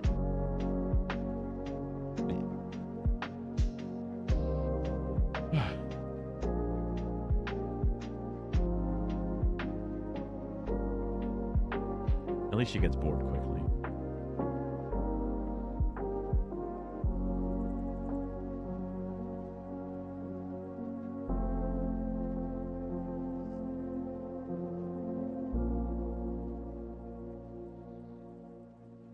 Is more important than you think. I'll just get it as critical.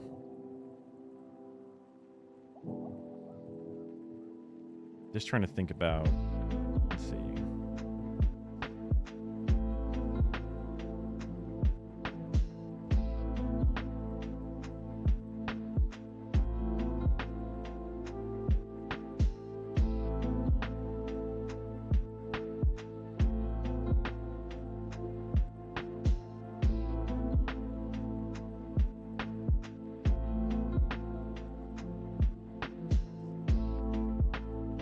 These images are crazy.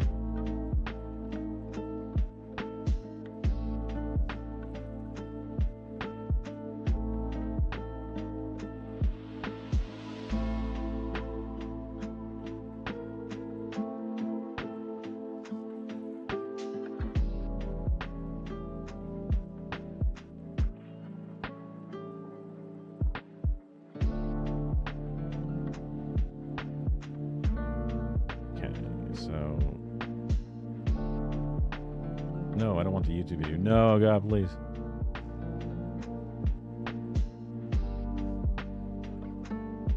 Cool, see, it's a JPEG. Oh, what? Two.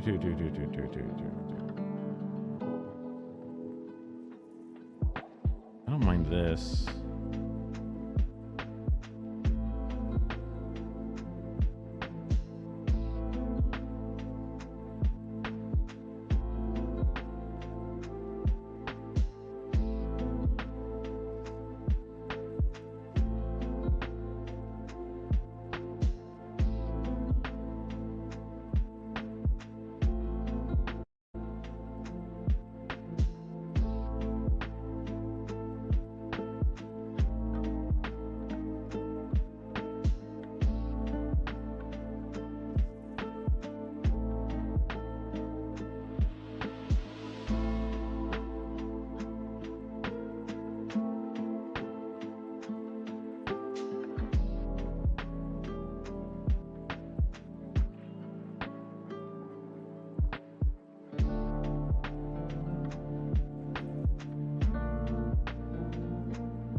None of these are jumping out to me to be obvious, whatever.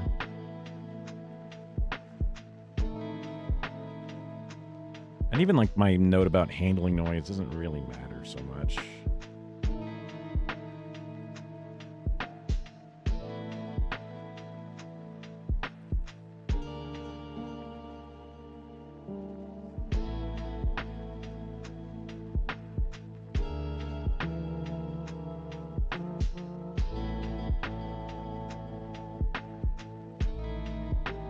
And they might not even have.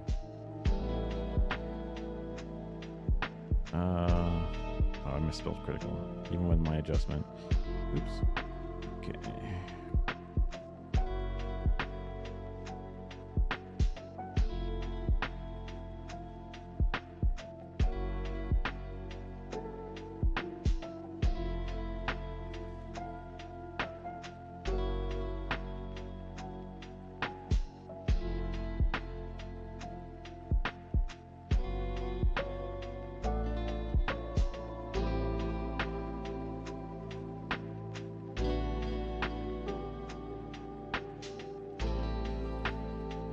Probably flip-flop these two.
Don't mind this. It's an image of normalizing.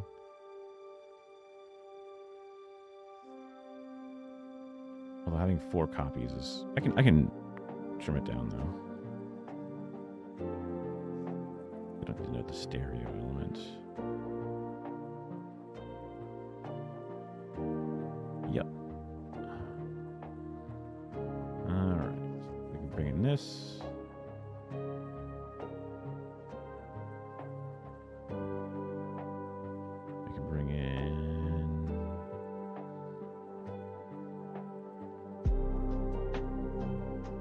Where was it? No, that's the wrong one.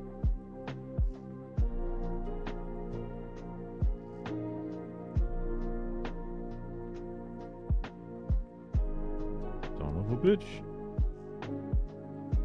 Guess I don't mind. They're not save it?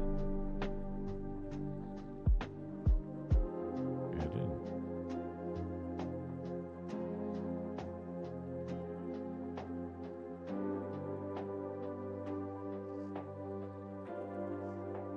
Wait, it's in there.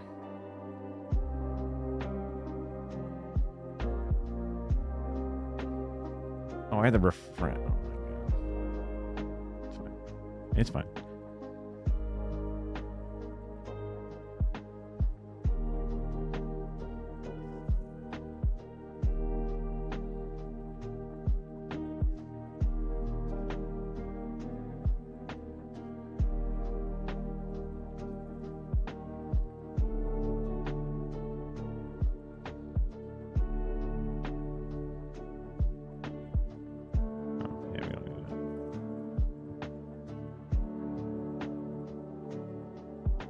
Waveform. Crop. Alright. Bottom.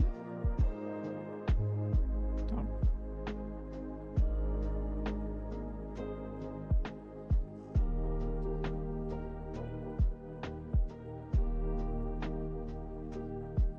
Don't know if that's really. I'll just get rid of the polar pattern thing.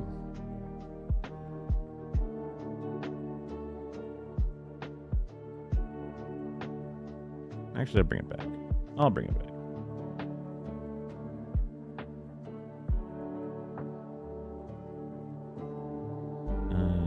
Crop. Well, just get rid of the word polar pattern. And tighten up all the shiz.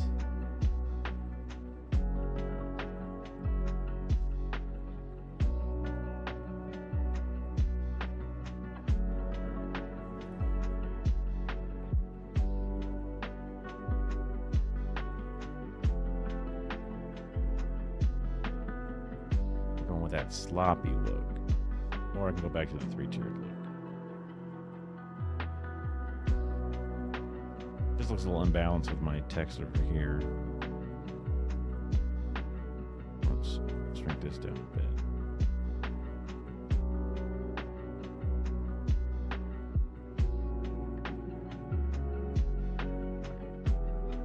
Yeah, good enough.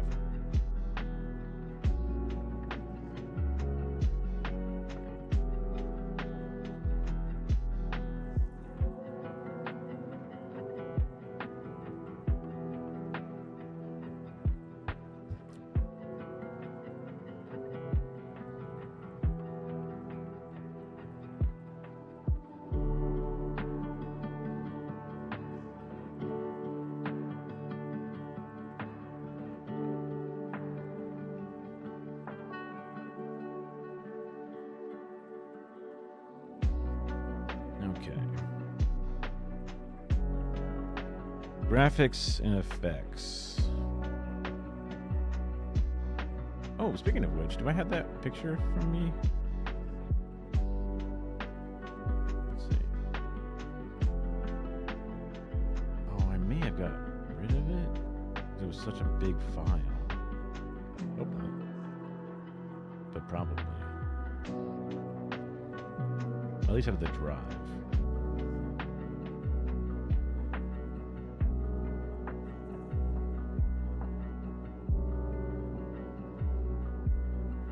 All results.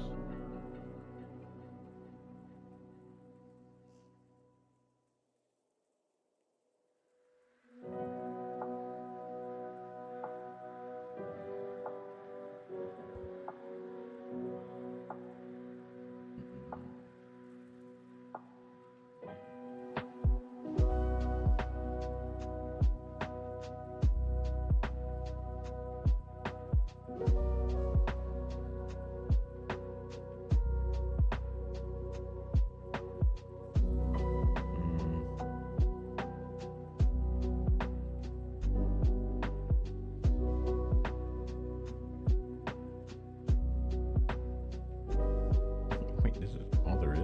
That can't be right.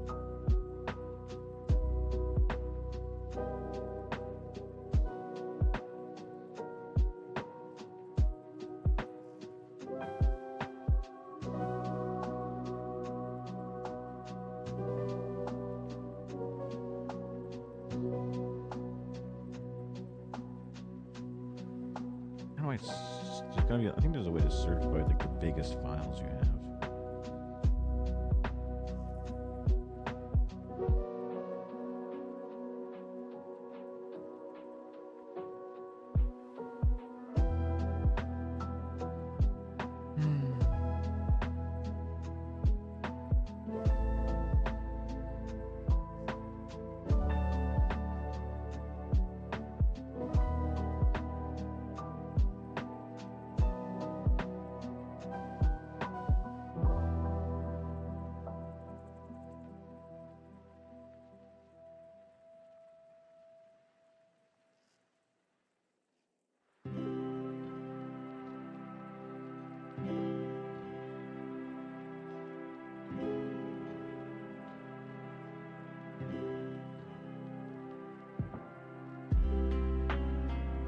Ah, here we go.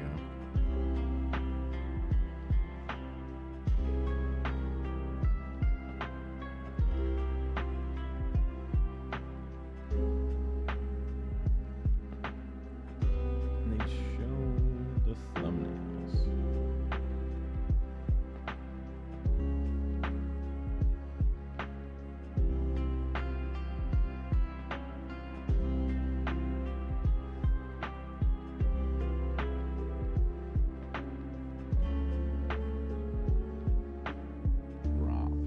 Called?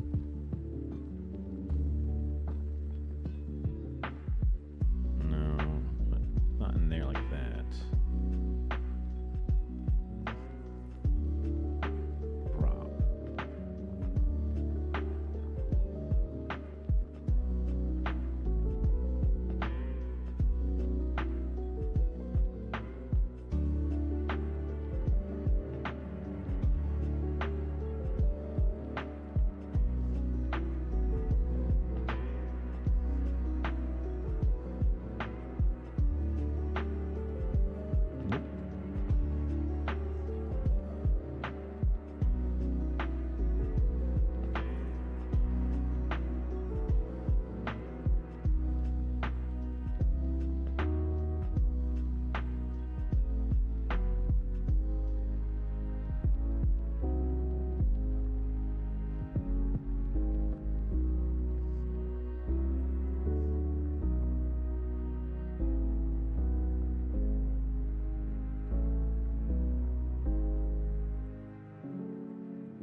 I don't think I would have named it slow-mo, but there's a fun thing that happens when you do slow motion and you jump up in the air, your face gets all fucked up looking.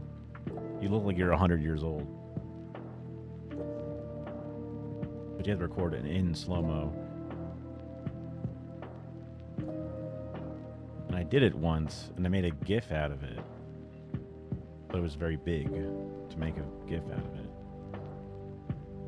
But I don't think I have it anymore, which sucks.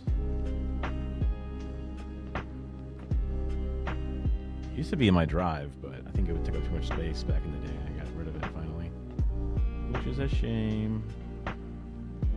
I could do it again, but it's just a pain in the butt.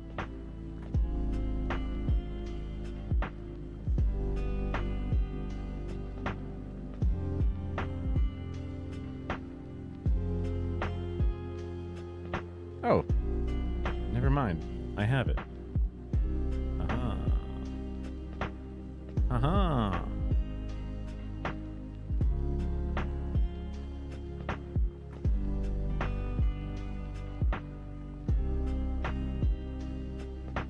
They are big.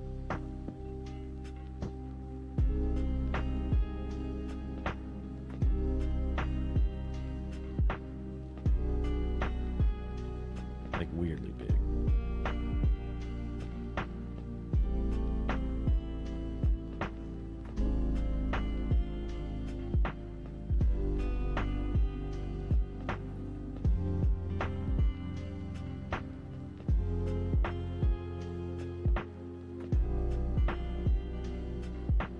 Those could save. So graphics, title, and motion graphics.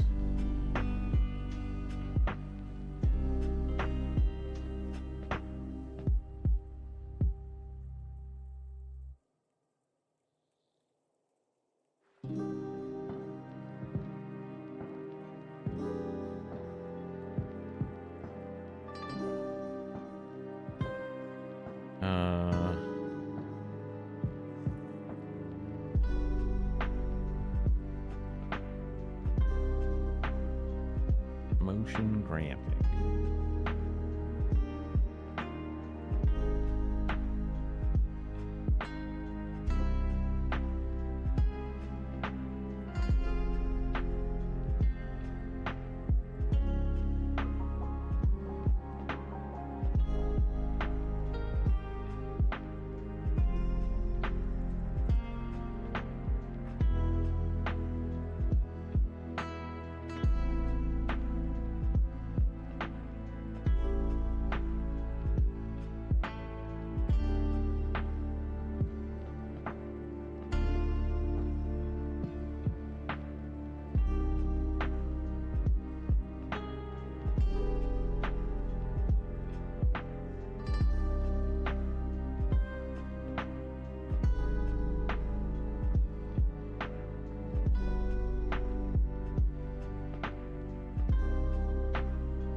Icons, backgrounds, Christmas.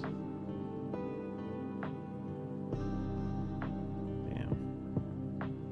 Really hope they had like one of those actual infographic generator things like they did for that Premiere one. It was a real bummer.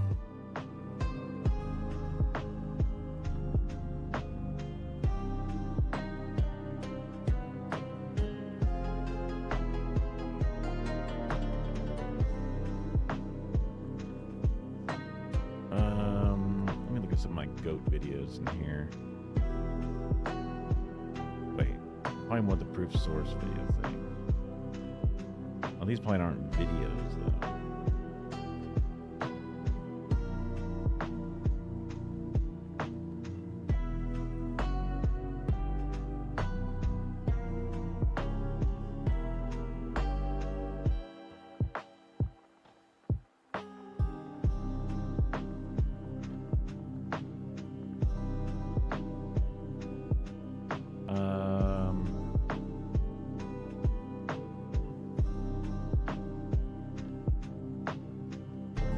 going to YouTube and finding one of those videos that's just going to have a bunch of infographics in it. Although, would that be a good example of the video saved? Like, more perfect union.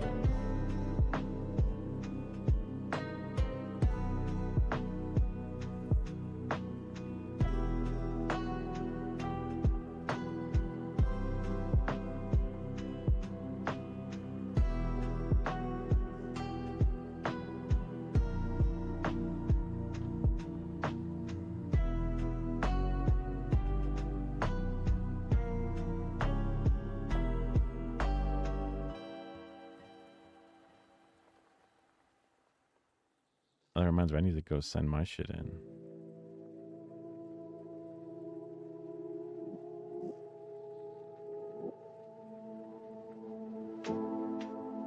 Up 42% since last year. Today, data.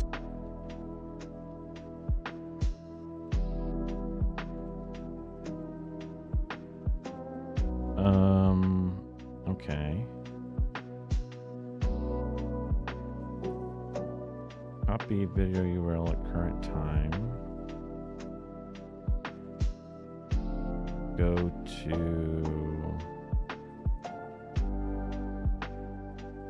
Web Tool, Cobalt. Paste it.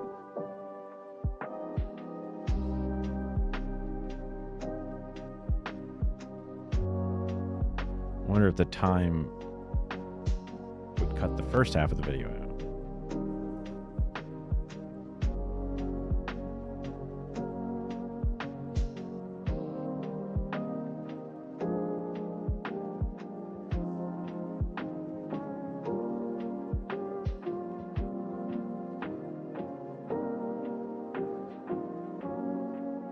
Motion graphic GIF.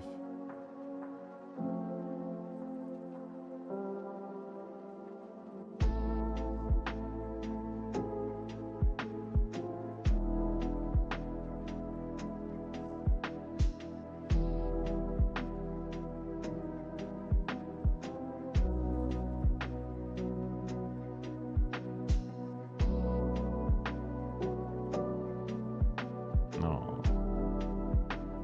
Thanks, guy.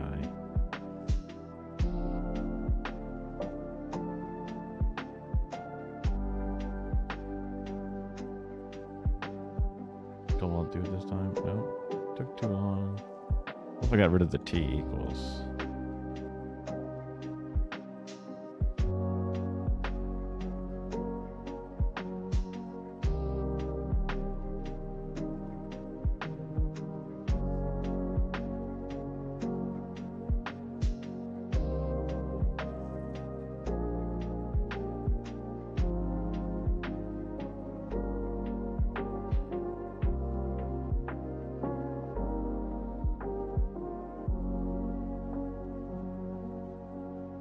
Oh, yeah. Yeah, that's the good stuff.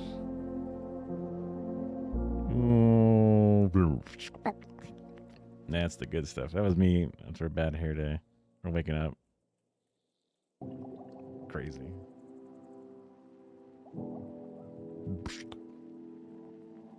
Right, the other ones. Yeah, you can see the flickering going on. This one's much better, obviously. Holy shit. Is it the same thing? That's me with the different facial hair. Just trying the JonTron thing.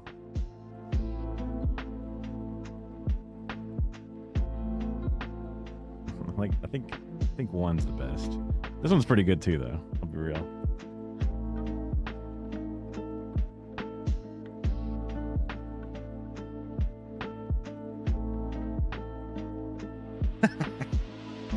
That's good shit.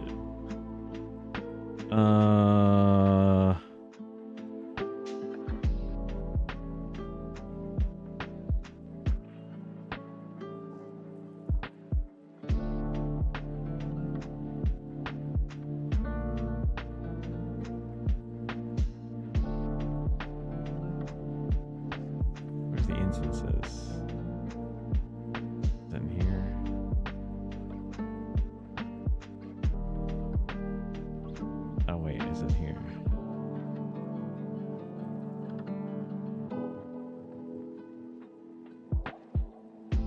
this. This one works, but.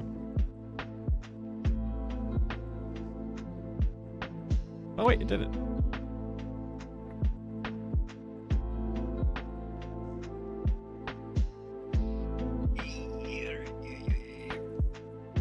Ugh.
Gimme.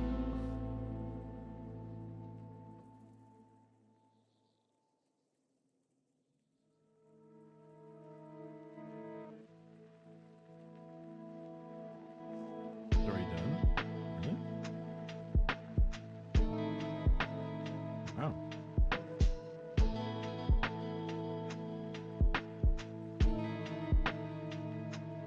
All right.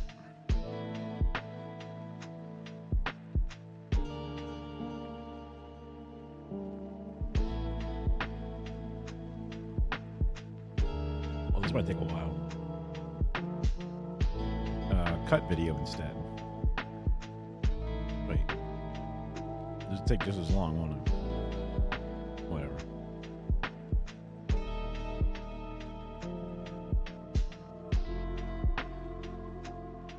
Might be faster if I just fucking do it in Premiere real fast. Or in Premiere Resolve.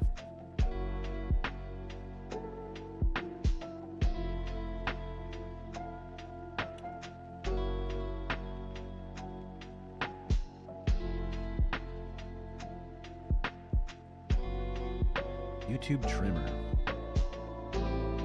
Enter URL. Year. Today, data centers make up about 4% of U.S. electricity demand. In just the next 3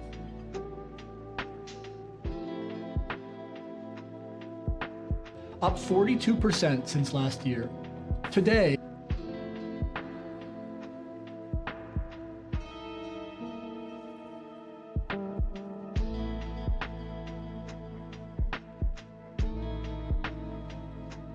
How do I like make this to start? 43. year. Today, data centers make up about 4% of U.S. electricity demand. And this goes to 48. Oh, 4, 48.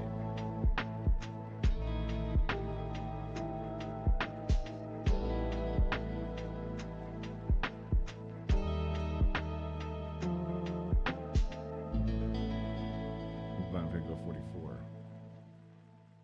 Today, data centers make up about 4% of U.S. electricity demand.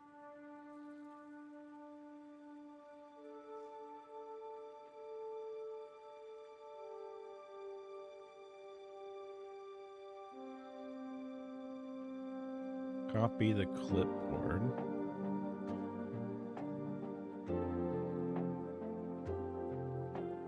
End time a loop won't work due to limitations. End time loop.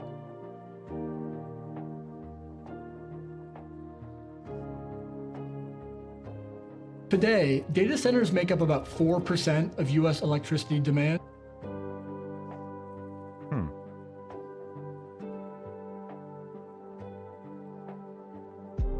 What if I go to Cobalt there and do that one instead? This one's taking its sweet time, but... Right.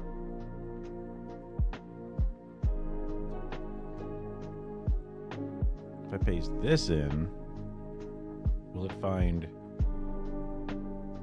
Maybe YouTube Trimmer is not a valid website? Maybe it is. Be sick if it was.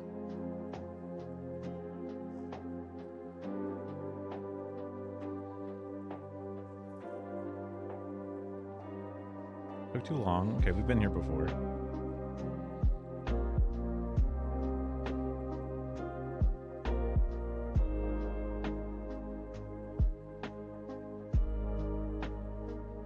Logo's not behind me, is he? Sometimes that fat butt just sits there.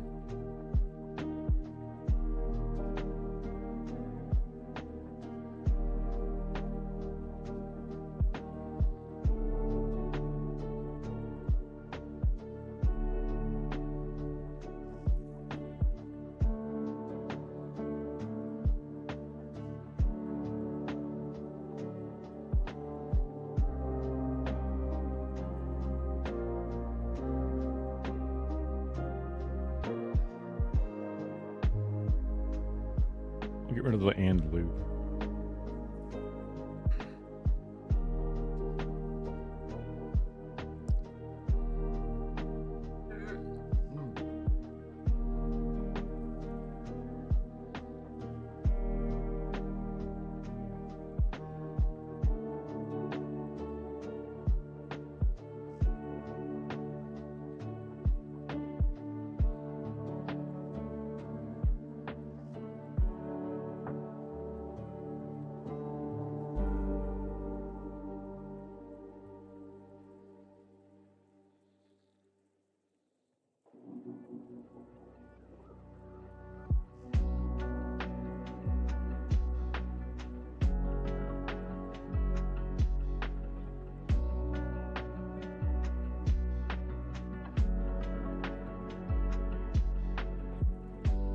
This.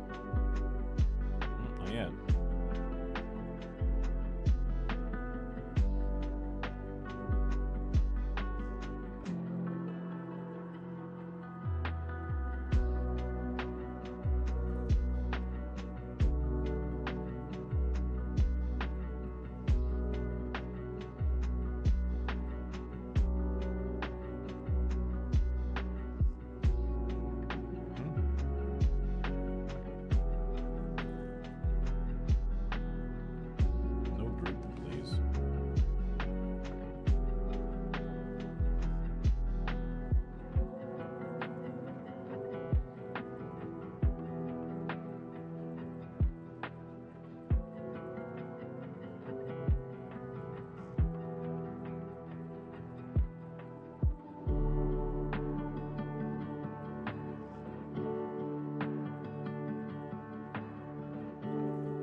this. Just staring at it for a second, and I was like, wait, I don't really have to put resolutions there. I can just do this. Very nice.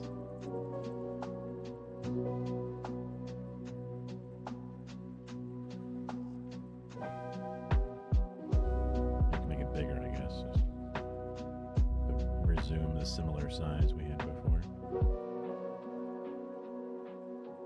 I'm sure this is making Kara hate everything the way that I'm designing my PowerPoint. All the different things.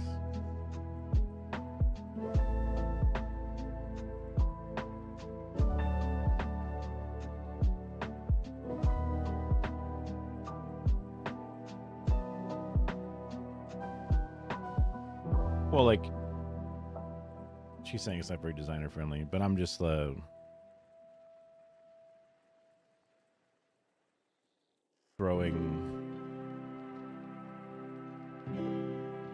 just kind of putting images from the internet in places that seem good enough, but not properly balanced or whatever.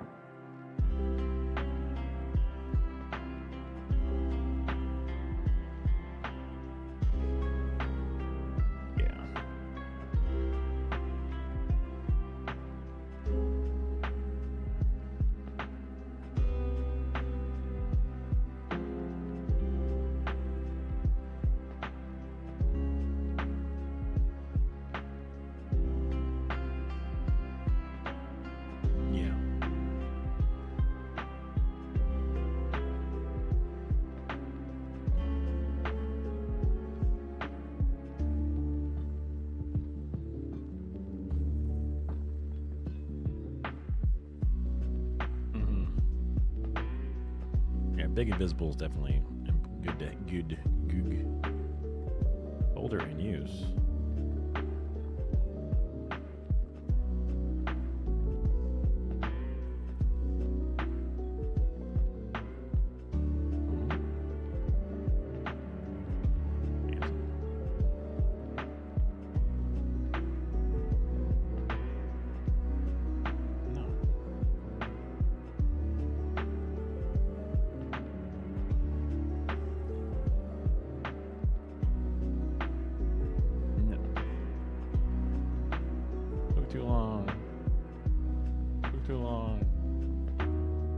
Hey! Oh god. I think it was 440 or something.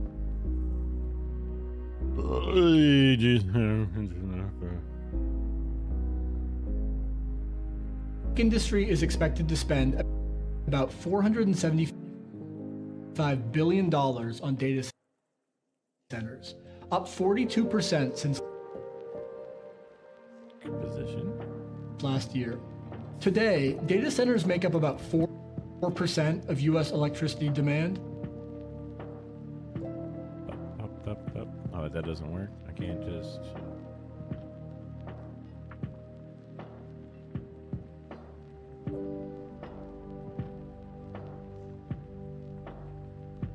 Fuck me. Country, and they want to do it within the next few years. Data centers make up about 4% of U.S. electricity demand.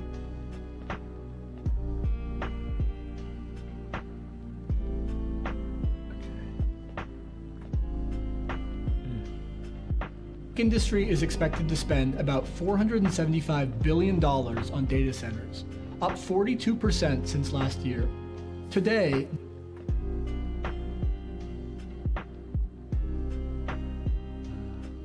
that video. Data centers make up about 4% of U.S. electricity demand. To GIF. Convert.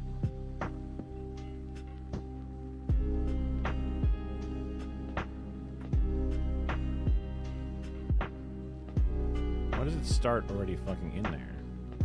Data centers make up about 4% of U.S. electricity demand. Start time and end time. Start time 0. Only 4 seconds long, so go big.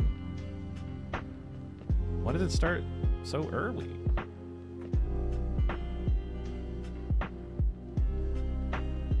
Data centers make it says up the about whole thing 4%. popping in, but this shows it just starting with the pie piece way over here.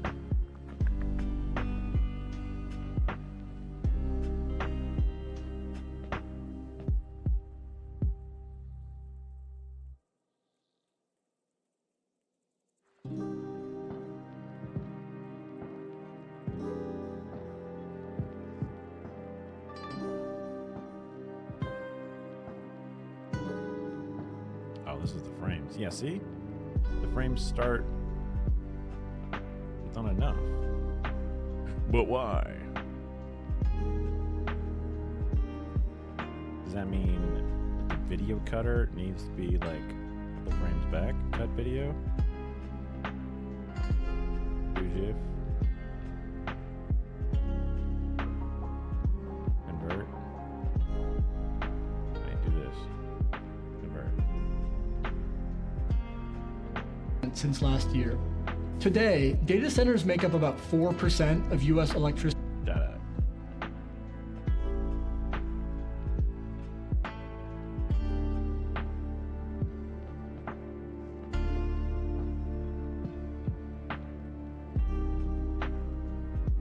Start 4 seconds in. Oh, too many. 2 seconds in. Hey. That's what we want. That took so long to do.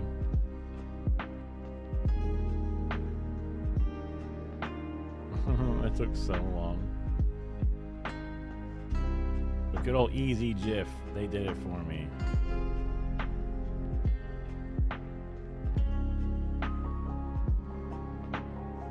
So, I guess the next question is,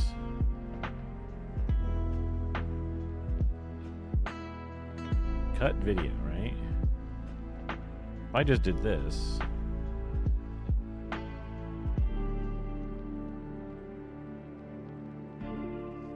YouTube links are not supported.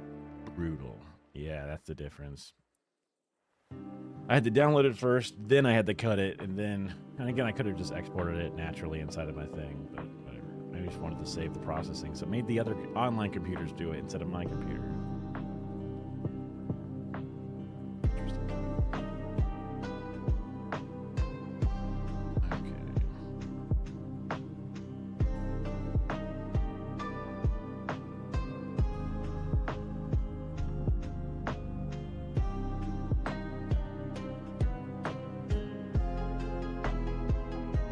Honestly, that's not even that bad, all things considered.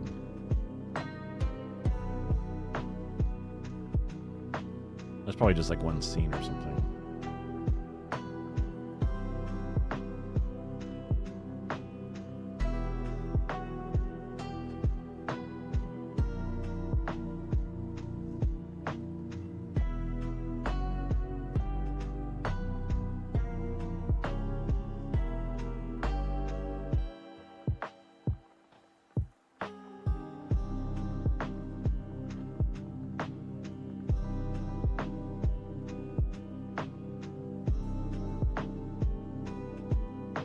Basic video, not video, basic video.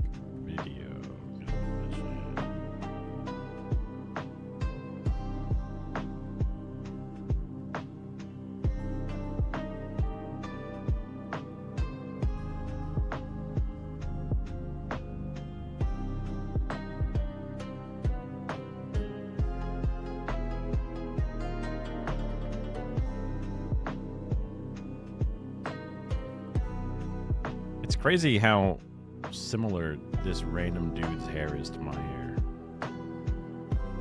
And even I used to have a very similar facial hairstyle, although this looks thicker than mine. And then I have the similar smile lines that are pretty pronounced, although he's got much more voluptuous lips and nowhere nearly as good of a schnoz. Poor bastard.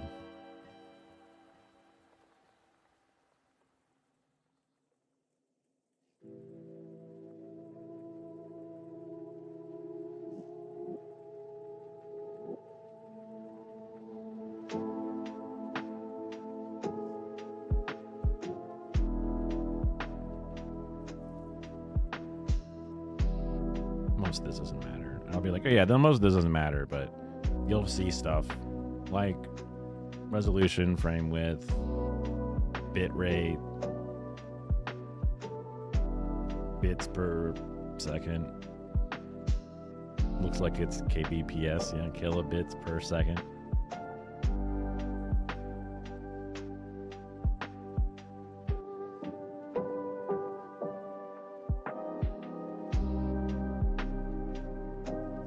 Then we get to the actual editing part. So aspect ratios will come before the editing part.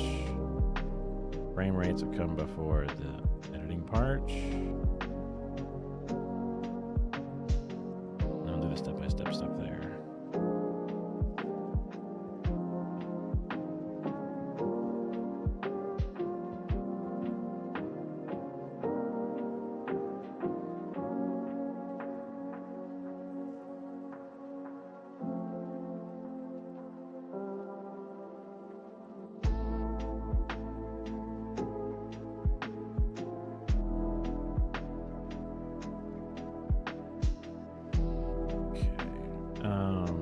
Let's see. Lighting composition, done. Parameters, done. Aspect ratio, frame rate, done. Non-linear editing.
Looks good to me.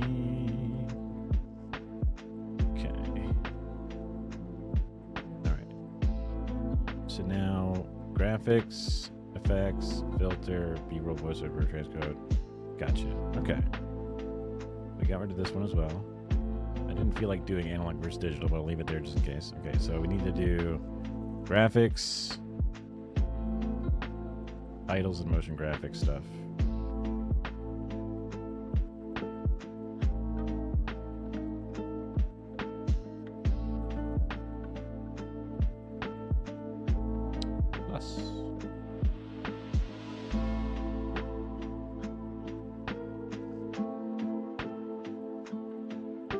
Dismiss.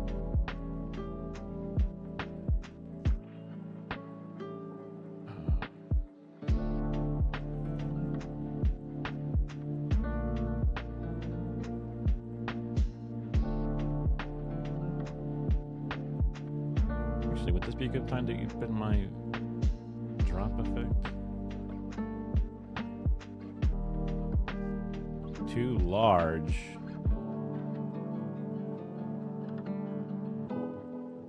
Oh, it's like barely too large, you son of a bitch. Can I resize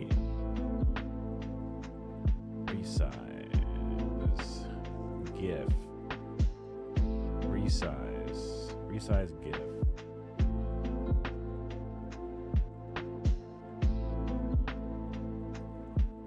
What a great website. easygif.com. GIF. What a nice website.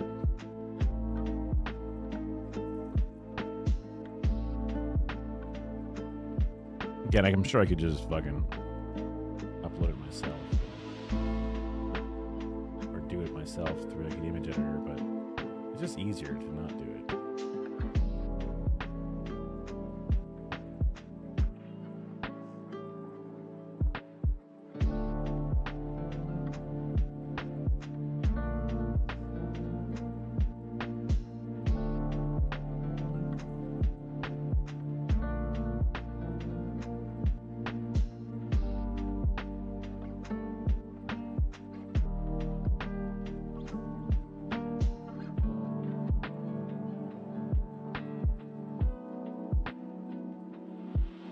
22nd.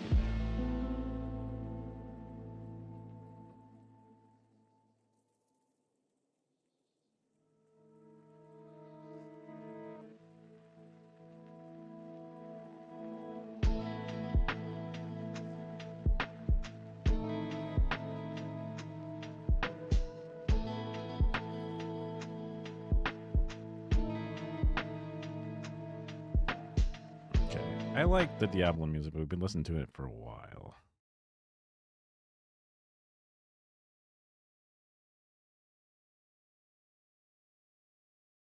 I'm just looking at a random thing here.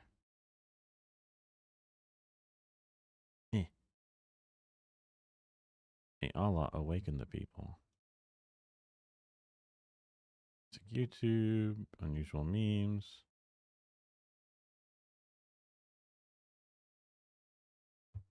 Oh. I guess we could do Spotify.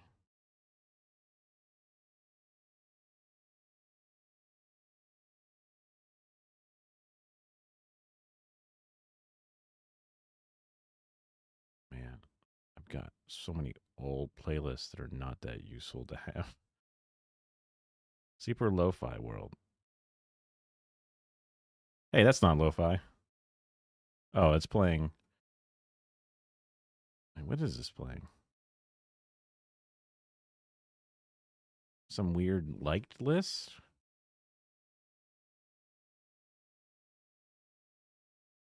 Sorry if it was loud.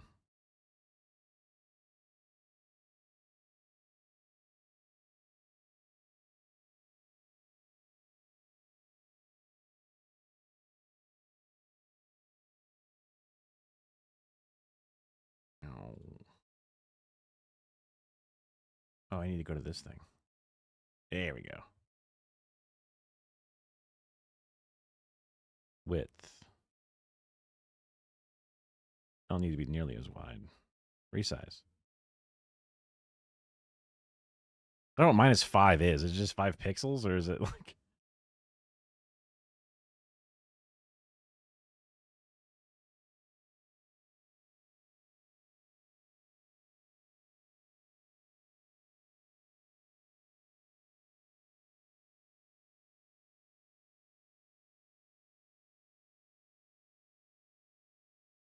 Oh, yeah. It's like 1920. We can probably cut off.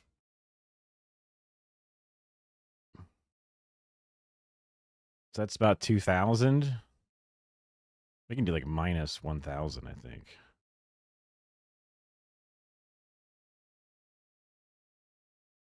We'll do -1. I mean, I did specify a height.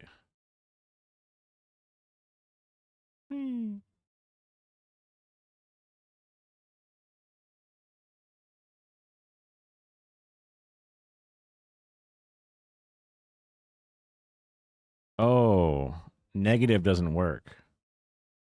I see. So just 1000, not -1000, but regular 1000. Understood. It's not shrinking it. It's just... Hey, I said center and crop to fit. I see. So we keep the same height. Height is 1080. And width is, I guess, 1080, just to keep it square.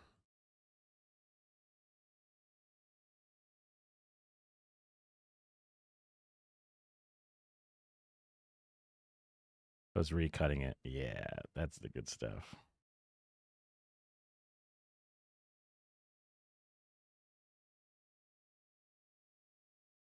Then you're a baby when it goes up. Ooh, I'm JD Vance.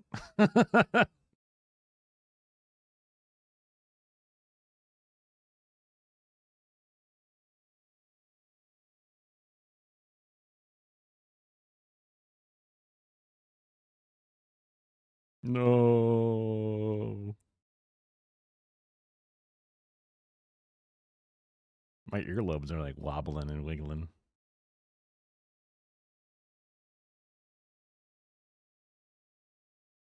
You just save it. Don't worry about it.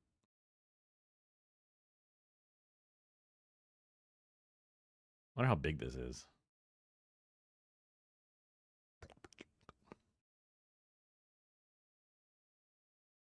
Oh, there you go. Under 50 megabytes. Easy peasy.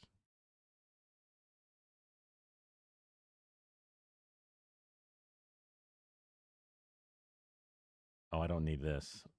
Thanks. Thanks, demon voice. I don't need this. All right, now I can click on this and hit play here. Boom. Much better. Also, song requests work. So.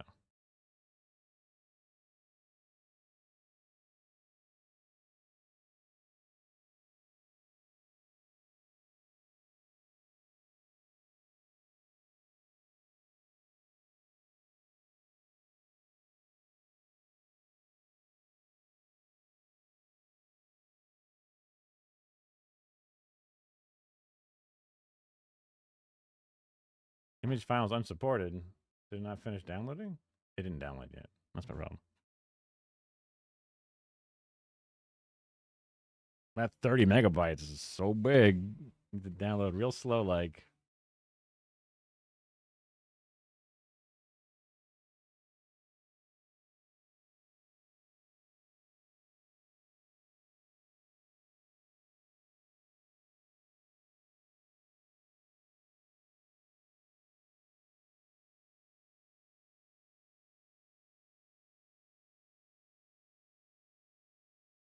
I hurt my legs doing this, jumping up and down a bunch.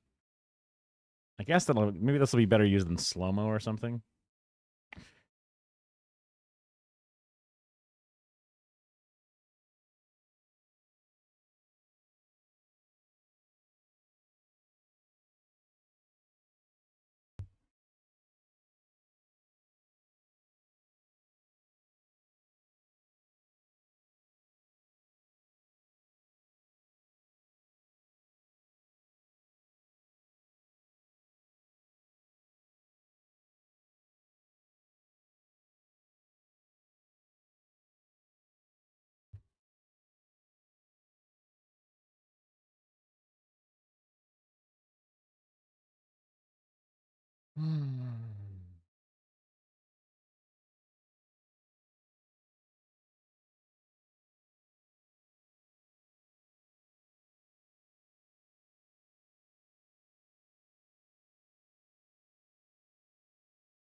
Nobody cares about shutter speed and aperture and shit like that.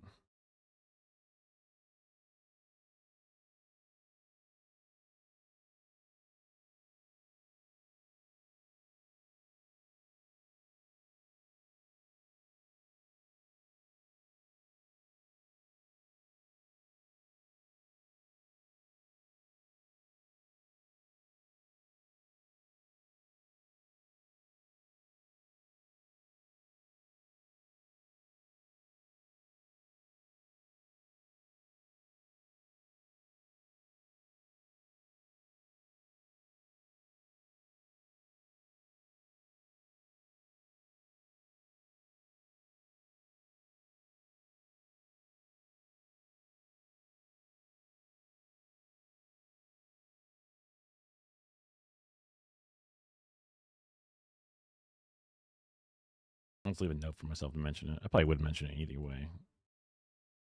All right, next is graphics and titles.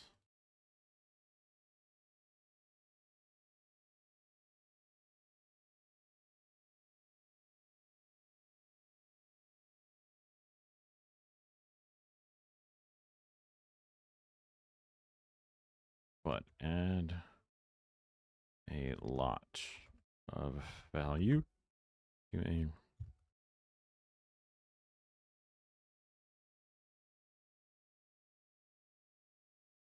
I'll just say add a lot of value to a video.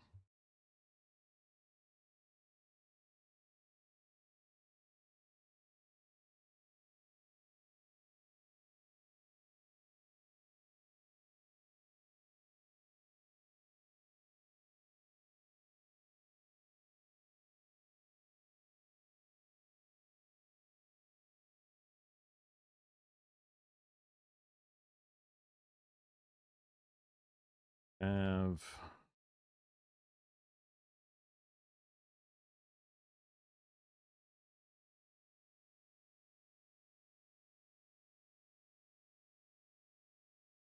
burned in.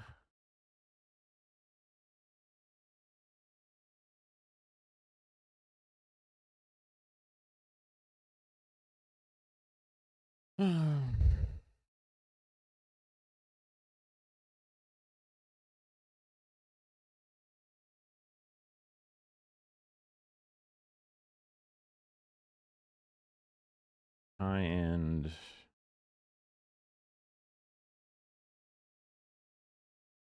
make thing like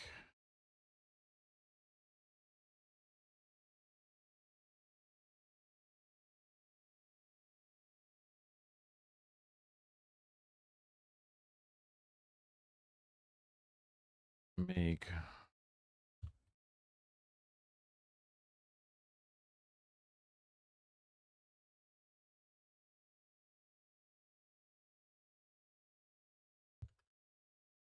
share info easily. Where is my more perfect union video that I downloaded? Gotta be in here somewhere. Unless I haven't downloaded it yet. That was thug. No, I did. I thought. Use your eyes.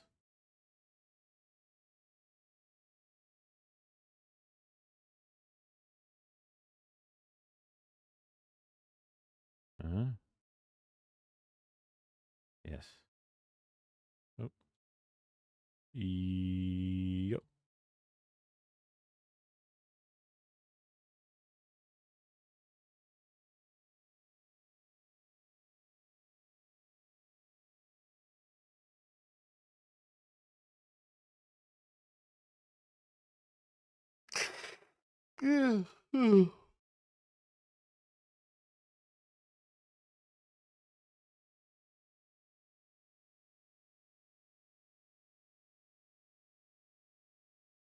I'll just say apps.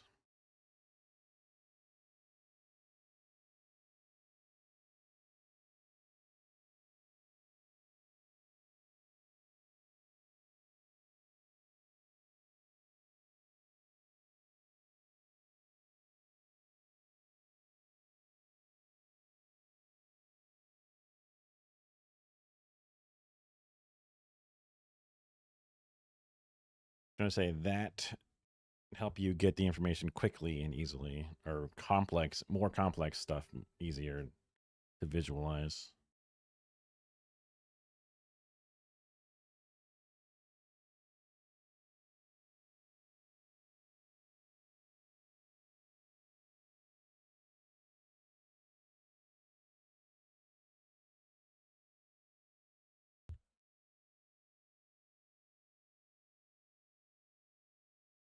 Visualize otherwise boring details. Or just say visualize details.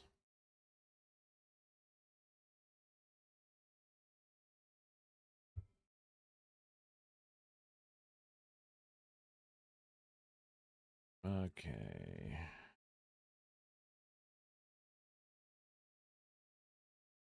Animated subtitles gift images.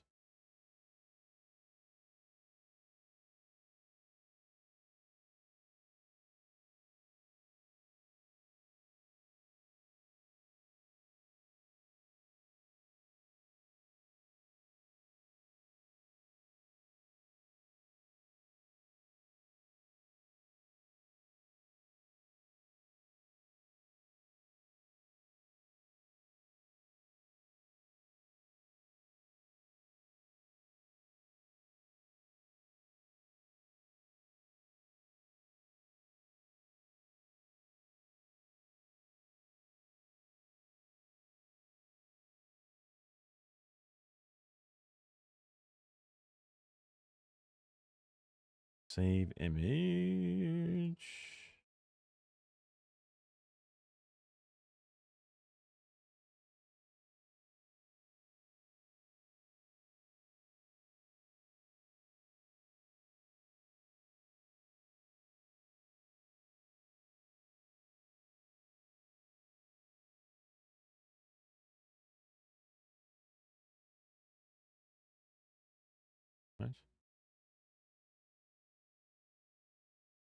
What? Whoa.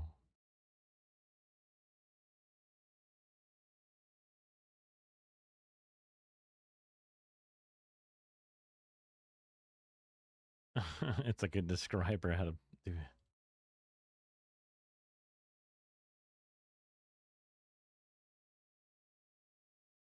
Your text. Wait.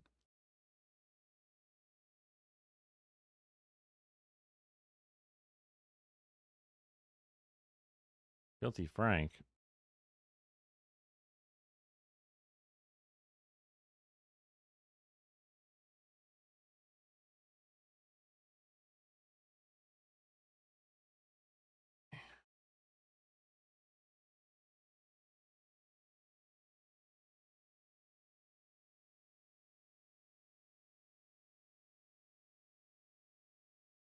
Order. Send backwards.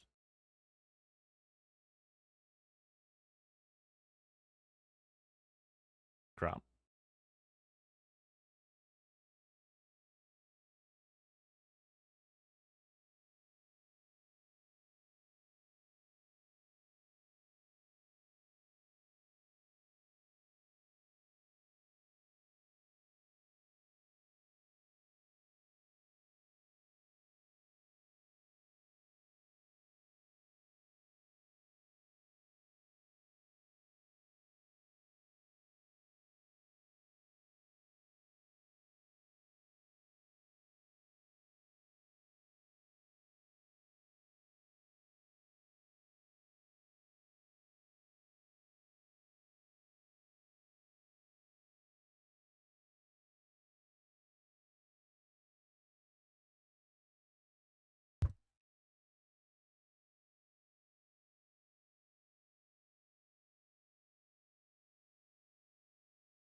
Amy Goodman GIF.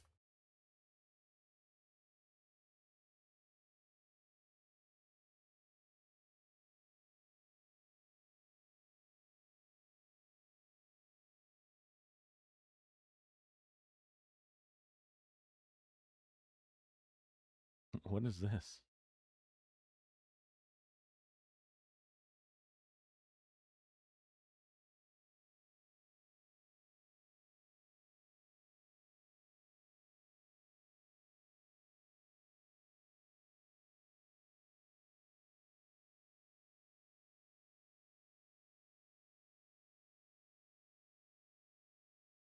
No.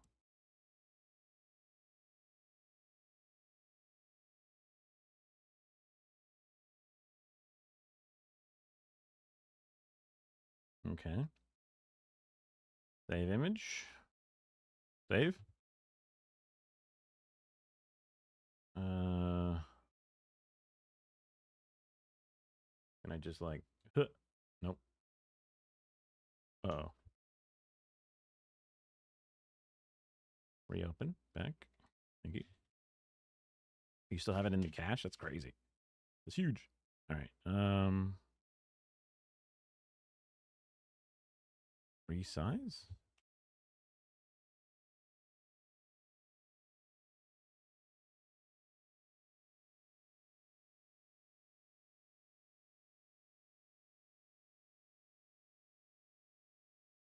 Okay. So not so much about the size, it was timing.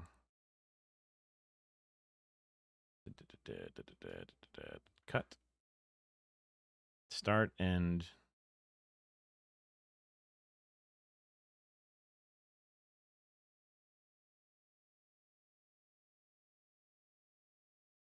I don't know what this is going to be.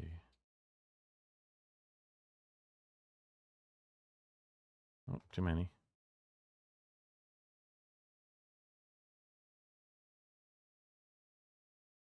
Too many.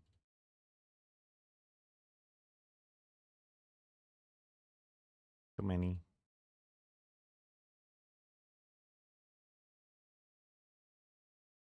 Oh, one too many.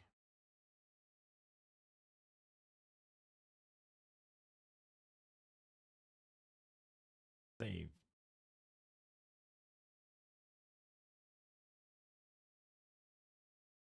I guess I don't need GIFs for everything, but I got one now, so.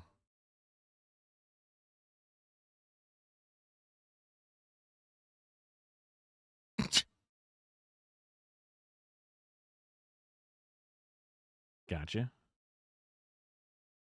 Y'all smoke a lot. Y'all crazy.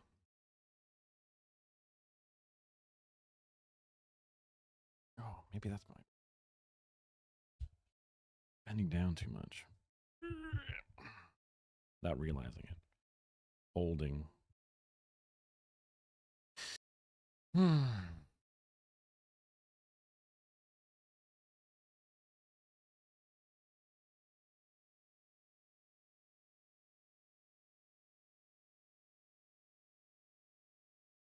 Whoops. Nah, I got it. They're good.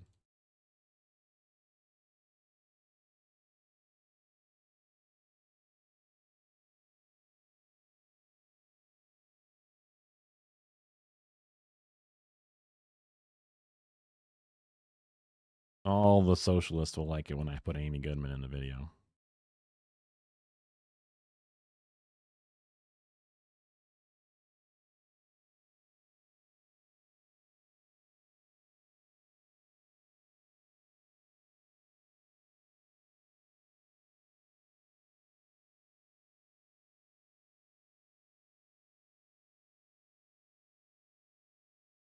All right.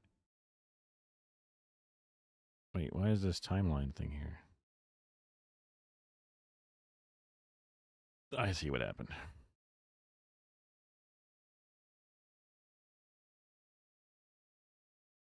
Slimmo Rampin' King. Ah, here we go.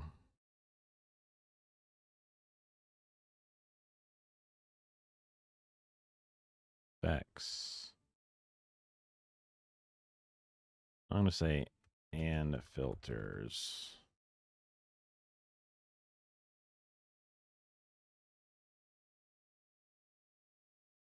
Let's say effects and corrections.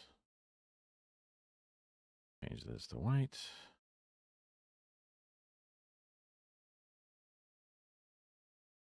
Slow-mo. / speed ramp.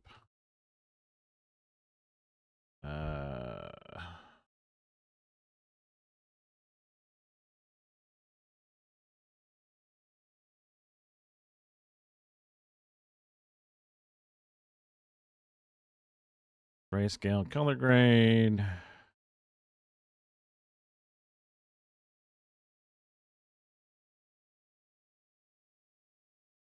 Noise. Canceling. Damn it. Damn it. Canceling.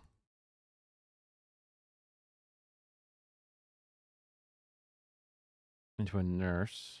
Aw.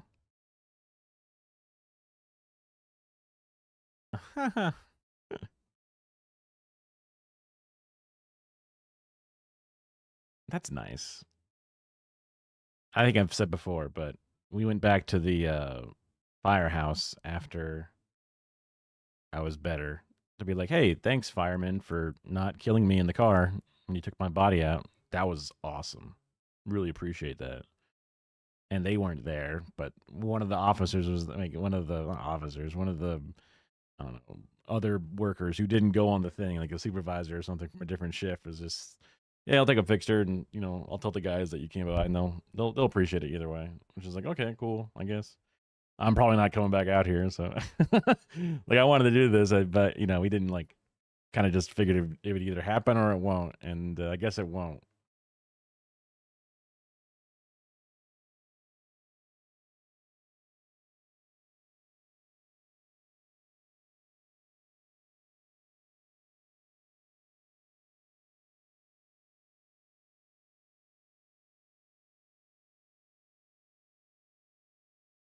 Trying to think of other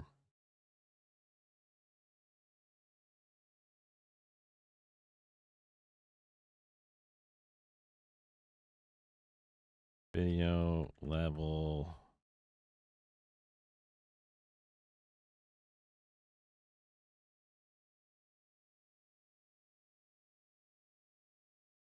So these are like the first ones are effects. Another one, next layer down is like corrections. Maybe I can make this its own special thing.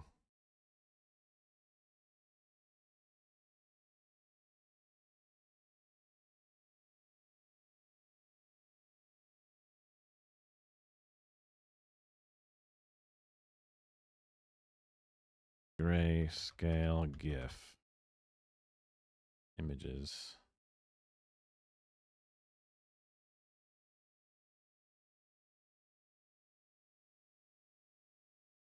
Grayscale from Game of Thrones.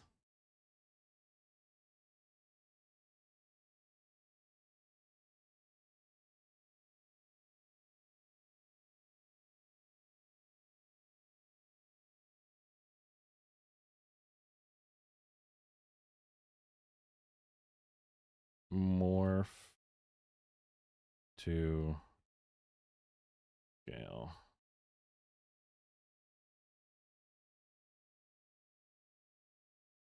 Huh?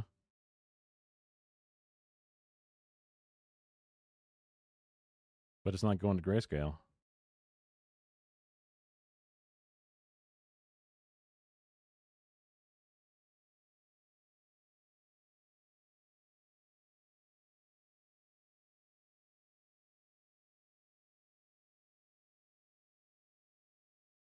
Oh. Wow, super tool.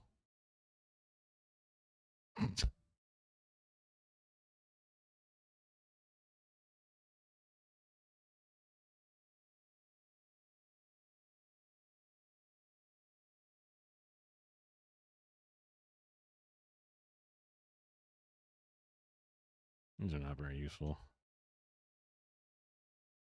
Color to grayscale is a much better way to search it.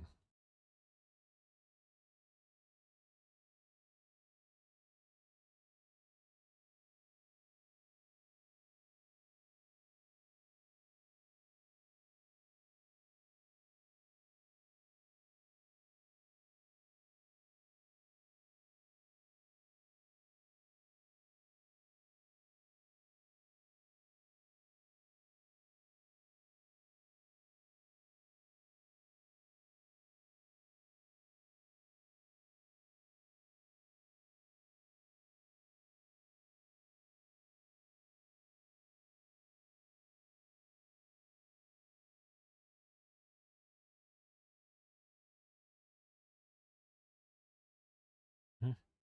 Hey? Hey?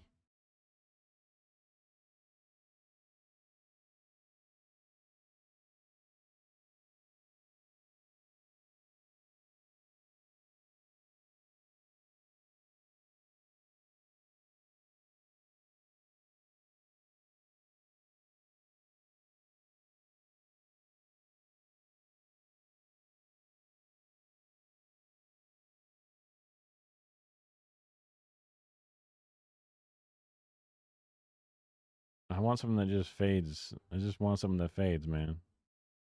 Just please show me something that fades. That kind of fades. That's kind of weird, but it does do the thing I asked it to.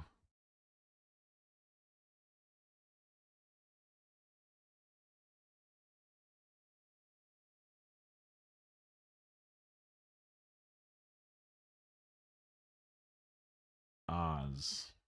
That's QZ, not OZ.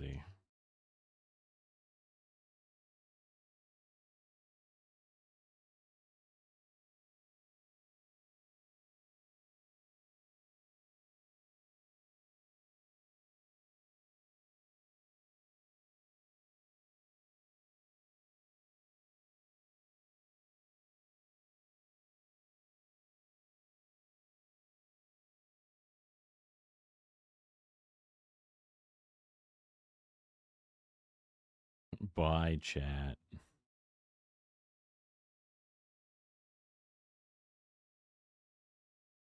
It could be just the GIF fucking it up pretty bad. But it doesn't look like it's that much color. Like, it doesn't look that colorful. I guess it is. Technicolor. Hell yeah.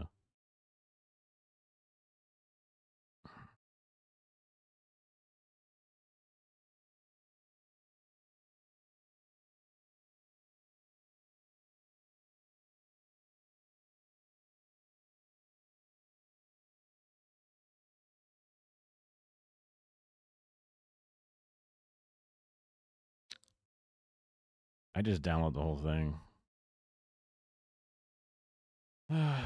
Like on this one here, I downloaded the whole fucking thing. Not that this GIF here, but earlier I downloaded the whole video, then I threw it into easygif.com and then waited for it to upload, and then I told it what second to cut to. It's not the most effective. There was this YouTube trimmer, which would pull up one section, but I couldn't get Cobalt to actually download it. I kept just not doing it.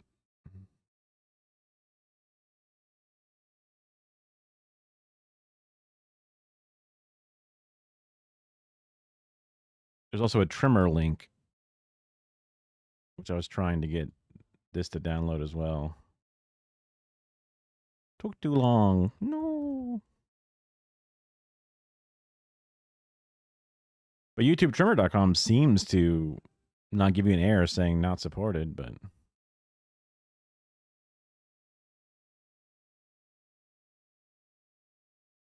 Zhao Hongshu?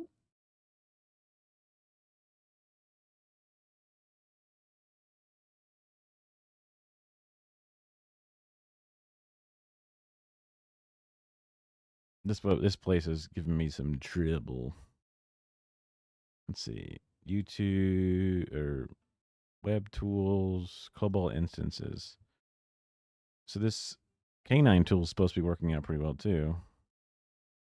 It's working again.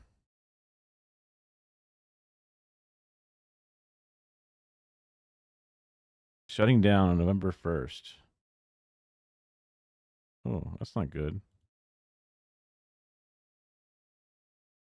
Your link is invalid. Yeah, they don't like that link, do they?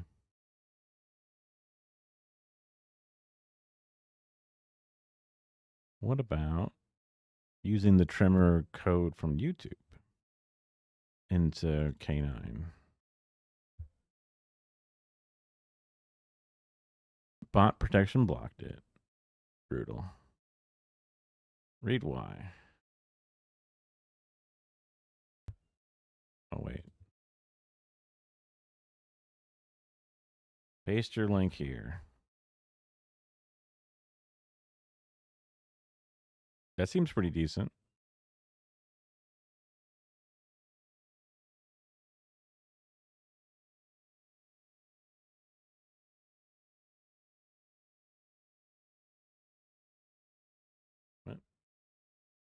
What? Why can't I type in a time? When I've noticed my electric bill gone up, I started asking my neighbors, is your bill also going up? And they had no idea that this was. Who's going to pay for that new infrastructure? The way the system currently works, companies are allowed 100%. Big, what's known as it covers 13 in the world's largest power market. Data centers make up about last year. Today, data centers make up about 4% of US electricity demand. In just the next 3 years, that's expected to triple.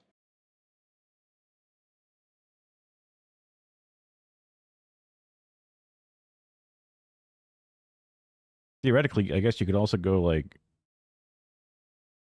start, end, download.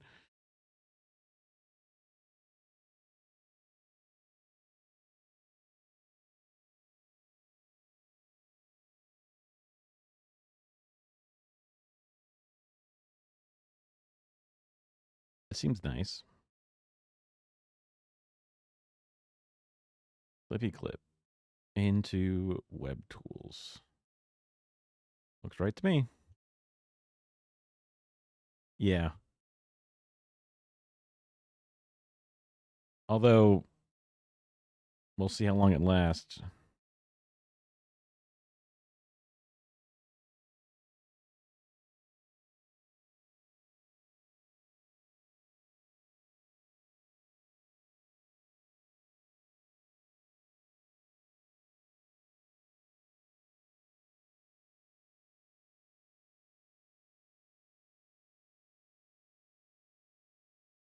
If these blocks have better solutions, our global instance will stay open. So, like, as they get used a lot, they get blocked. YouTube notices them stealing it, which is, again, where I feel like FFmpeg would be really good at. Because FFmpeg basically, handshakes with the fucking web page. It queries it with a ping. It gets delivered the data, and then it can then encode the data as you see fit. So you tell it to, remux from second to this to second to that. You can even save it into like a H.265 instead of H.264 or AV1, and you've got all the different tools. But it's just such a different interface that I'm like, sorry, I don't code. It's probably not as hard to realize to learn as I think, but and all the time I've spent looking up alternative download places and things, it'd just be better just to rip that shit off and do it myself.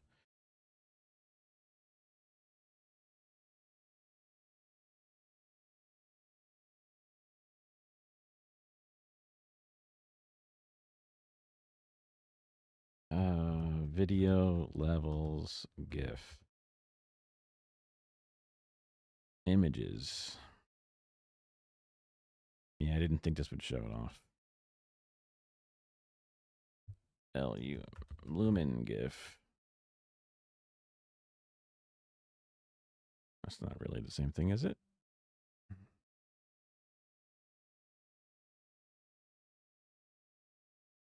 Vector scope GIF.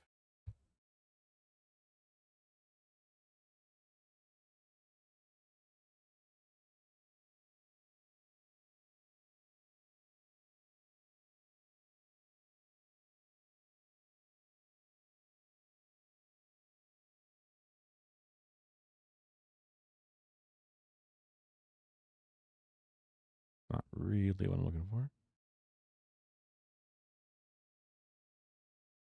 I guess that's the issues. Maybe a waveform GIF.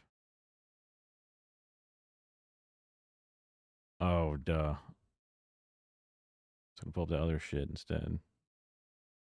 This one's not terrible. It's just very short and not that interesting.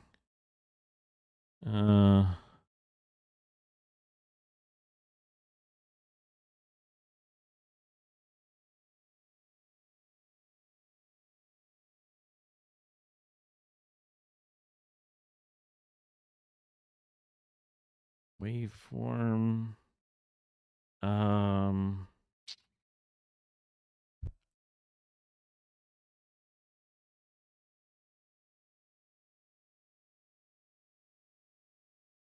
RGB parade GIF.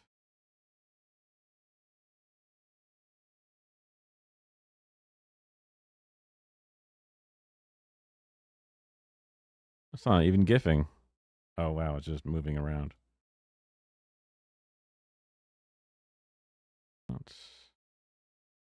This is the same one from before, right? Kind of. And then it's just about rainbow colors.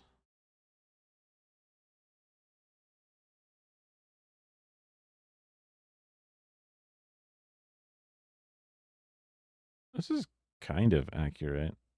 Weird to show the Stream Deck being used in the middle of it.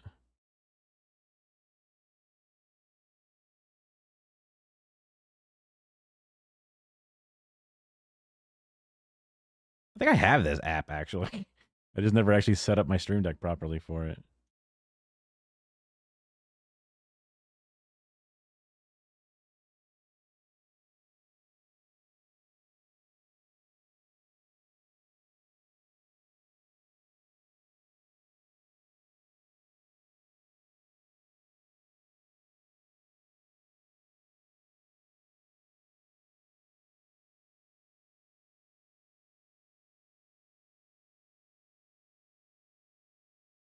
I don't really see anything happening into the picture up there. That's the thing.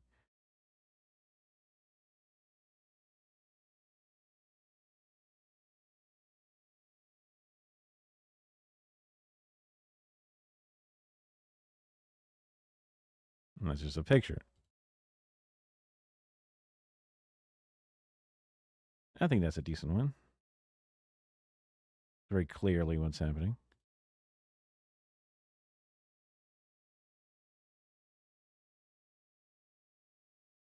Yeah, that's not what I need.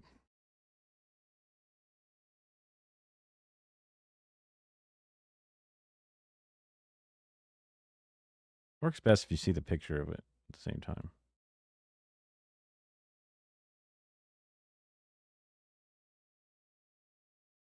Anyway, noise canceling.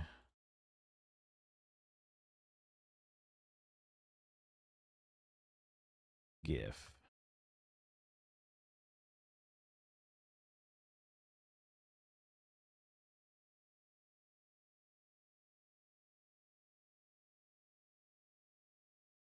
Noise canceling headphones are different, right?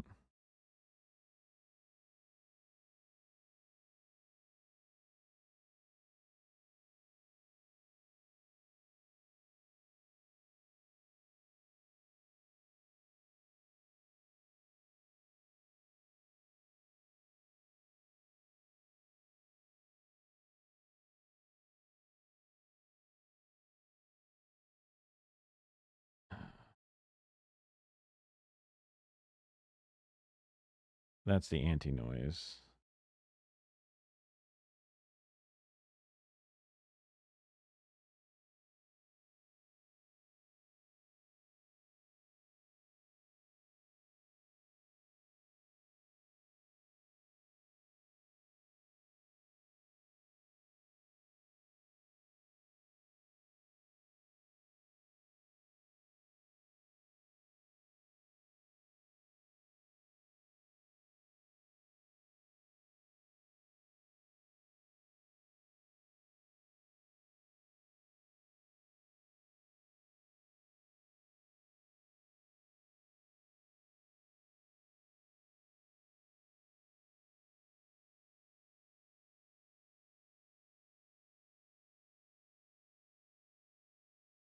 I don't see it doing it.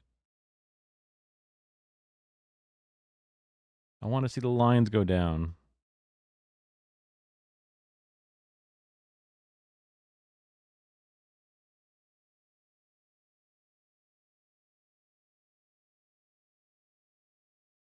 What is this?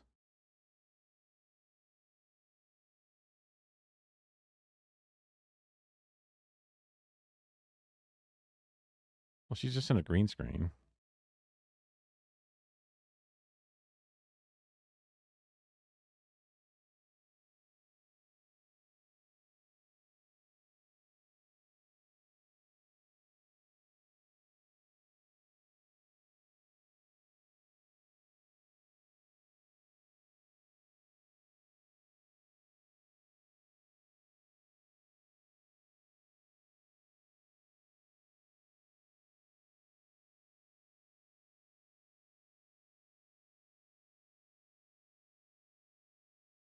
That's them setting up the noise.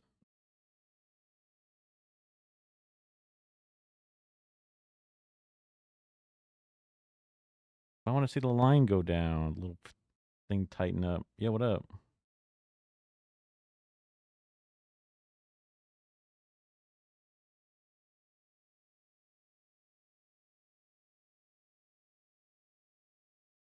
Here we go. Hold on. Let them cook.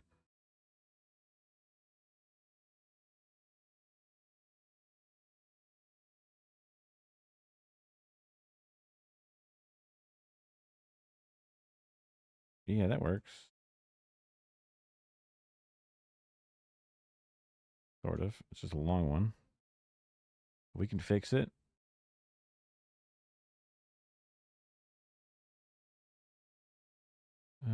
Cut duration of a GIF. Oh, shit. There it is.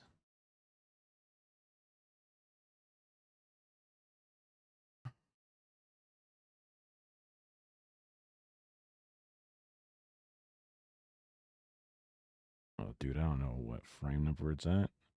255, huh? So let's start at 150.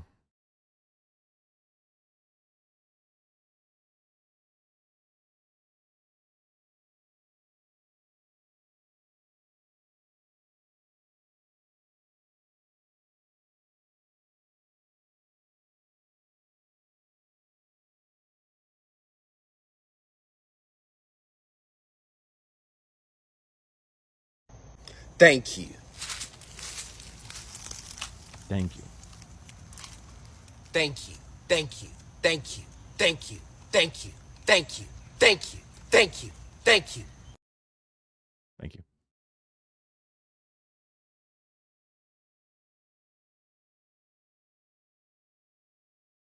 Oh my god, what the hell's happening? Why is it black? Let's go 200.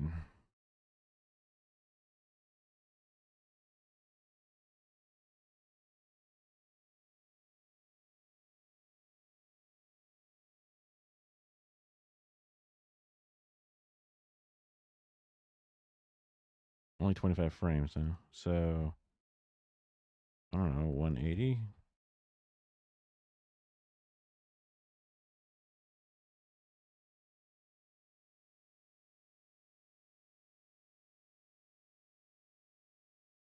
Two, 2.5. Let me actually leave an end duration there. Why does it do that?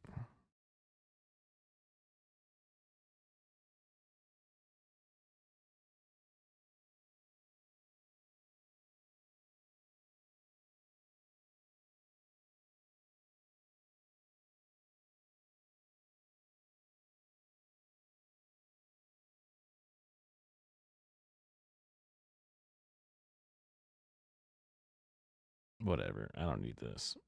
Ah, fuck it.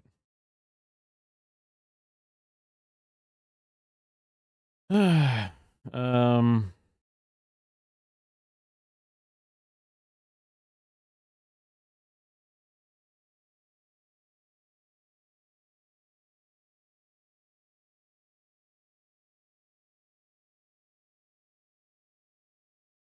Yeah, this is fine.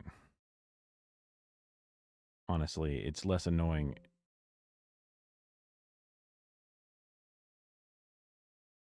if it's not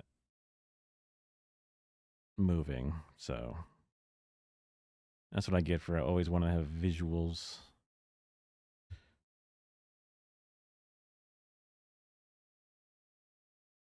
Grayscale, color grade. Okay, so I guess we can just call this one effects.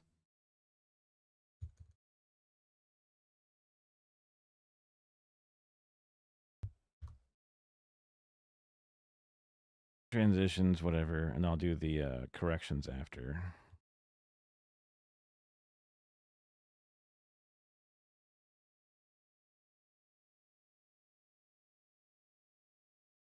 Dun, dun, dun, dun.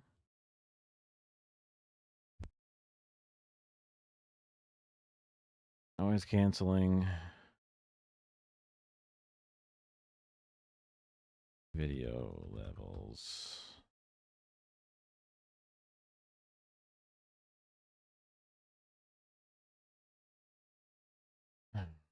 Okay, one before this, effects. Grayscale color grade. Speed ramp is my picture of my face.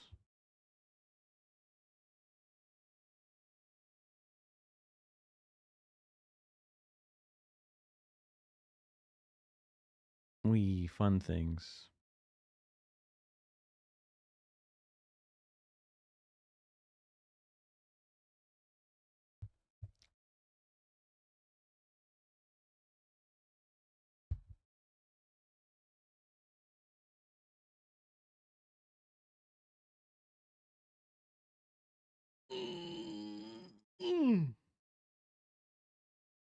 What brings you here today?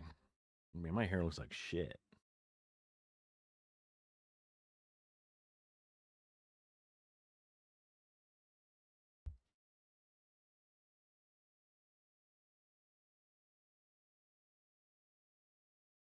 Ever since the haircut, it doesn't know how to part. It just comes out. Crazy. It's crazy.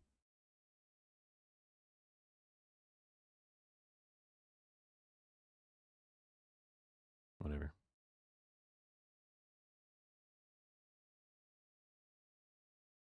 This one here is noise canceling, which I have that picture. What a better look, guys. It looks so much better.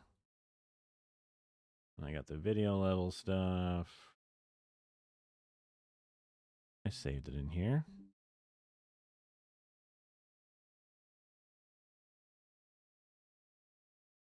Oh, I should just do that because it's probably a bad idea. Those are fine messages. Those are just people bullshitting and talking, but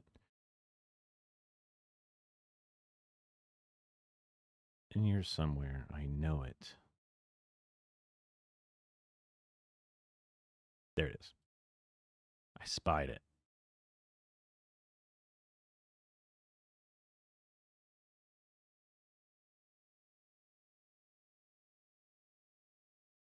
Squeeze that one down a little bit.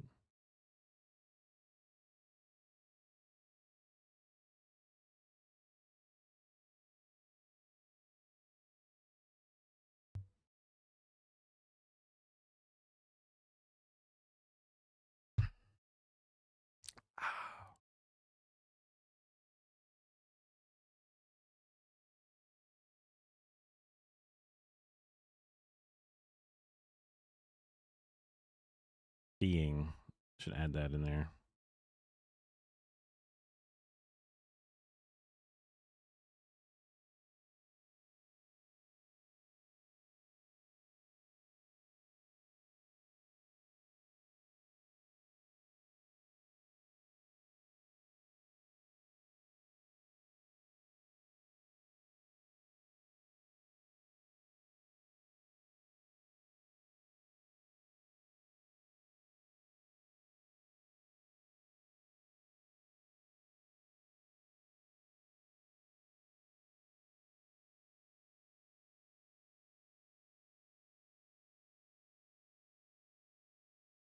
Um,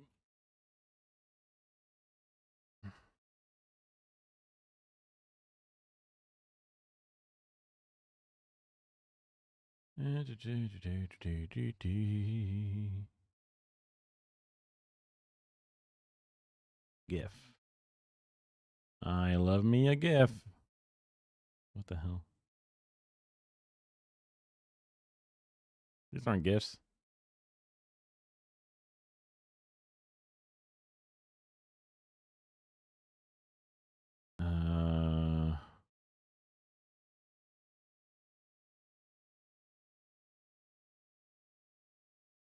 Damn it, the word green screen is fucking with the search.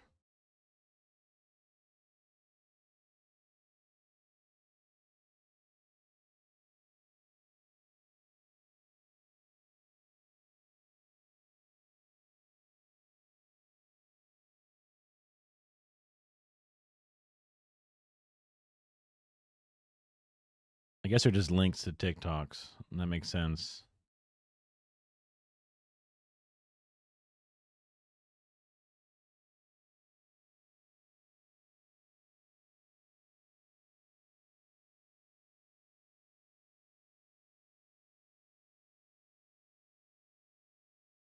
TikTok GIF. Here, how about that? Bound to be somebody pointing up to something at some point.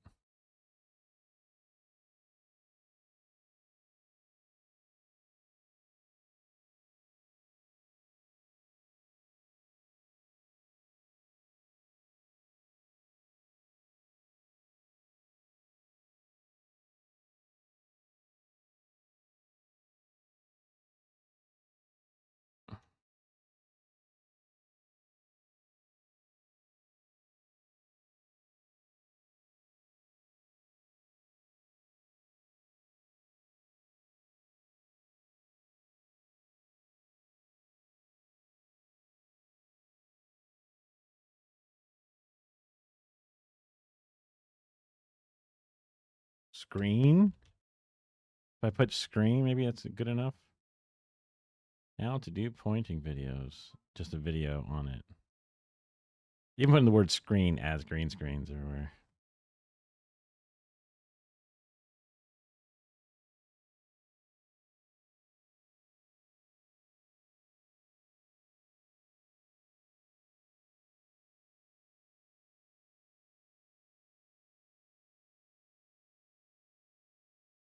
Whatever happened to this lady? She's probably just a rich. She was already rich, but Carly D'Amelio, whatever her name is. The fact that I know her name is crazy. I was watching too much Philip DeFranco at one point. That's who I blame.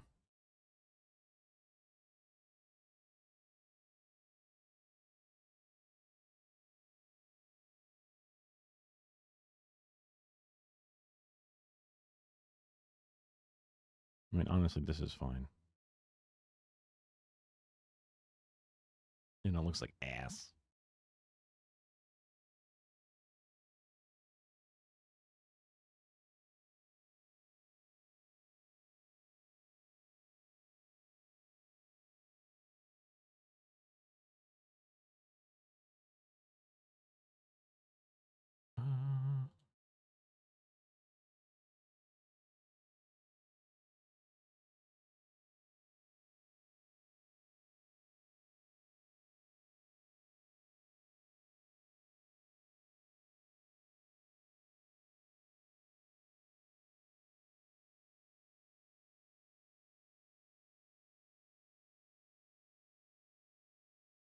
Okay, don't want them overlapping too much, so.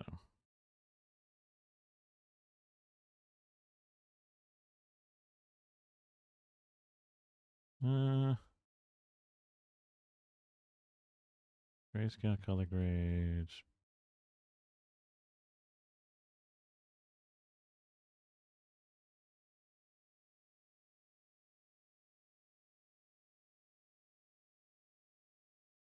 Order. Bring to forward.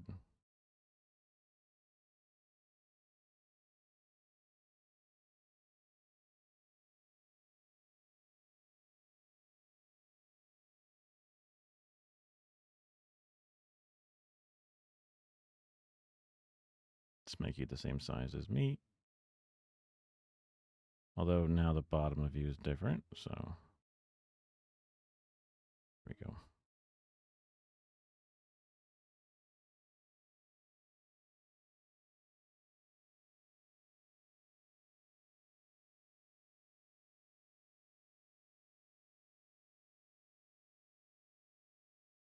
Everyone's gonna be looking at this anyway, so.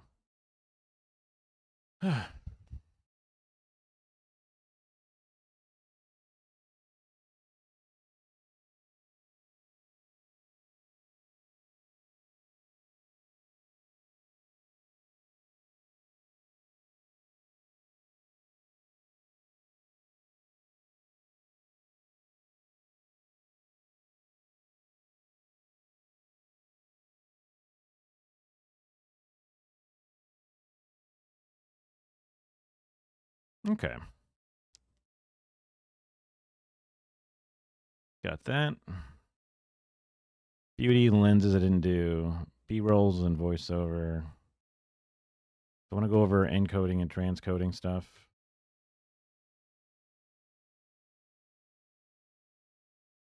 Transcode versus encode.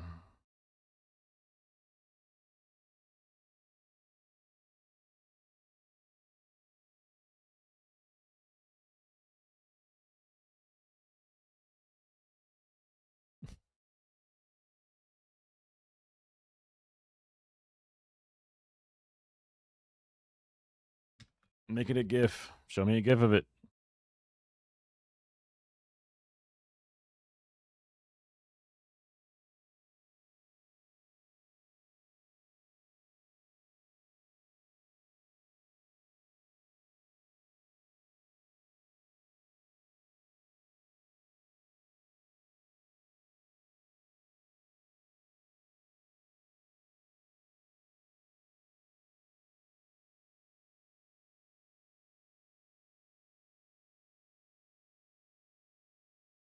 Mm.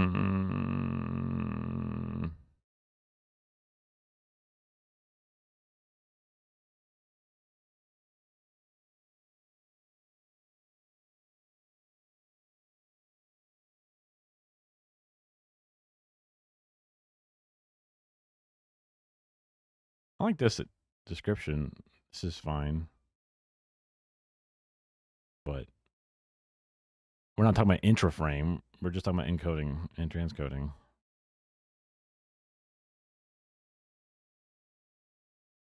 Oh boy.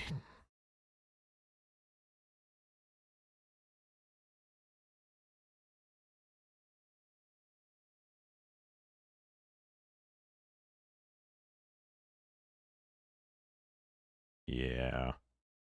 It's a bunch of crazy engineering looking flow charts, and it's like, see, it's so simple. And it's like, okay, bro.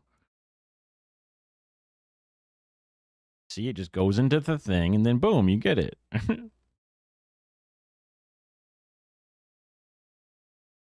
One guy crunches it all down, and then the other guy has to look at your crunch down thing and say, how the fuck am I supposed to understand what this is? That's the two halves.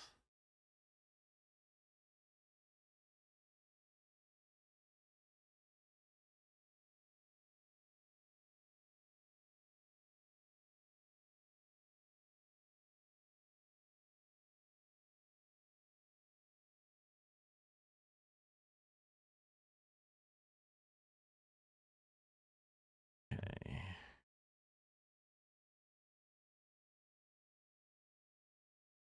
That would be, this is all kind of the same thing. So all that's left really is B-roll and voiceover.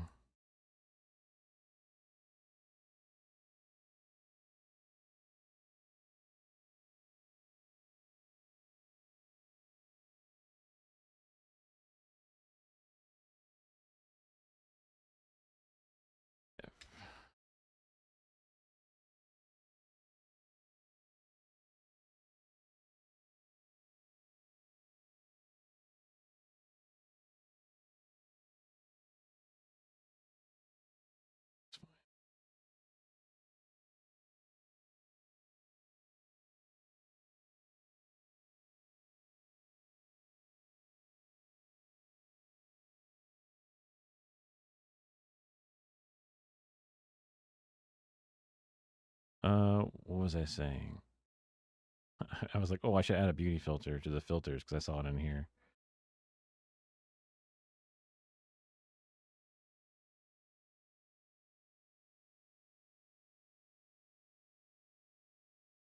And this gives me plenty of room to add in the thing. And adds a little bit of overlap, which is fine because this image is dog shit down there.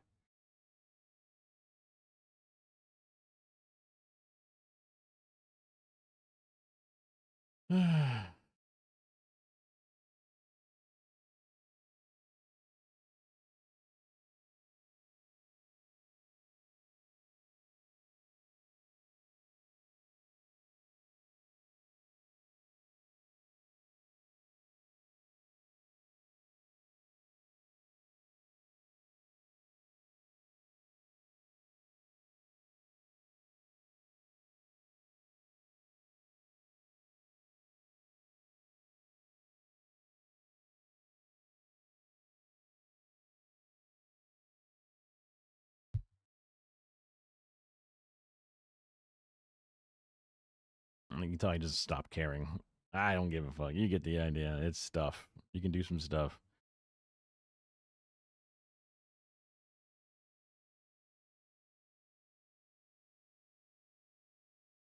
Mm.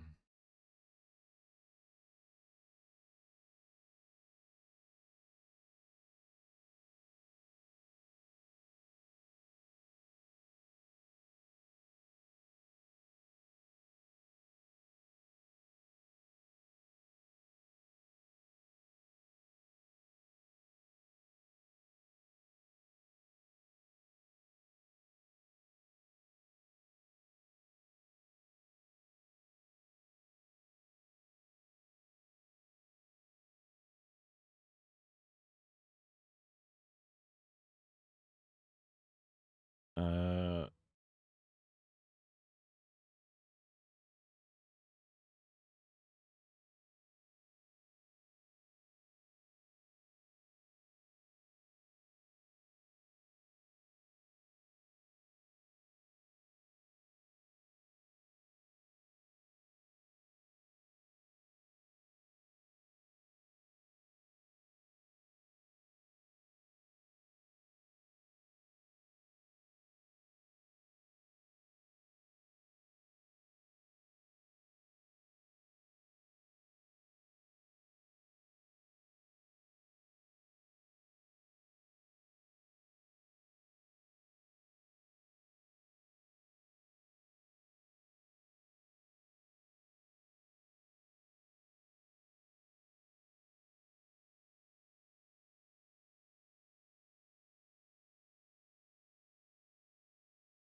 Hmm.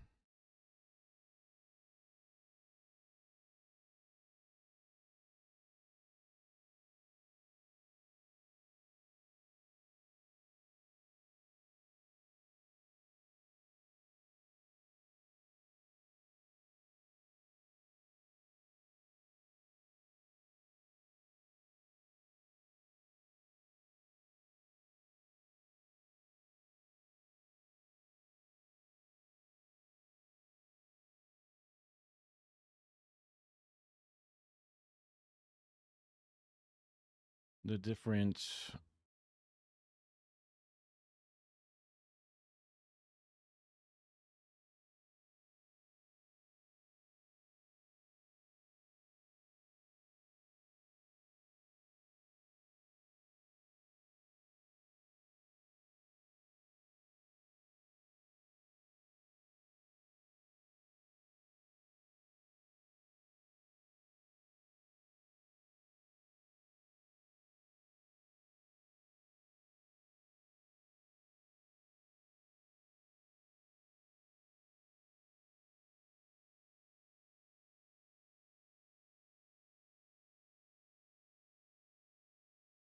the formats.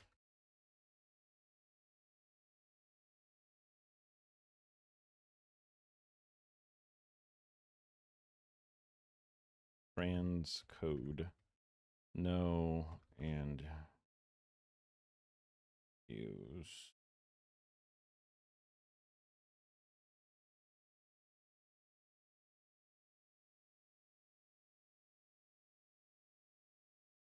More.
I think it's lowercase h. I don't.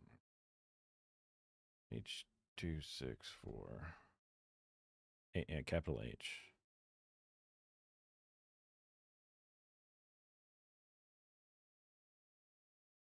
265.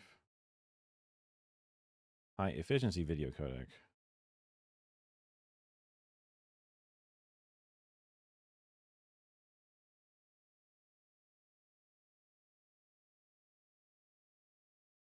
ABC. HEVC.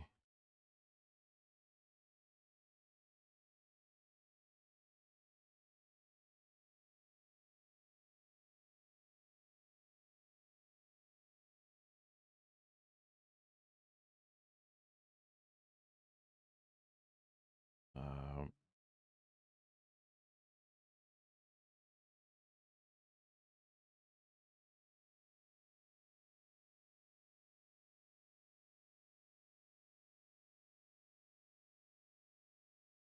hmm.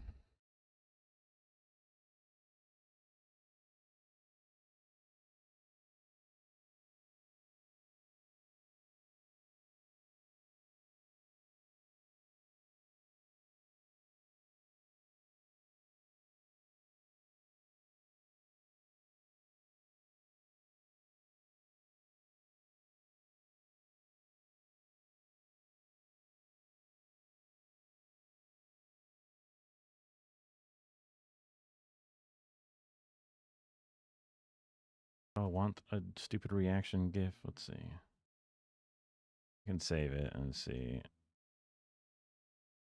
The classic is to have a nerds or whatever. I mean, this is a decent enough breakdown, whatever. Doesn't matter. Hey, was that a web? You fucking piece of shit. Where's the other one? I like the same image, just different stick figure guy.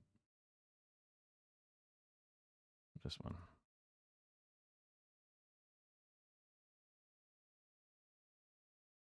Okay.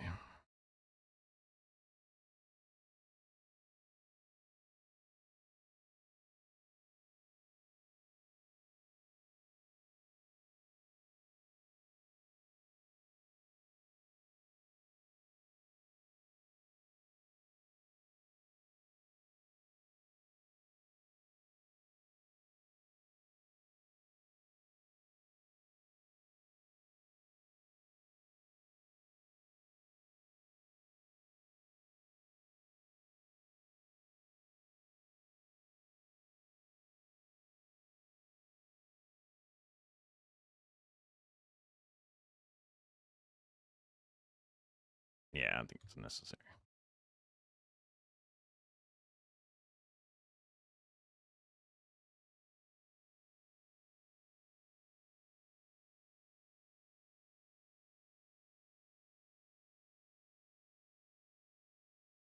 I mean, a lot of this is even out of my understanding. PV1 is new and not a lot. Play it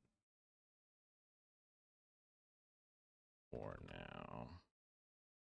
Mostly these are all just in here, so that way when people come across these words like codecs or transcode, encode, HEVC, ABC 264, they're not like, oh my god, I don't know what any of this is. It's just like, oh yeah, I've heard about this. It's stuff that is just the nerd talk. I can just get past it.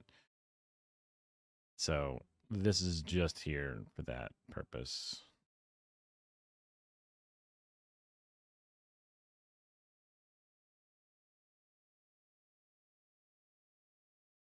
Okay, so now that that's all kind of the basics, we can get into the non-linear editing itself and the timeline. Video edit. Okay, let me just go through here. So I got this. Oops. I didn't put a sepia one because it's not necessary. B-roll and voiceover.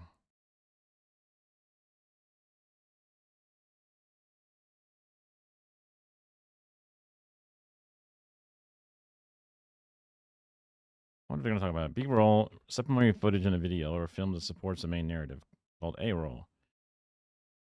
Add detailed context, emotion to the story, break up static shots. Well, yeah, that makes sense. I've always heard of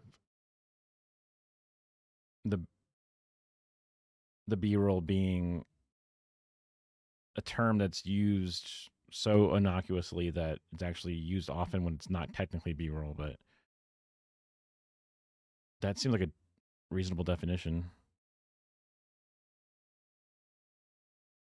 I guess you could argue sometimes the B-roll is the important part, like an A-roll, even though it looks like it's a cutaway or something. I don't know. I'm trying to remember when they say it was wrong.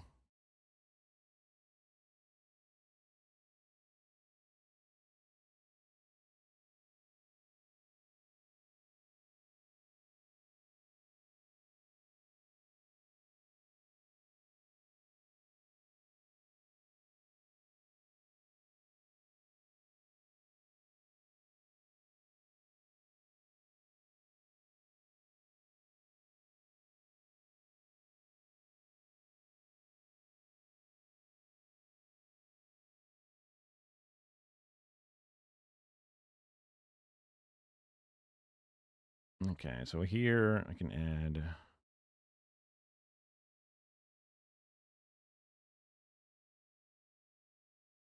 white text. B-roll and voice. voice.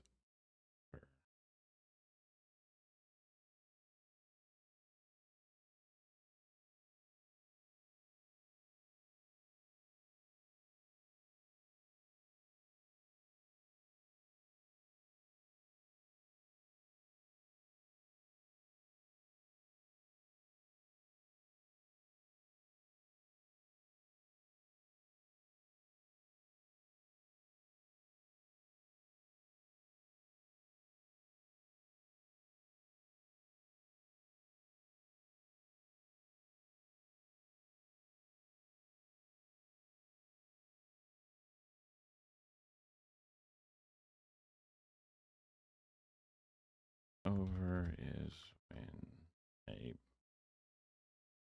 person's audio is playing over video.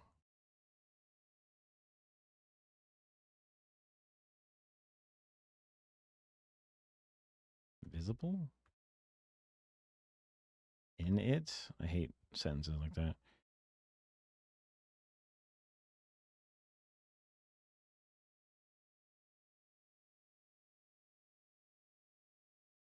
Playing over video without them.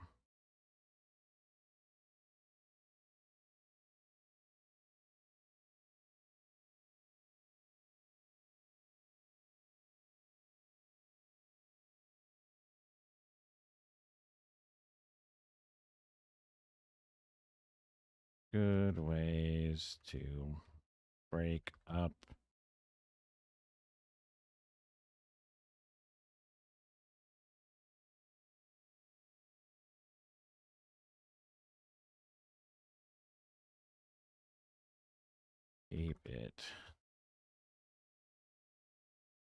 keep it interesting, whatever.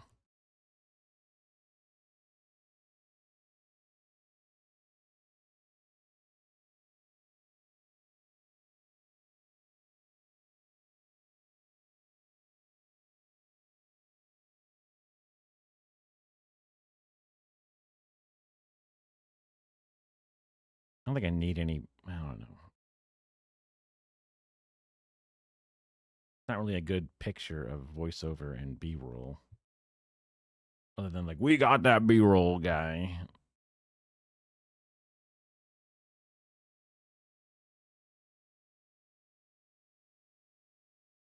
Hey. All right, so then I can just kill.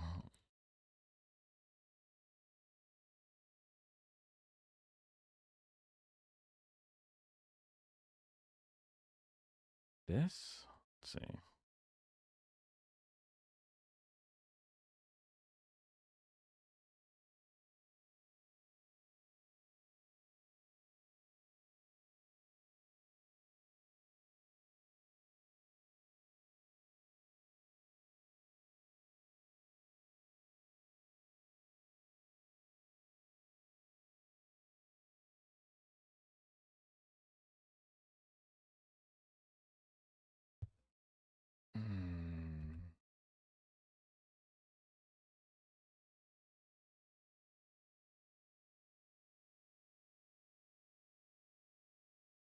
Let's see. This is a video that.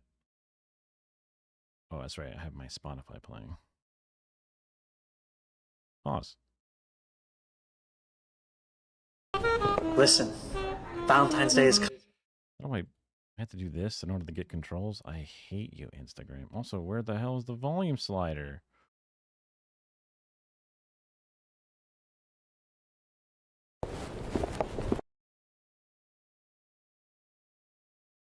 Balance.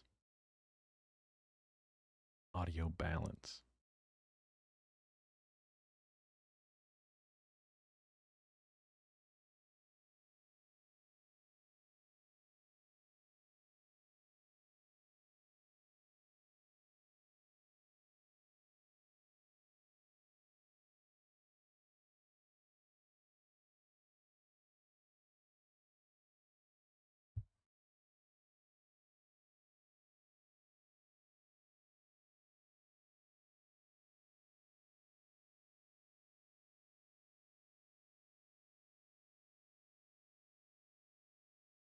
I can't spell stereo. I guess I want to put a stereo. I don't know. I just want to throw an I in there. Okay. Grab this. Go here. Grab that.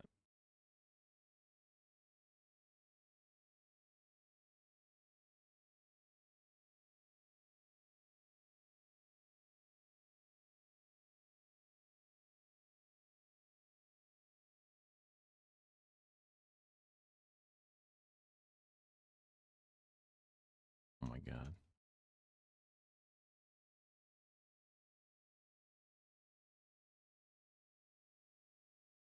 Why is this taking so long?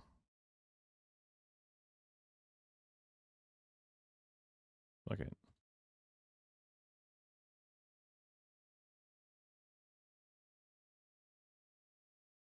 Oh, this is not a YouTube video. Duh.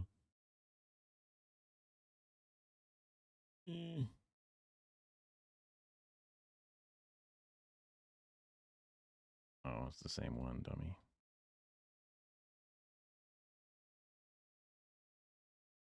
Okay.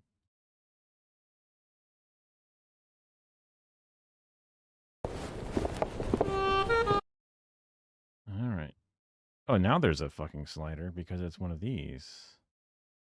Save video as. Save. Eh. They were saying that they wanted to have.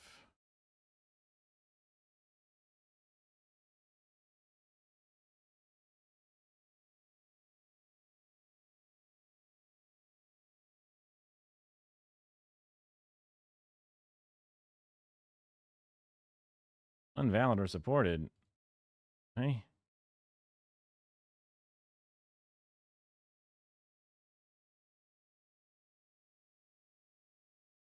MP4? It should be. Oh my God.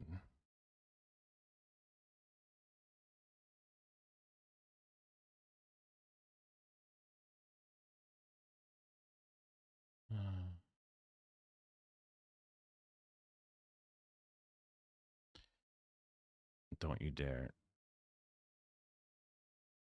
What is this?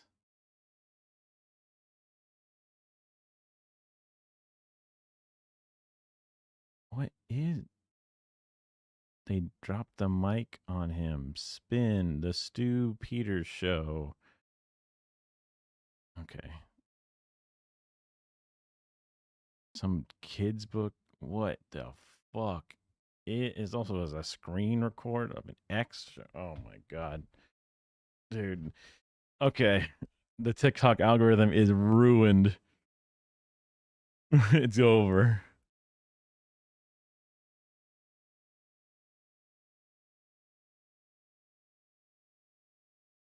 Zohran.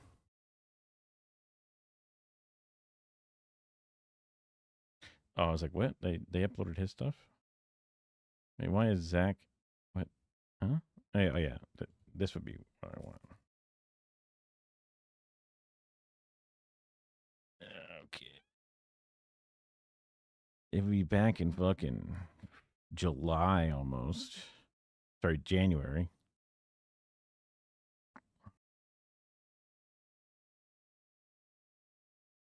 About being my Democrat. Polls are open. Oh boy. They post a lot, don't they? Oh dear God. That was a lot of posts between the polls. Holy shit. Oh, I was like, huh?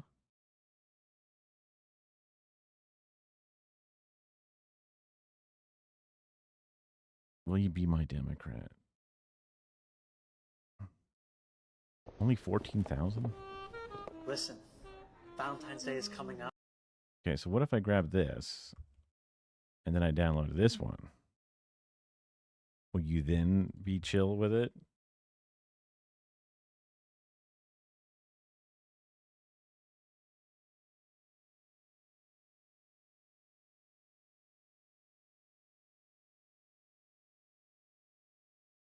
Right.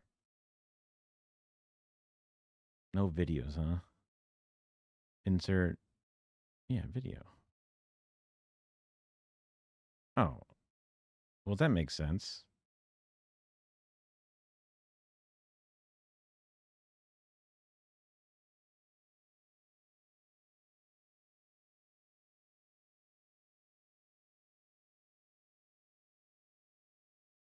Duh. How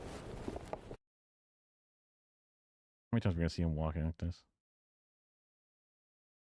Let's see if this is a good fit for this part of the video or the thing. Eh. Eh. Insert. Listen, Valentine's Day is coming up. Pause. Listen, Valentine's Day is coming. Wait, what? Oh my god. Listen, Valentine's Day is coming up, and I've been thinking about us. I know you've been let down so many times. The whole working class has been let down. This time I want it to be different. I see us riding on a bus. That bus is fast and free. And we're on our way back to our union-built, rent-stabilized home. Maybe we're shopping for cheaper groceries at a city-owned supermarket. And who knows, one day we have kids, and I want them to have universal childcare. I know it's not yet Valentine's Day, but I can't wait any longer. Will you be my Democrat? In order to vote in the mayoral primary, you must be registered as a Democrat. To change your party registration in time, the Board of Elections must receive your form by February 13th online or February 14th in person. Go to zahranfornyc.com/vote for more information and to fill out your form. Will you be my Democrat? I just need you to vote. The cringe is just so hard to feel. The only problem is it's not the vertical version, which I do have in the other versions. I wonder if there is a short version. Back?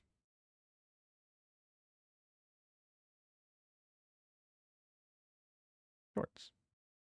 He only has 5 shorts?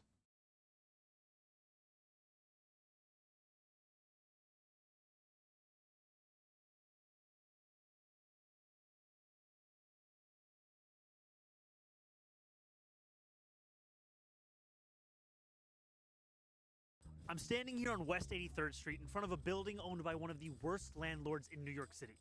It has racked up hundreds of code violations. After years of neglect and ongoing pressure from tenants, the city finally stepped in and sued the landlord. But even that didn't fix these issues. We are talking about a lack of heat, a lack of hot water, and instead, leaks, rats, a literal beehive in the wall. Housing isn't just more expensive than ever, it's falling apart. But what's Mayor Adams doing about this? The same thing as his real estate donors. Nothing. That's why I'm announcing a plan to overhaul the mayor's office to protect tenants, bringing code enforcement under one roof and making sure that agencies are working together to hold bad landlords accountable. Starting on day one, we will expand the city's special enforcement programs, doubling fines for hazardous violations and tripling them for conditions that are immediately dangerous. And when a really bad landlord, like this guy, refuses to fix it, the city's gonna step in, make the repairs, and send them the bill. If that doesn't work, the city's taking over the building. We're putting the worst landlords out of business. And we're going to transform. Dude, I love that. Taking over the building. Give me any excuse to take over the building. One strike, that's it. You're out. I'm taking over. That's it. I'm taking over. It is my honor to introduce to you someone who is a real champion for working New Yorkers, a real friend of labor, and our next mayor, Zoran Mamdani.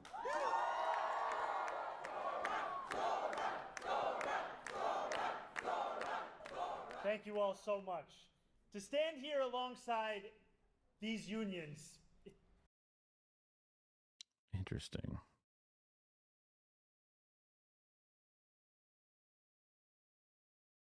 Oh yeah, Instagram pulls up a Facebook link every time. That's so funny. I wonder what codec these videos are using. Properties. It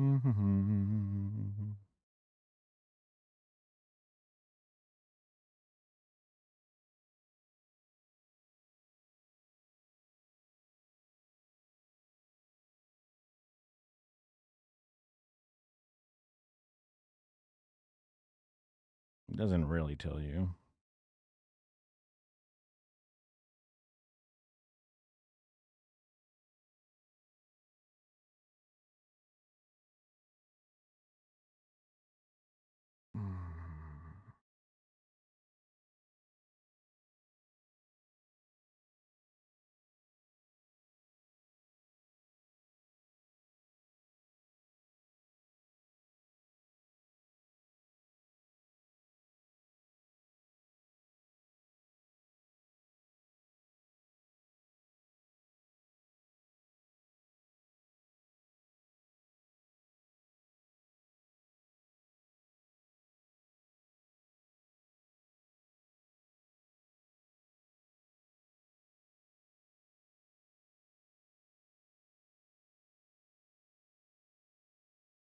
Today, Eric Adams announced he won't be running for re-election. 4 years ago, he ran on a promise to working-class New Yorkers, to deliver both safety and justice, to bring the voices of the outer boroughs into City Hall. Instead, he raised their rents, slowed their buses, and cut funding for their schools, libraries, and childcare. A city that was already hard has become nearly impossible for those who call it home. But a new day is coming. Over the past year, tens of thousands of you have built the biggest grassroots campaign our city has ever seen. You have knocked on millions of doors, all to make the city affordable. In just over 5 weeks, we will turn the page on the politics of big money and small ideas and deliver a government every New Yorker can be proud of. And to Andrew Cuomo, you got your wish. You wanted Trump and your billionaire friends to help you clear the field. But don't forget, you wanted me as your opponent in the primary too. And we beat you by 13 points. Looking forward to doing it again on November 4th. Hope you're well.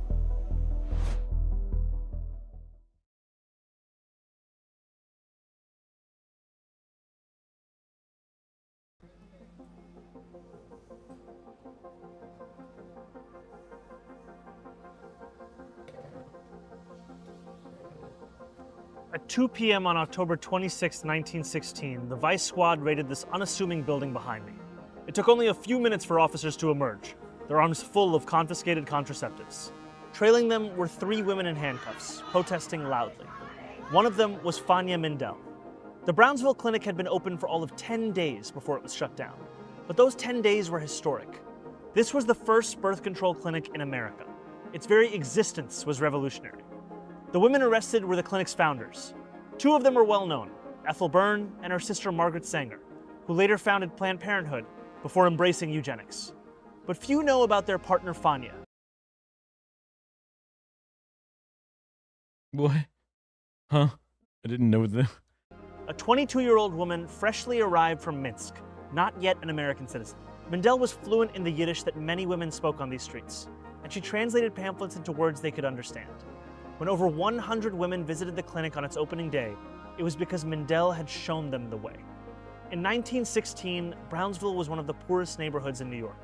Birth control and abortion were illegal, and unwanted pregnancies were common among the young immigrants who lived here. Those who walked through the clinic's doors were taking a huge risk, but they had nowhere else to turn. 109 years later, Brownsville has changed. Instead of Jewish and Italian immigrants, this community is predominantly black today, yet much remains the same. Brownsville is the poorest neighborhood in Brooklyn, and still, too many mothers have nowhere to turn. No neighborhood has a higher rate of pregnancy-associated deaths than Brownsville, 146.9 of every 100,000 live births. That pain isn't limited to East Brooklyn. Black women in New York are 9 times more likely to die of pregnancy-related. I'm actually kind of interested. You can kind of see a screen, the teleprompter. And I think his 2 eyes, like most eyes probably are not perfectly aligned, because I was looking at this eye and it seemed like he was reading off of the script, but this eye looks like it's looking into the lens. So Limited to East Brooklyn. Black women in New York are 9 times more likely to die of pregnancy-related causes than white women. None of this is accidental. While Fania He does a lot of head movement, but he doesn't break eye contact. He could break eye contact. Mandel extended care to all New Yorkers, others, like Sanger, believed that only some people were fit to have children. The racism that clouded the birth control movement. Although also keeping eye contact is another technique of connecting with people. So I can see why maybe they would want to keep it no matter what. Permeated deep into maternal health. To this day, we reckon with the lasting toll it inflicted. We have the power to stop this suffering. My administration will provide new mothers with baby baskets proven to improve health outcomes, and expand home visit programs to coordinate postpartum care, and will make midwives and doula care more accessible. After Fania Mandel was driven to jail, I imagine a heavy silence hung low here at 46 Amboy Street. It was the silence of a question unanswered.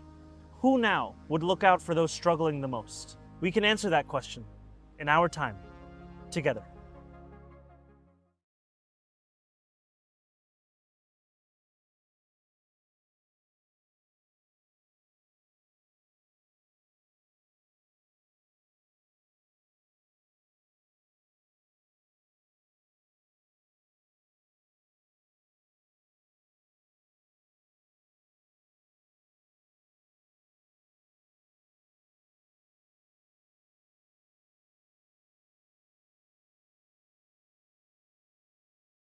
I was not expecting pure nice things in the comments, that's for sure.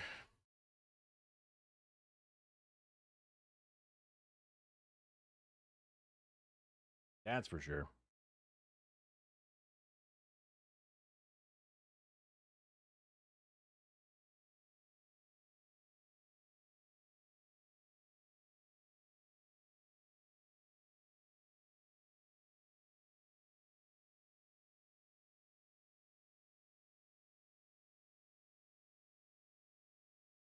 All right, reinvigorated. Convert.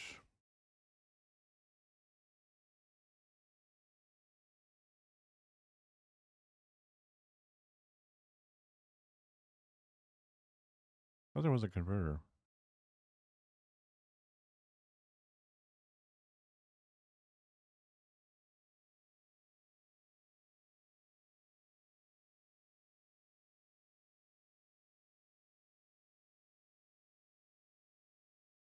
Let's see.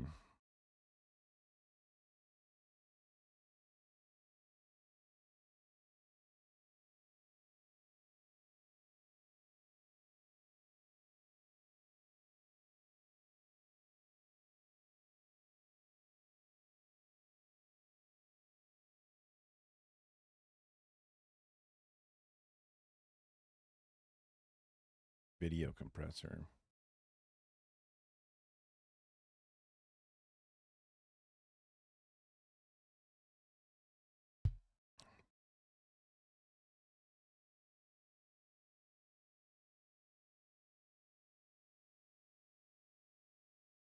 Yeah, powered by FFmpeg, literally.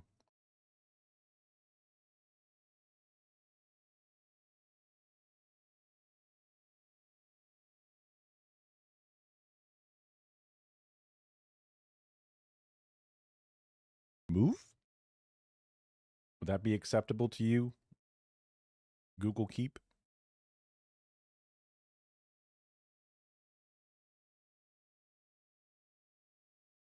Safe. That could it was, yeah.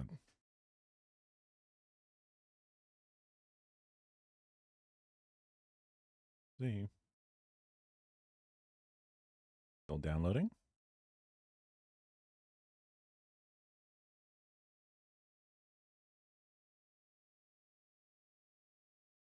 Move. Nah. Wonder what it is. MP4 and move should be good. You can try AV1 or AVI, I mean.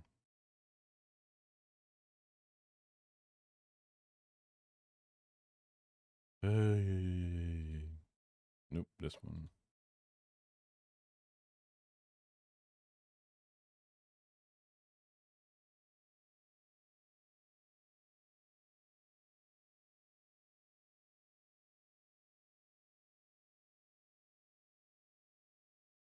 MKV also could work. Huh?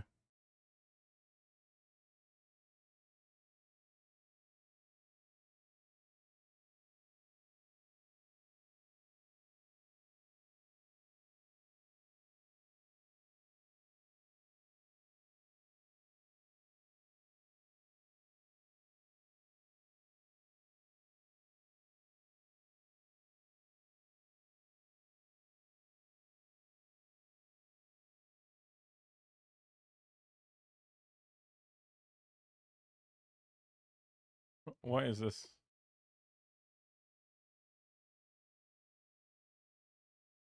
What the fuck? Wide. He looks so fat.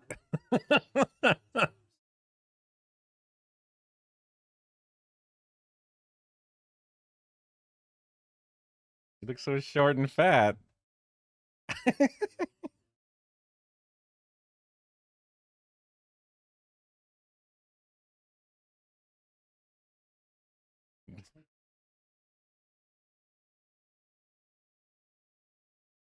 That's awesome.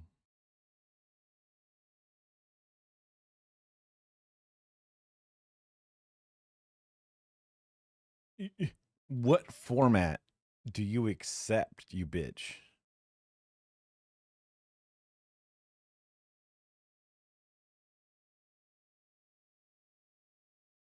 Does it just need to be my Google Drive? That kind of makes sense because they don't want to host it, but they already host 1 billion videos. What the fuck do they care?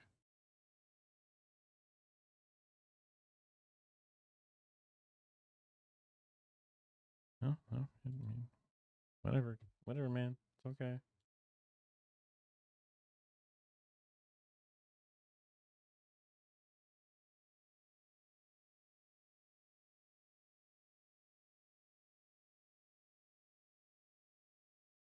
Hmm?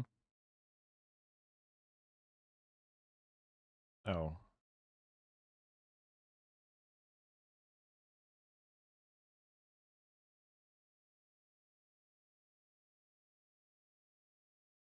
Formatting video. Come back to watch it later. You know what? Listen, Valentine's Day is coming up, and I've been thinking about us. Stop.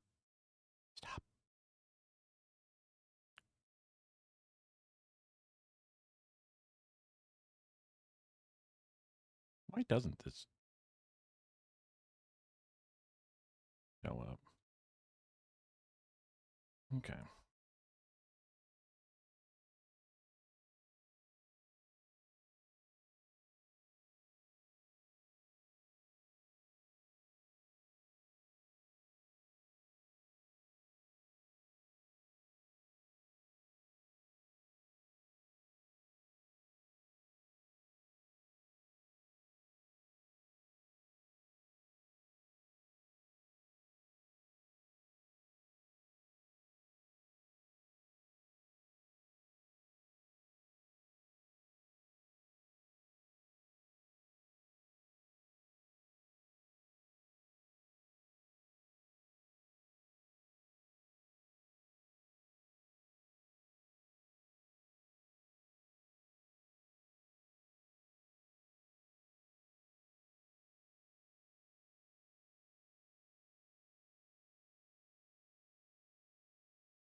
Welcome in, everybody. Let me take a quick piss break real fast, and then I'll try and give this a run through.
covered in spurs.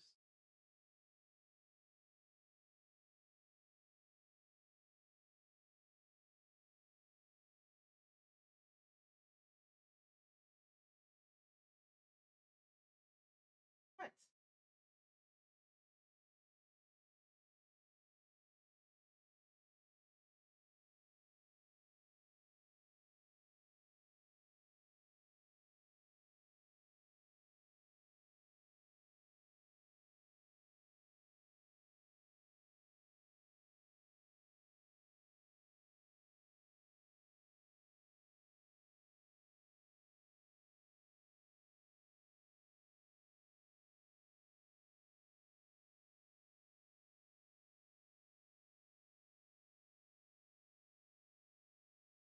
He's just yelling at me. Came in from the outside and just started yelling at me. Okay. Hi, everybody. Welcome in. It's 9:43. This is video editing. Everyone here has shown an interest in doing a little bit of video editing, and maybe not. Whatever. It's all good. This is mostly just focused on some social media stuff, light phone editing, but we can go over some of the basics of things. But first, apparently all we have to do is edit Zoran, play that 1 minute, 15-second video. Little chit-chatty. There's actually not that much going on in the video, honestly, when it comes to some of the basics. I mean, there is, but there isn't. Simple video composition. Everyone's seen that photo that your aunt takes, and it has an obscene amount of headroom.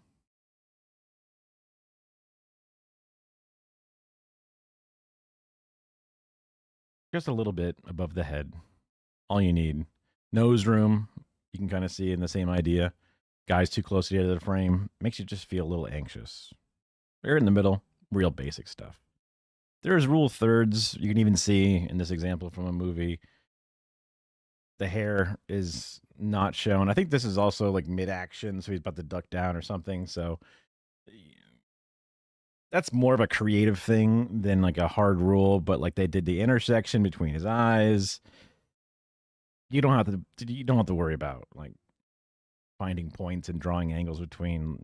You're not Stanley Kubrick. It's fine. Like even this one could have been okay. I like him off to the side a little bit, but splitting the difference also would have been good. You know, it's all good. Just keep some of that. You want to fill the frame of your phone. Phones are vertical, so it makes it a little bit harder with the classic nose room example, but just leave a little room. Even if you got to cut off a bit of the shoulder to give it that little bit of room, you give them a little bit of room. Make sure you don't have too much over the head. Just give their hair a little tiny bit of breathing room, not too much. I mean, it all depends. It all depends. Lighting is always one of the super important things. But honestly, the way smartphones work and the way that the type of stuff that we're not shooting creative stuff. We're just shooting sort of real life things for the most part. A little bit of interviews, maybe, you know, you talking to the camera itself directly, depending on what it is. The lighting kind of just works. You've seen plenty of videos that have not been professionally lit. Like the classic is the 3-point lighting, key light coming from behind the camera, fill light off of the side, adding a little bit of fill, perhaps even a backlight, giving the hair and the silhouette and separating them from the background, all these different things. The example we have off to the side here is just trying to avoid having incredibly underexposed, as is referred to, shot. Because even this in the after, there's a bit more of a drama element to it, but it's not necessarily beautifully 3-point lighting lit. It's just you can see the person's face, and that's what you need. So either by adding a little light to the scene or just repositioning yourself a little bit so that way the light is behind you, casting onto the person. In practice, it's pretty simple to know, wait, this looks like shit. I should move myself when you're filming. So just try to obviously keep lighting in mind. Where it will come up more is like, wait, this is fine, but if we shift a little bit, it'll be better, right? one of those things. Audio is also insanely important when it comes to videos. You know yourself, if you watch videos, that if it sounds echoey or muffled like it's going through a pillow, bad crackling, or physical noise of the person roughing up the mic or whatever, you're like, ugh, and you're out. It's surprisingly less important nowadays because of the way that closed captioning or like the subtitles on the videos work, but a portion of your audience will definitely just check out if the audio is complete dog shit. You also want to do your best to keep volume consistent. Something pretty obvious. You will, when you're editing the video, you'll be listening to it. You'll notice if it's significantly higher or lower. It doesn't need to be perfect. Good enough is good enough. Stereo mono is like a balance thing. Generally speaking, we'll be recording pretty much everything. It might even go down to mono, but I'm pretty sure it's stereo. External microphones could be good to improve quality, especially as there's limitations on how good the one built onto the phone, and you're holding the phone, which is going to give you handling noise, and you might accidentally, kind of like while you're trying to hold the phone, cover up the mic a bit. So external microphones can be really handy for both locally isolating you away from the background or the person talking away from the background, but it's not a requirement. Especially if you're doing close to the phone, just talking to it, it's going to be fine. But you might need to go to a quiet environment for sure. If you are going to be using mics in general will want a quiet environment if they can. Mic discipline, it kind of refers to making sure that you use the microphone correctly. So like over here, this person speaking straight into the microphone is going to end up with plosives because they're going to push air into the mic. That's some simple stuff. But for the most part, don't handle it, don't touch it. Keep it a good distance to where the face is. The closer it is, the less gain you need, which means you have less distortion and less other things. But you also want to make sure that you avoid peaks, so you're not like screaming or yelling or overdriving it, because if you get it too close, then in the gain is set to a certain way, it's going to overdrive it. The new filters that exist out there, even the real basic ones that are built into some of the basic apps we'll be using, they are surprisingly good. Like a lot of the old rules of audio kind of have gone away because how good they are, but don't rely on them to be your saving grace, because holy crap, when something is that bad, garbage in, garbage out. You know what I mean? Unfortunately, it can only do so much, but they can do a lot, which is why you may not need to buy a microphone, depending on what you're trying to shoot and stuff. Hopefully that makes sense. It's important. There's some basic things that you can do when filming to keep it as good as it can be, but you don't have to sweat it to the point that you need to start buying $300 microphones to go along with stuff. There's a lot of different technical things that can come into play with video editing. This is mostly here just so that way you're aware of it and not going to be totally scared away by it. But for us, most of this does not matter. Like resolution, we'll pretty much always be doing things in 1080p. Even though cameras can shoot in 4K, most of the websites that upload will compress it back down to 1080p. So if you just wanted to save room in your phone, you're doing things, you can set the setting to say 1080p when you record it, or just let it compress it down, whatever works best for you. But, resolutions are generally just, width and height into a little ratio.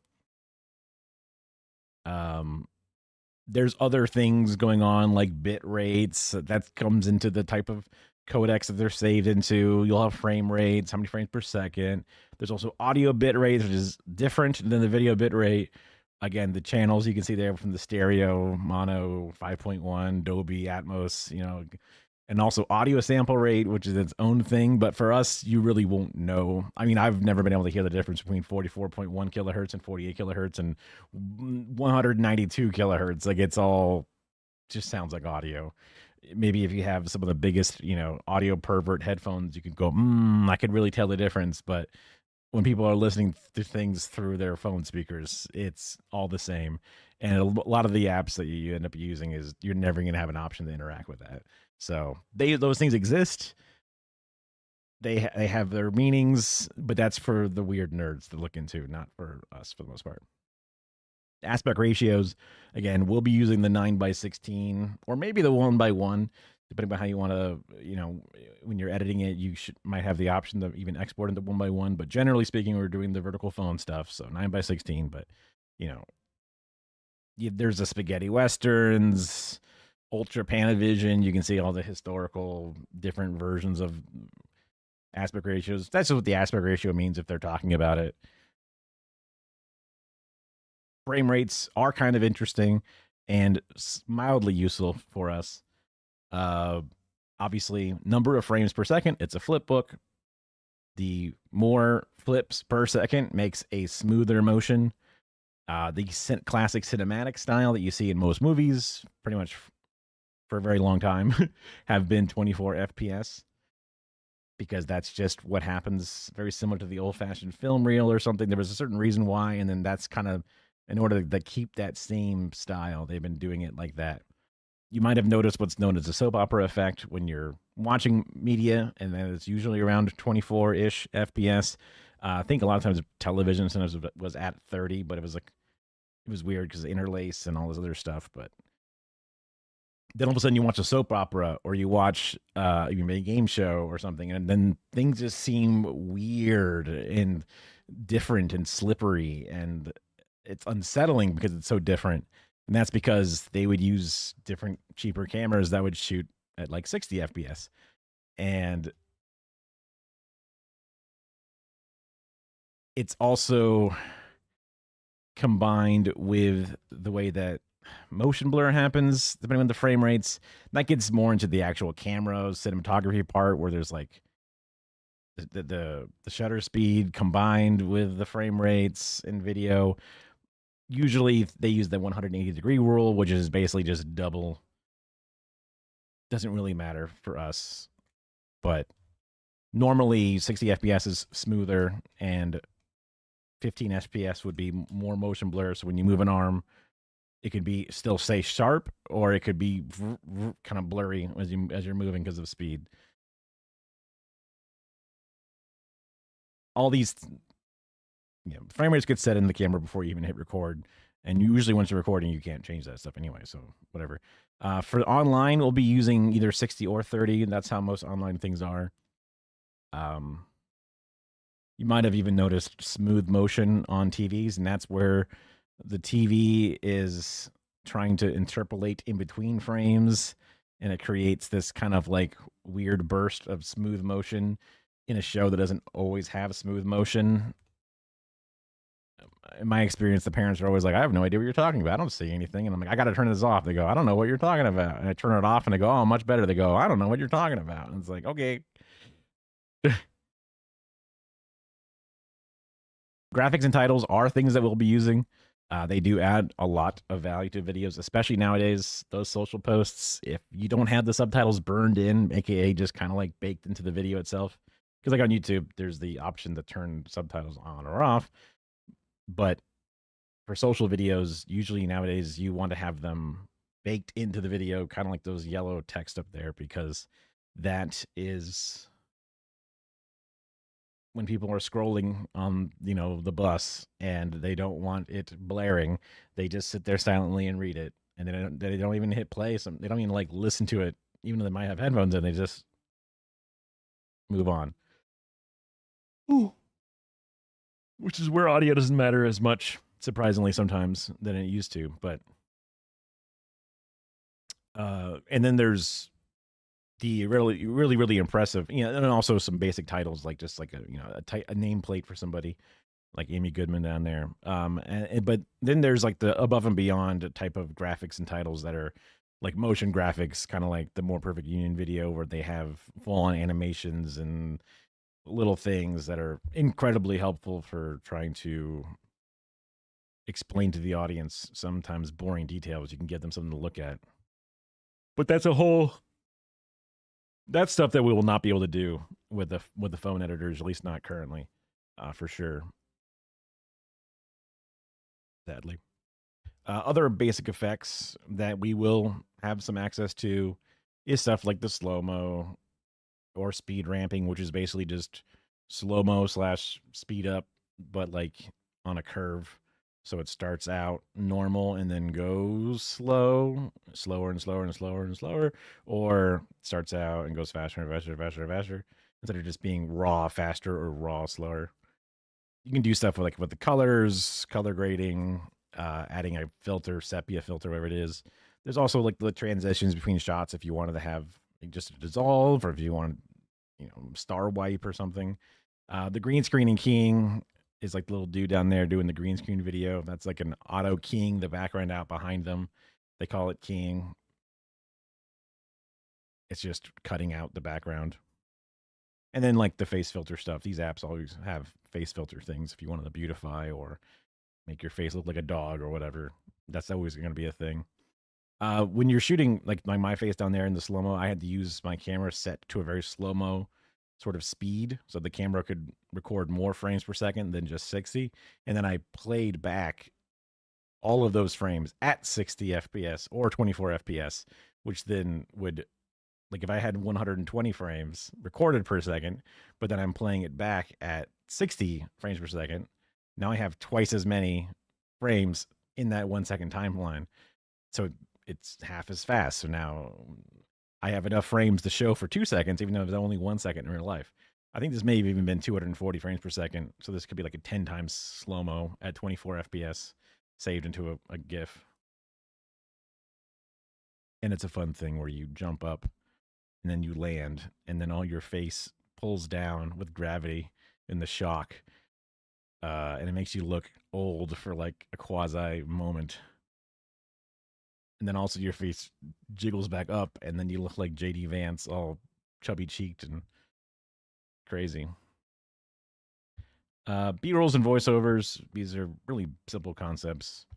B-roll supplemental video you mix on top. A voiceover is just the person's disembodied voice covering over the video that doesn't have them in it. But they are really good ways to mix up and edit, keep that content broken up, keep people interested. It's also good, a lot of good correction stuff you can do, even in some of our smaller software things. Stuff like changing the video levels. So in this case, they're doing the colors. You can kind of argue that's a video level thing. Noise cancellation inside of the audio stuff. Just you can see all the fuzzy noise and it's gone after, corrections are a good pass over, especially if you notice a problem in your edit. You don't always have to do it because most of the time things will be pretty smooth, but you could always take a pass over it if you wanted to. Listen to it to be sure if you do or do not need to do them. There's a lot of nerd stuff when it comes to like file types, transcoding, encoding, video codecs. These are words that I would not want you to be afraid of, but you don't need to know them. Encoding is what your camera does, and then the video editor does to take raw information and crunch it into a compressed video file ready to play. And by ready to play, I mean ready for a proper device to transcode that encoded thing, because they have to kind of like know what they're looking at to uncrumple the paper and then to read it back to you. Sometimes you might have gotten a video file that you click to play and it goes, can't play, because it's like, I don't have this codec, or I don't know what codec this is. I don't know what I'm looking at. It's just a bunch of crumpled up bits.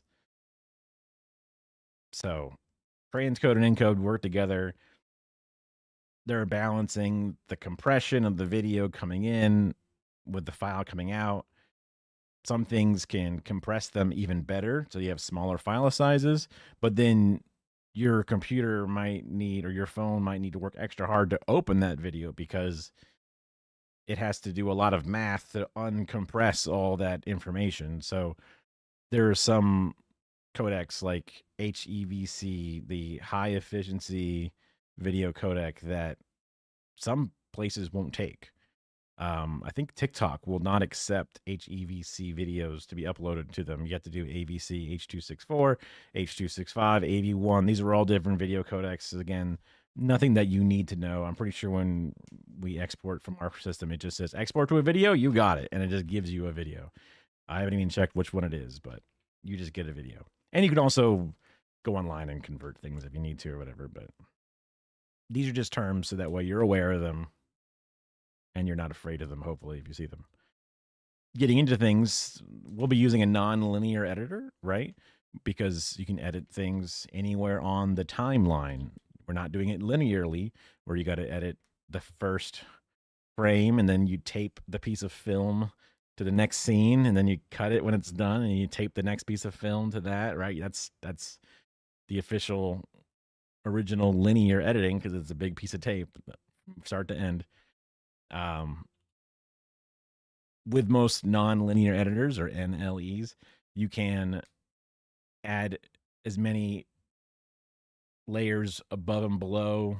You can have audio layers, you can have video layers, and they're all stacked up on top of each other like layers of transparency on like an overhead projector, or like in Photoshop, how there's layers. They work the same way. It can be something really simple where there's just like a video and an audio track and that's it, and there's nothing else. Or it could be insanely complicated. Like this is I don't know if it's just one scene from a Marvel thing, but there's lots of different layers going on.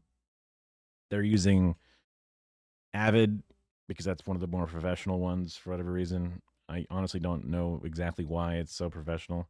I've gotten a chance to use it many, many years ago, very briefly, but whatever. I guess it's just high end.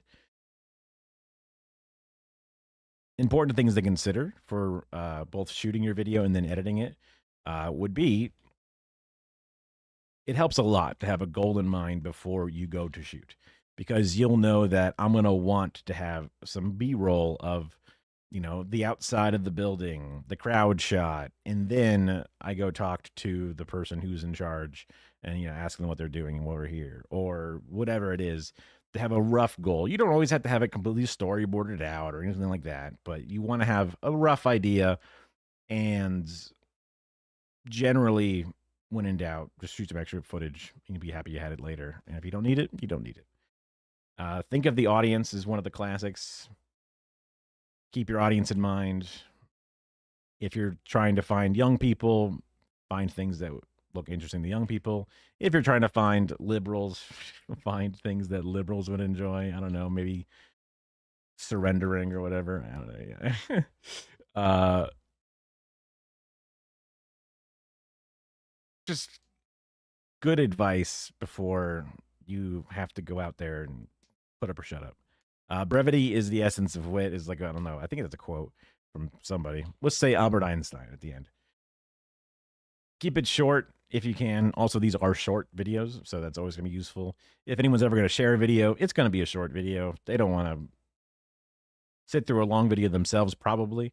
And also, if your friends ever gives you a 37-minute video, you're probably like, yeah, right, bro. Yeah, right. But if they send you a short, you go, okay, I'll look at it. Not that we're always looking for, I guess, virality or whatever, but you get the idea. Show, don't tell is another classic thing to say. If you're talking about the crowd, show the crowd. You can still tell me about the crowd, but you want to show it specifically. You just want a person sitting in a room saying, yes, there was a bunch of people there, and it was a really great time, and we made an impact. And you want to be able to splice into video of that crowd and seeing the impact, right? Different voices are nice if you can have it. Again, not every video is going to have this, but I imagine a lot of them are just going to be, they might even just be text and music. I mean, maybe people's voices, but if you're talking in a video about blah, blah, blah, and then you show an interview with somebody, that helps break up the pace a little bit, and it makes it more interesting. Like, I guess if like Marissa started talking instead of me just talking this entire time. Nudge, nudge. I don't know. Just like before, clear audio is important. If you're not sure if a place is going to have clear audio, you could record it real fast and then just play it back to listen to it to see if it sounds like complete cacophony madness. Captions are big for social. We kind of talk about that earlier. And then when you're editing the video and putting it all together, God damn it. Hopefully I don't yawn so much when I'm actually in front of a room full of people. Hook into message into call to action. I'm going to assume, based off the social media stuff that we're doing, that'll be a pretty decent, simple roadmap for most of your things. A hook will be something that will attract and pique the interest of whoever your target audience is. The message is just the overall video content itself, whatever it is you're trying to share or say or whatever. And then the last is a call to action, which is just, hey, check us out. Hey, like and subscribe. Hey, whatever, right?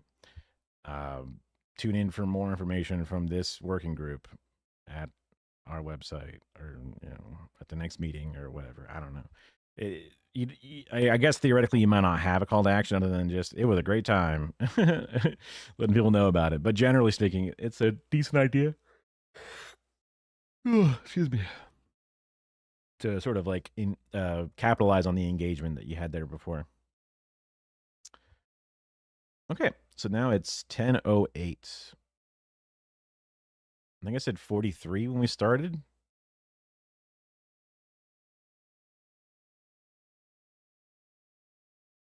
I forget what time I said it when we started. But I can go back in the VOD and look at it. And that was me going through all the different steps and things. I could hem and haw less about it. There's also a Mundani video to have in there. And then we go into the step-by-step of the AM. Oh my God. And there could be a question or two here and there. So I think I definitely want to leave more time than less time for chit-chatting and spaffing about. Mostly because a lot of this is mostly unnecessary things. I'll have them here to talk about, but just try to move on. I may not even need to read every line of these things, especially if I'm like trying to keep myself on a pace. If I say I want to get through this entire thing in 15 minutes, then I can have like a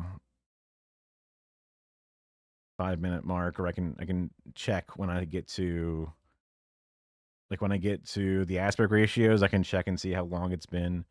And if it's been, oh, fuck, not that long, just kind of speed it up.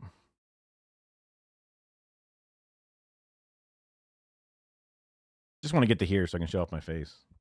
That's what I want to do. I could also mention that because the frame rate is so low,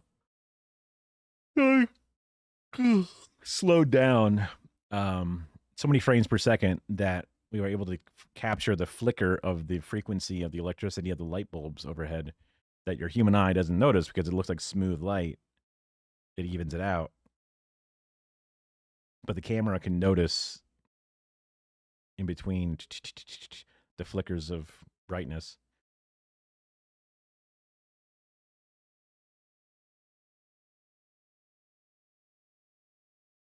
And then we go to this part where I load it up and go. And I need to test out this stuff. But I can do that off camera. Because it's been 7.5 hours. So. And nobody's chatting. And I think it's just Kara. Although it says 3 up there. So maybe there's some people who are in here hanging out. What do you guys think? Was it really bad? Or was it okay? I put a lot of GIFs and images, but maybe it was all a lot of like, you don't need to know this. Oh, you don't need to know this. Oh, this, you don't need to know this.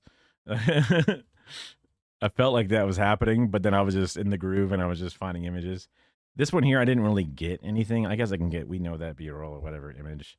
Again, I was just kind of like, these are things people know. So me turning into a slide is sort of unnecessary because this is what people are really coming for, is this part.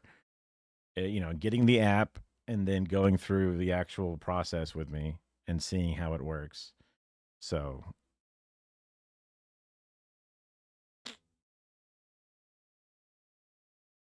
okay. I'm just winging it, obviously. So I sat there before my meeting and just kind of like spitballed this whole path, this little text document. I kind of just wrote all this out. So then I was like, when I was going over the background, I'm a big nerd. So I was like, oh, all these good nerd things to talk about. But I'm like, but I won't talk about them much. But I will talk about them, but I won't talk about them much. I use the cover of, I just want you to be aware of this, so that way you're not afraid when you see it, because I just really want to talk about it because I'm a nerd. I don't like to. I have like open in Drive. That's crazy, man.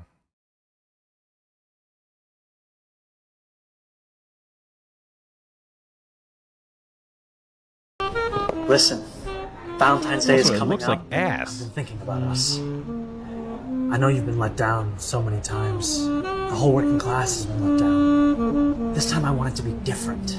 I see us riding on a bus. That bus is fast and free. We're on our way back to our union-built, rent-stabilized home.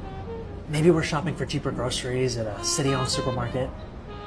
And who knows, one day we have kids, and I want them to have universal childcare.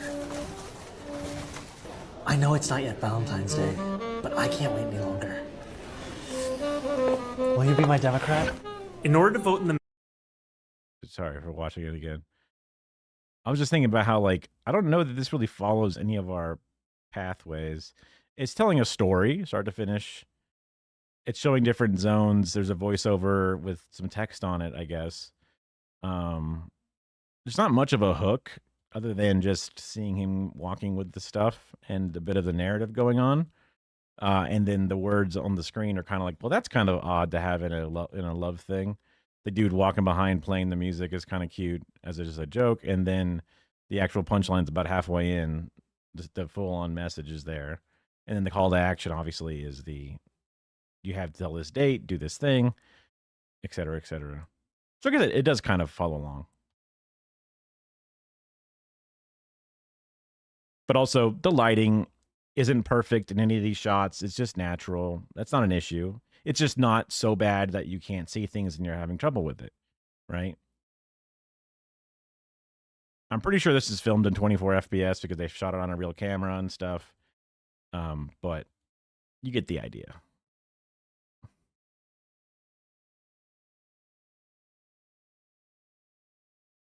This shot, the person doesn't have perfect nose room, but they got nose room. They got enough room. It's not a big deal. Nothing's ever going to be perfect. This one's less nose room, but your attention's drawn here. It's allowed. It's totally chill. He's got enough with his shoulder and arm in frame. Anyway. All right. I will get out of here. I'll be back on tonight for sure. I want to finish up this stuff and then send a copy over so that people can review it. And I need to see how long it takes me to get through the edit process on my own, and I'll time it out. Anyway, bye-bye.